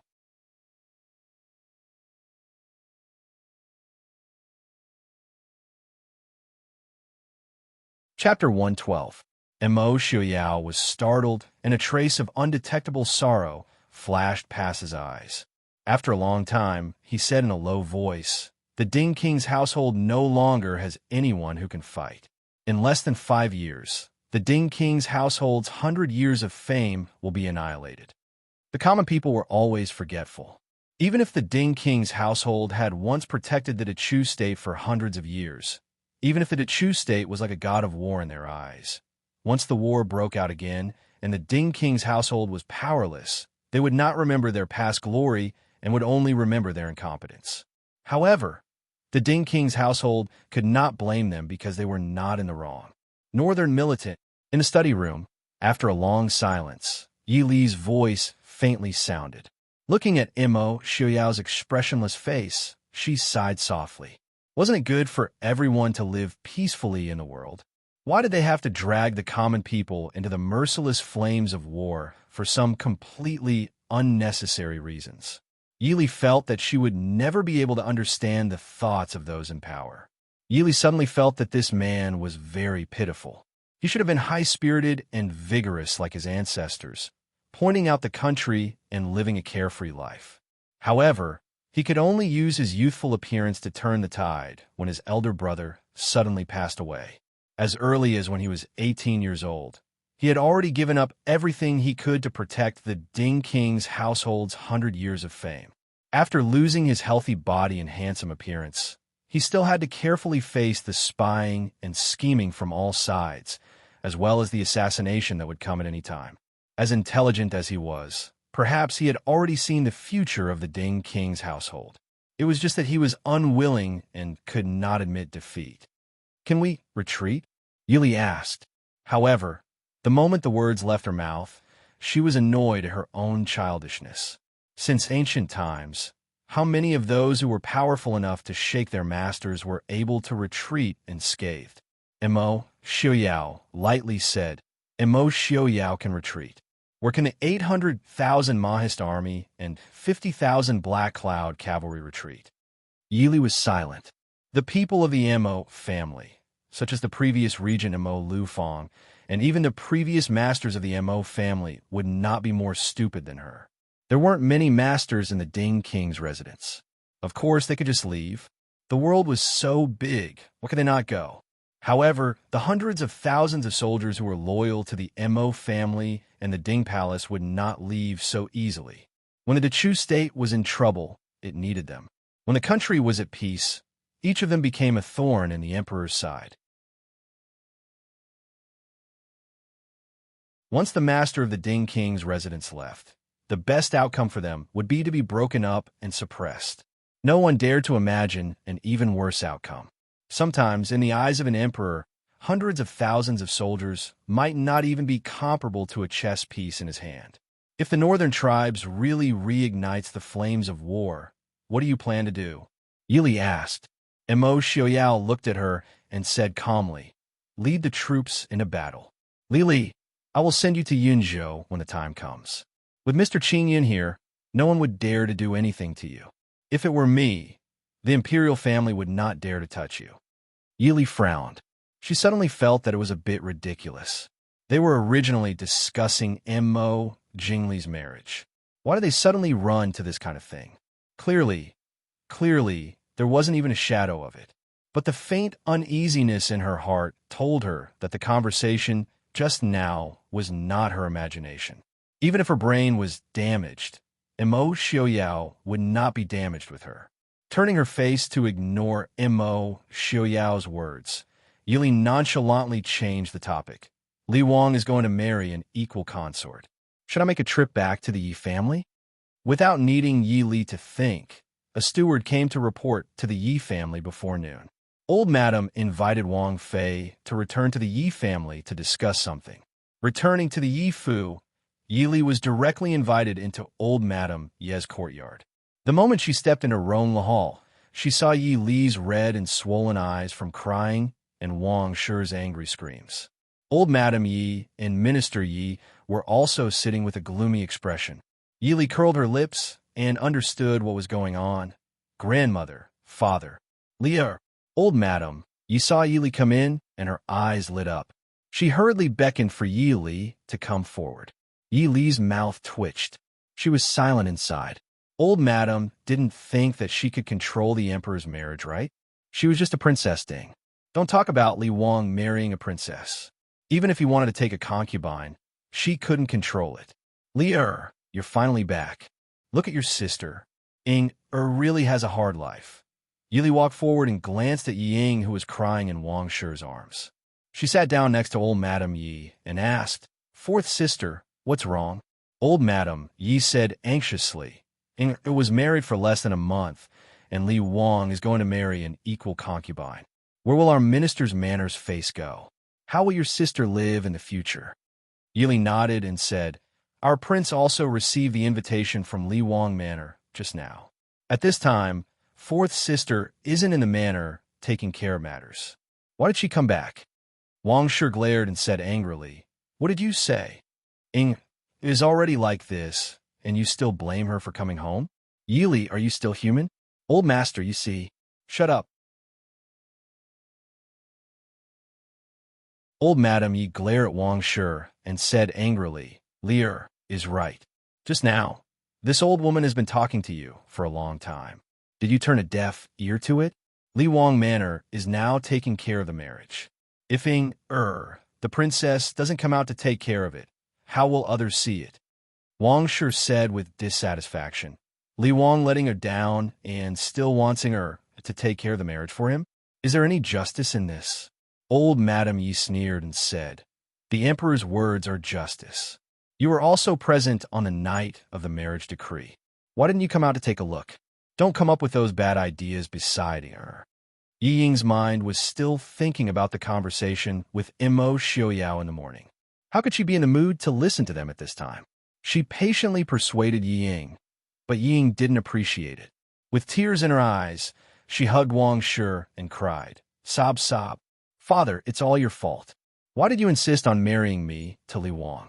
If not, how could your daughter be wrong today? This should be her. Inger. Minister Yi patiently growled and glared at Yi Ying with a gloomy face. Yi Ying couldn't help but hide in Wang Shi's arms with a gloomy face that had never been seen before. She sobbed with grievance. Yi Li silently looked down and concealed the fluctuation in her eyes. So it was not Yi Ying's idea to hook up with Mo Jingli in the beginning? Then what did her father mean by letting one of his daughters hook up with another daughter's fiancé? Well, it's already like this. What's the use of saying this? Minister Yi impatiently waved his hand and looked at Yi Li. What do you think? Yi Li suppressed the doubts in her heart, raised her head and said indifferently, it's difficult to follow the emperor's orders. Besides, it's related to the diplomatic relations between the two countries. I'm afraid there's no room for discussion. Minister Yi frowned and said, are we just going to let it go? If it's a lowly one, it's fine. But that's the princess of Xiling Kingdom. Yi Li smiled faintly and said, it's because she's the princess of Xiling that we don't have to worry, right? Father. Minister Yi pondered for a moment, and his brows gradually relaxed. He said, that's right. Li Wang's future successor can't have the bloodline of the Emperor of Xiling. Besides, the princess of Xiling put on such a show in the palace that day.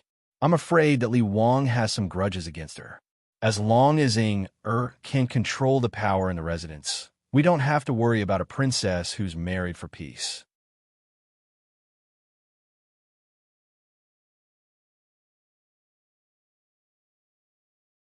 Chapter 113.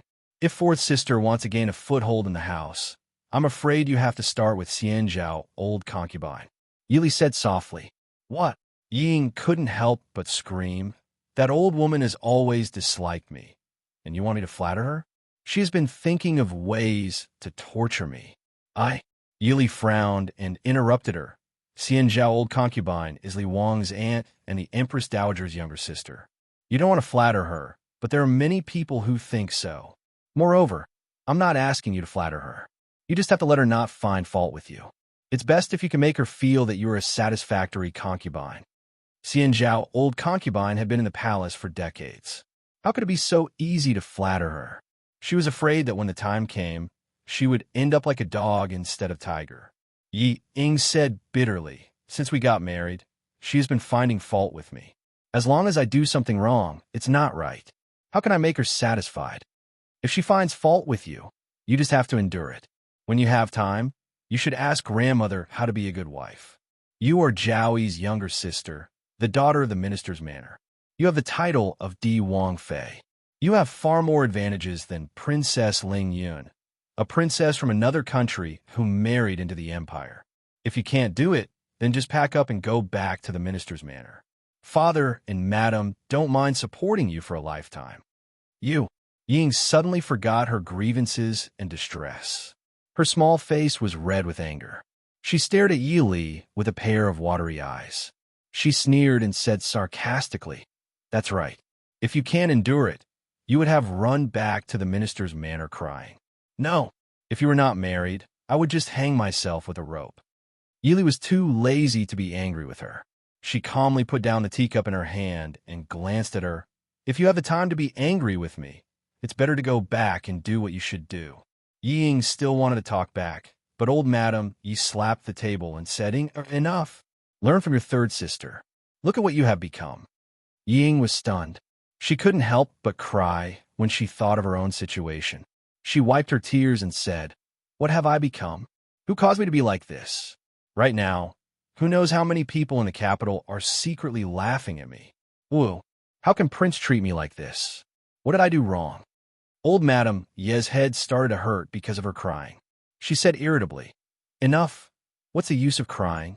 You only know how to cry all day long. You're already married. Do you still think that you have your temper when you're home? Men, send someone to invite Prince Li to bring forth young Miss back." Grandmother. Yili stopped her and said, "Fourth sister, since you're back, there's no harm in staying a little longer." Princely would probably come personally to pick her up. If we send someone to invite Princely now, we will be at a disadvantage. Minister Yi looked at Yi Li with appreciation and said, "Mother, Lear is right." Old Madam Yi pressed her forehead and sighed. "I'm going to be confused by her anger." Old Madam, "Master, Madam, Princely is here." The steward outside the door reported. Although Old Madam Yi and Minister Ye's faces were still gloomy, Yili could see a trace of joy in their eyes. It seemed that Mo Jingli coming personally to pick up Yi Ying made the two of them very satisfied. After all, their daughter was already married. No matter how angry the Yi family was, it was impossible for them to let Yi Ying move back to the Yi residence and let the Yi family support her for the rest of her life, as Yili said. Not long after, Mo Jingli came in. His face was still cold and gloomy as usual. In fact, Yili almost couldn't remember seeing Mo Jingli's face in a good mood. It seemed that he always looked like someone owed him a few hundred taels and didn't want to pay him back. As soon as he entered the door, he saw Yili. Mo Jingli paused for a moment before turning his gaze to Yi Ying. Yi Ying bit the corner of her lips, feeling wronged. She snorted and turned her head to ignore him. Minister Yi and Old Madam Ye's expressions were also indifferent. They didn't have their usual attentiveness and thoughtfulness. Wang Shi's face was even more gloomy. If Old Madam Yi didn't secretly glare at her, she would have questioned him directly. Seeing this, Mo Jingli's eyes darkened. Obviously, he wasn't in a good mood. In fact, regarding this marriage, Mo Jingli felt even more wronged than Yi Ying. It wasn't that he wanted to marry that Princess Lingyun. Why would he marry someone who was defeated by Yi Li? Brother Emperor didn't want that woman, so he didn't even ask and just gave her to him. After returning home, Yi Ying kept making trouble with him.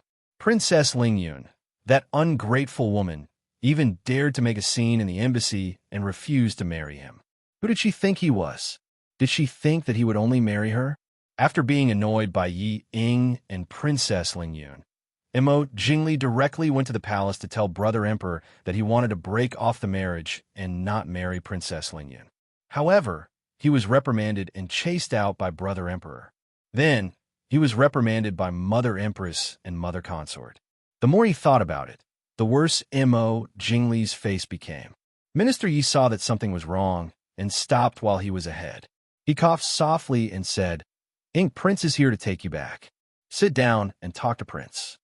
Ying turned around with red eyes and looked at Mo Jingli pitifully. "Prince," her resentful voice made Yili tremble uncontrollably. She watched Mo Jingli walk over and hold Yi Ying in his arms. He whispered, "Let's go back to the mansion with I." "Prince, Inger is so sad. Woo-woo." Yi Ying sobbed and fell into Mo Jingli's arms and cried. Mo Jingli held Yi Ying's waist and silently listened to Yi Ying's grievances. Although he didn't say anything, his face obviously improved a lot. "Let's go back." Mo Jingli carried Yi Ying horizontally and nodded to Minister Yi and Old Madam Yi. He directly ignored Yi Li and turned around to walk out. However, Yi Li was left with a lot of questions.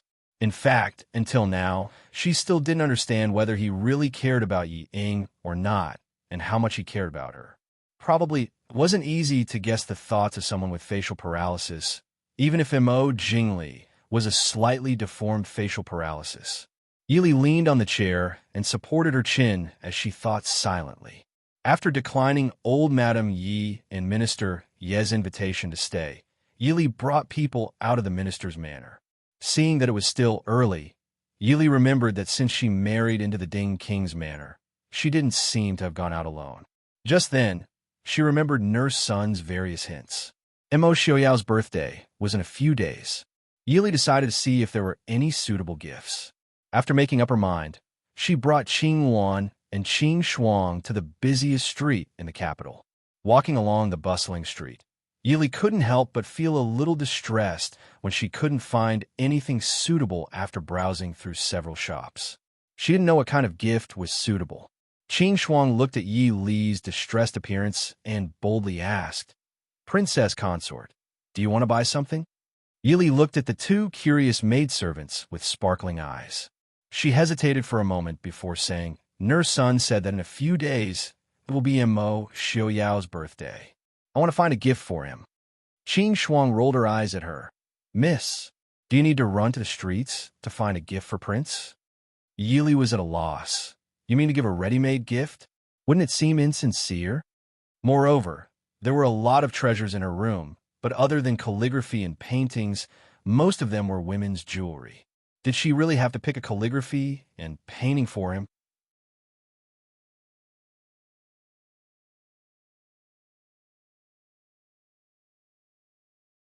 Chapter 114.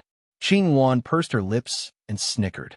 She blinked and whispered, "Prince doesn't lack any treasures. If Princess wants to show sincerity, why don't you make a gift yourself? Even a purse is more valuable than an antique in Prince's eyes." "Purse?" Qing Shuang waved her hand. "How can a purse do? How about Wang Fei? Make some clothes for Wang Ye." "Make clothes?" Yili looked down at her hands. She didn't seem to touch a needle and thread since she married into the king's mansion. But this seemed to be a good idea. Princess Ding? After making up her mind, Yili was ready to turn back to the king's mansion, but she was blocked by a voice from behind. Yili looked back and saw the pair of cousins standing in the crowd. She just wanted to say enemies are bound to meet on a narrow road. "Shitsi, Princess." Yili nodded slightly. Lei Tingfeng didn't seem to see Yi Li's indifferent and alienated look. He walked forward and smiled. "What a coincidence. Princess Ding is shopping alone?" Yili smiled. "Qing Wan, Qing Shuang greets Shitsi and Princess." Did Shitsi Genom of Gojoseon's eyes go out of their sockets? Didn't he see that there were two living people standing beside her? Lei Tingfeng's eyes twitched, and he smiled. "I'm going back to West Hill in a few days, so I want to buy something for Ling Yan. I don't know if Princess can help me." Yili looked at the enthusiastic and indifferent siblings with a fake smile and said, "I'm afraid I can't help much." "How can that be? Princess is proficient in both the pen and the sword. She is also the champion of 100 Flowers this year. Her vision must be good." Lei Tingfeng smiled. Yili couldn't refuse anymore. She could only say, "In that case, Shitsi and Princess, please." Princess Lingyun glanced at Yili. Her face was haggard, and she looked dispirited. It seemed that ever since the betrothal, her life hadn't been too good. She just didn't know what method Lei Tingfeng used to make Princess Lingyun listen to him obediently.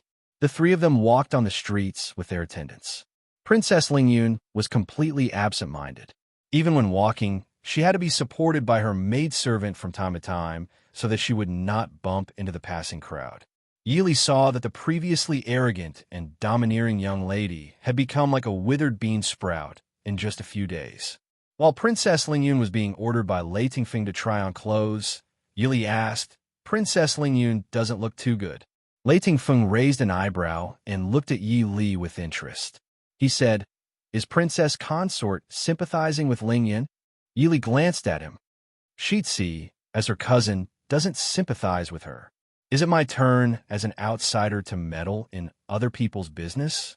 Lei Tingfeng smiled unconcernedly and said, "It's nothing.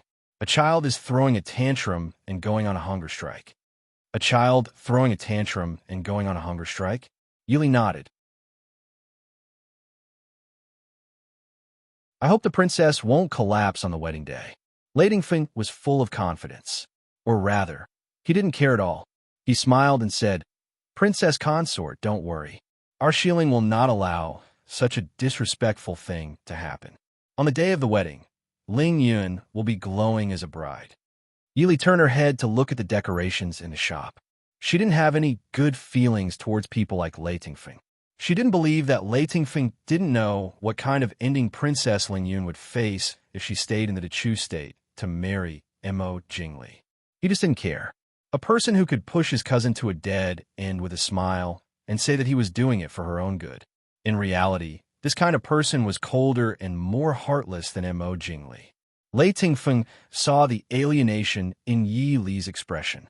He looked at Yi Li with a smile and said, "Princess Ding seems to have something against me."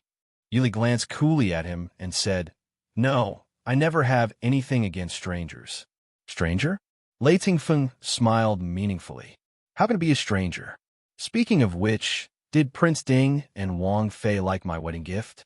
Yi Li said, "The cloud-grasping sword is of great significance to the Ding Wang Fu. How could they not like it? I've troubled Shitzi." No. Lei Tingfeng shook his head and said with a smile, "The cloud-grasping sword is a gift for Wang Fei. Prince Ding and Wang Fei's gift was sent to the Ding Wang Fu the day after the wedding. Did Wang Fei not receive it?" Yi Li stilled and her brows furrowed. She stared coldly at Lei Tingfeng and said, "Shitzi has good methods. How many people want such a famous painting, but Shitzi can easily give it away." Lei Tingfeng smiled and said, "I'm a rough person. Famous paintings need to be appreciated by refined scholars, right? It seems Prince Ding and Wang Fei are both very satisfied." Yi Li stared at him. Ho Er smiled faintly. "Shitzi has spent so much effort. How can Prince Ding and I not be satisfied? Speaking of which, Han Mingyue's Chu Jing beauty has long disappeared. To be able to see the former #1 beauty of the capital, Yi Li is very fortunate." "Interesting." Lei Tingfeng praised and looked at Yi Li with a smile that wasn't a smile. He said, "Wang Fei, I don't believe that Wang Fei doesn't know that the woman in the painting is Prince Ding's fiancée." Yi Li looked at him. "So, Shitzi gave that painting to make Yi Li feel ashamed?" "I wouldn't dare." Lei Tingfeng smiled and said, "Wang Fei is talented and beautiful. Tingfeng admires you very much. How would I dare to have such thoughts? But Wang Fei should admit that sometimes what you can't get is the best. Isn't that right?" Yi Li raised an eyebrow and said, "There are many things you can't get in this world. Shitzi shouldn't have such thoughts."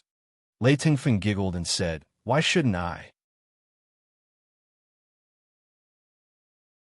This Shitzi feels that as long as you want something, you should use all means to firmly grasp it. Otherwise, wouldn't it be regretful if someone else took advantage of it?" Yi Li lowered her eyes and calmly drank tea. "The princess is about to come out. Is Shitzi sure you want to chat with Ben Fei here?"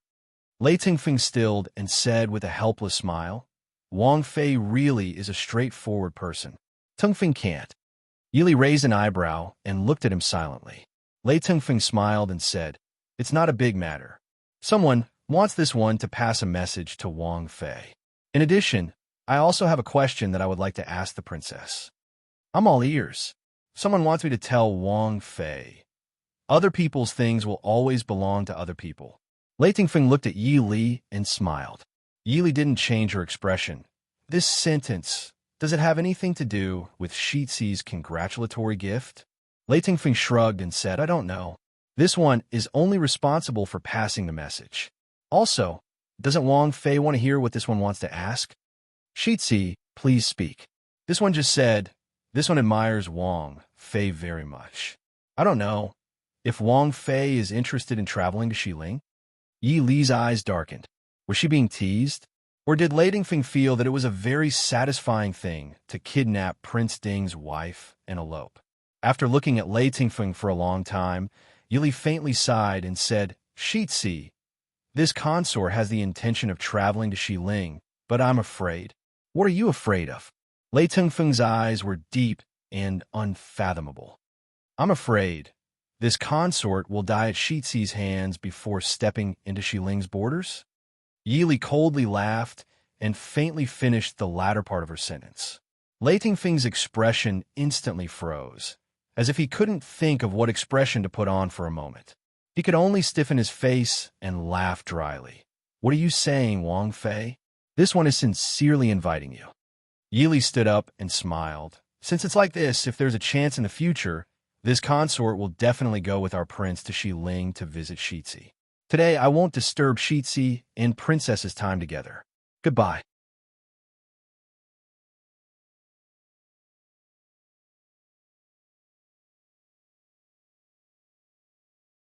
Chapter 115. Ignoring the expression of Lei Tingfeng sitting there, Yili stood and walked out. In the inner hall, Lei Tongfeng, who had been left behind, stroked his chin as he looked thoughtfully at the bead curtain swaying, because someone had left. The smile on his face was even more arrogant and ambitious than before. An interesting woman. No wonder Mo Xiaoyao would marry her.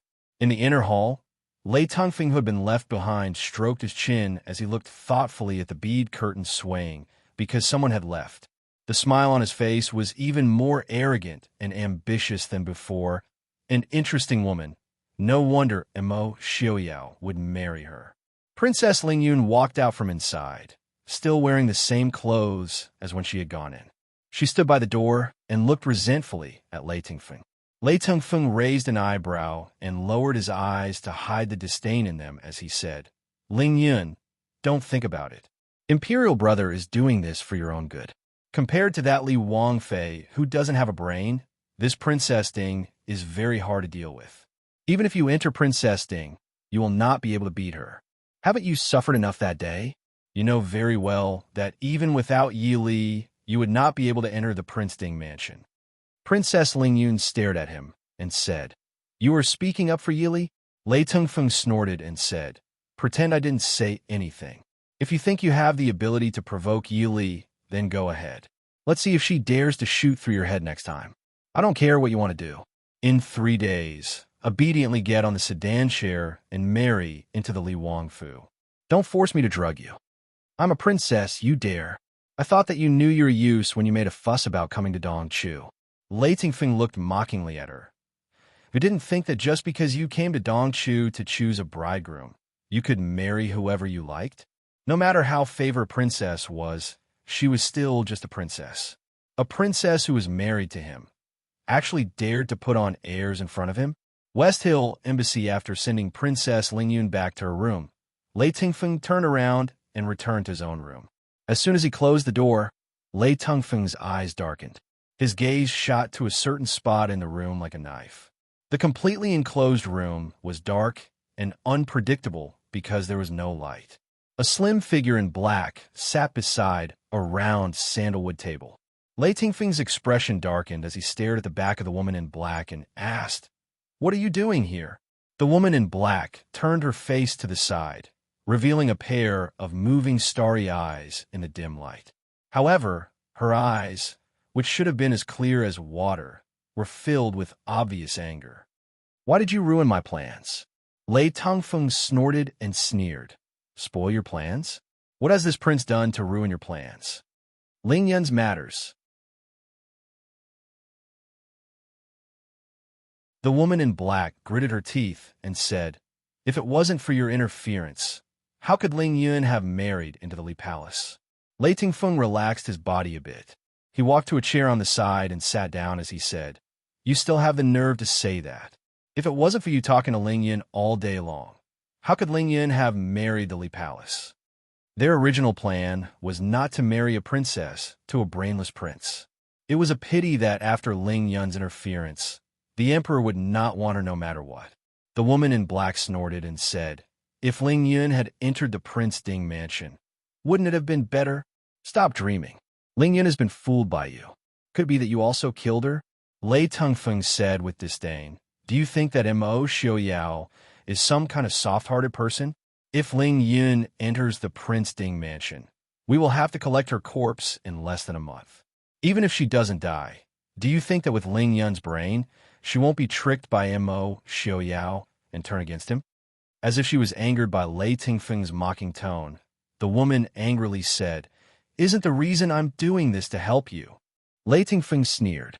His face clearly showed that he did not believe her. Help me? Help me? Why didn't you have Royan come? Aren't you certain that with Lingyun's personality, Mo Xiaoyao would never fall in love with her? What a pity. This prince feels that Mo Xiaoyao might fall in love with Yi Li. Impossible. The woman angrily shouted. She quickly realized that she had lost her composure.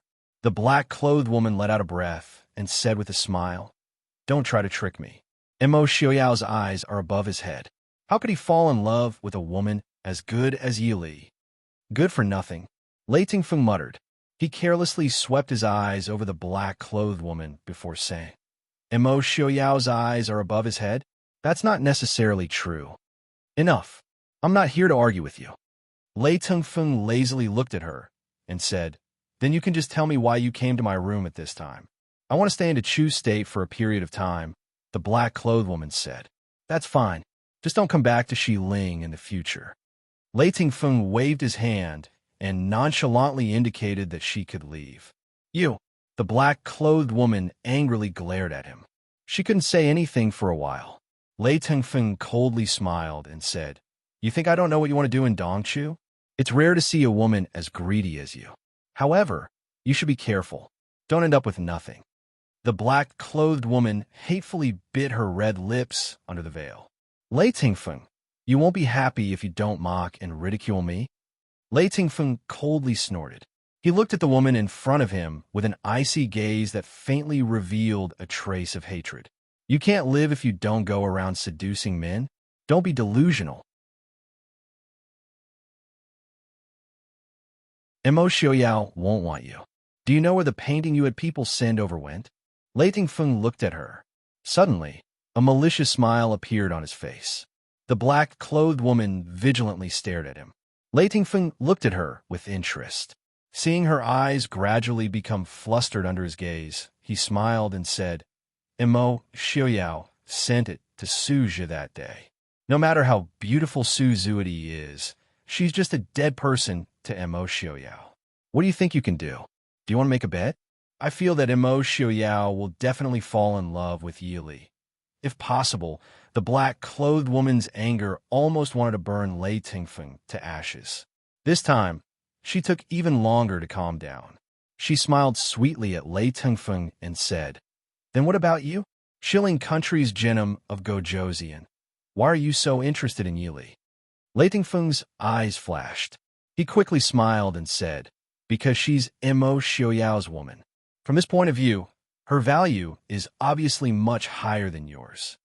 The black-clothed woman's eyes moved. She softly smiled and said then, Don't you want Mo Xiaoyao's woman? Think about it. If the whole world knew that Mo Xiaoyao's wife ran away with another man, how interesting would that be? Lei Tingfeng frowned. He stared at the black-clothed woman in disgust and said, Knowing Mo Xiaoyao is probably the most unlucky thing in his life. If I want to defeat Mo Xiaoyao, I will defeat him fair and square. There's no need to use such a method. How could that be? Meeting me should be the happiest thing in his life. Of course, I also think so. The black-clothed woman said softly. Her enchanting eyes revealed traces of nostalgia. Also, Mo Xiaoyao is already crippled. He will never go onto the battlefield again in this life. From another point of view, he will never be defeated. You actually still think that you could defeat him fair and square? The undefeated legend of the Ding Palace for hundreds of years. You're tuning in to the Romance Rendezvous YouTube channel. We're so grateful for your support, and don't forget to subscribe to join us on this incredible journey through captivating stories. Your generosity through donations truly makes a world of difference, as it's the primary source of revenue that allows me to expand and enhance this channel for you. Thank you from the bottom of my heart for being a part of this adventure.